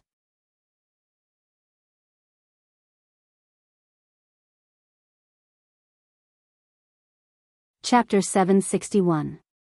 Chapter 761, Visitor. The moment Michael died, the buff his warriors had gained vanished. In an instant, a battle that could have been described in terms of 60 to 40 had become 90 to 10. When Lionel joined, especially with his quasi-silver spear, the result was devastating. Not a single on the kingdom's men survived, though this wasn't out of Lionel not wanting to spare them. It was clear that this Alexander had an iron grip on his men. Though there had been plenty of those willing to join their cause in the cities they had conquered to this point, they had all been people of common birth. There were very few nobles who chose to take their side. Obviously, Alexander the Apex had a very tight hold on these people, likely holding the lives of their families over their heads. Of course, Lionel felt a small bit of sympathy for this. But he had always believed that no singular life was worth more than another, even if that was his own. The lives of these soldiers' families in the capital weren't worth more than the commoners who suffered every day under their rule. The lives of the soldiers themselves weren't more valuable than the commoners who fought beneath Lionel's banner. Not to mention the fact that since these warriors had chosen to die on the battlefield, their families would be just fine.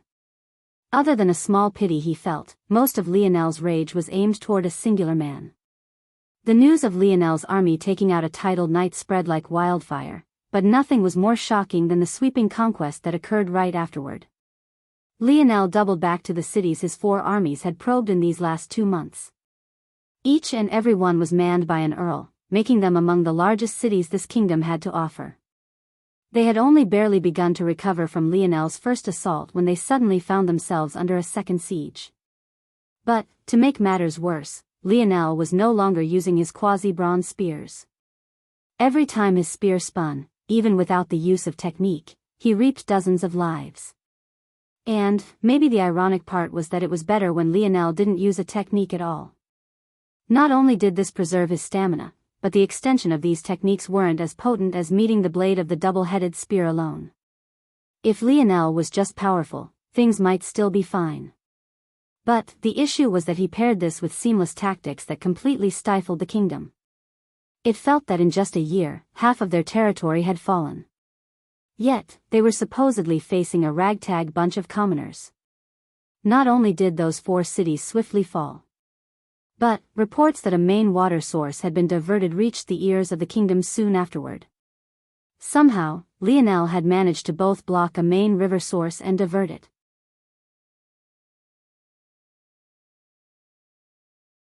What was truly baffling about this was that he used this diverted river source not only as a tactic to pincer Michael and ultimately kill him, but he simultaneously used it to give his new claimed territory a steady supply of water and resources that was impossible for the capital to cut off. At the same time, this diverted water source resulted in a shortage of clean water for 3 separate dukedoms located nearer to the capital. It felt like he was killing 10 birds with a single stone. When the crafters learned how Lionel had done it, they stood shocked before the collapsed mountain turned a movable dam, their faces paled from shock. Facing this kind of genius, weren't they all finished? It felt like the next year was nothing but the capital receiving one slap in the face after another. For more titled knights fell, each more powerful than the last.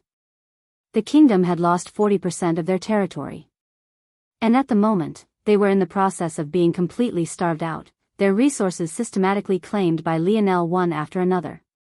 By the 2nd year, the kingdom was being brought to its knees and had less than 30% of its land left, most of which was a vast expanse of natural protections keeping the capital within its turtle shell. It was then, sometime during a heavy storm of winter, that Lionel received a visitor. "You little brat." Roland kept Goggles in a firm headlock, his legs wrapped around the latter's hips for extra leverage. The rest of the military tent chugged beer, laughing heartily at the spectacle. "Damn it. I just asked for one night. With my wife." "Yes." Goggles squeezed out shamelessly. "She's too good for you." Roland's headlock tightened, Goggles' eyes almost popping out. The latter's face turned a bright shade of red as he struggled, trying to tickle at Roland's side so he would let go. Lionel chuckled lightly. As usual, he was sipping at a fruity drink rather than the hard liquor of the others. Elise had actually personally made this batch for him. He had to admit that that little girl was indeed as close to a guardian angel they all had. "HM." At that moment, a messenger came into the tent. "Saluting all lieutenants." The young man said respectfully, an air of fanaticism lighting his eyes. "There is a diplomat here to see the general." "A diplomat? From where?" Lionel asked. "The Oryx Kingdom, sir." Lionel's eyes narrowed. At the same time, the rowdy atmosphere of the tent grew more somber. It could be said most felt that the capital was pretty much finished, even though Lionel had never expressed such an opinion. However, if there was to be a wild card, it would definitely come from the Oryx Kingdom. If they threatened to attack them from the back now, all their momentum would fizzle out.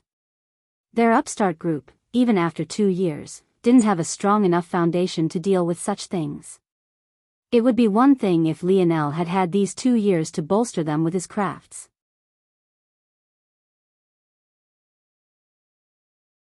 But, after entering this world, aside from his spear domain ring which seemed unaffected by the odd restrictions of this zone, Lionel hadn't been able to bring anything else with him. This included little Tolly. At that moment, Roland let go of Goggles just in time for Lionel to look over. Goggles shook his head, seemingly understanding Lionel's meaning. No danger, huh? Lionel nodded. Let them in. You're tuning in to the Carefree Valley YouTube channel. Don't forget to subscribe and join us on this journey to catch the most captivating stories.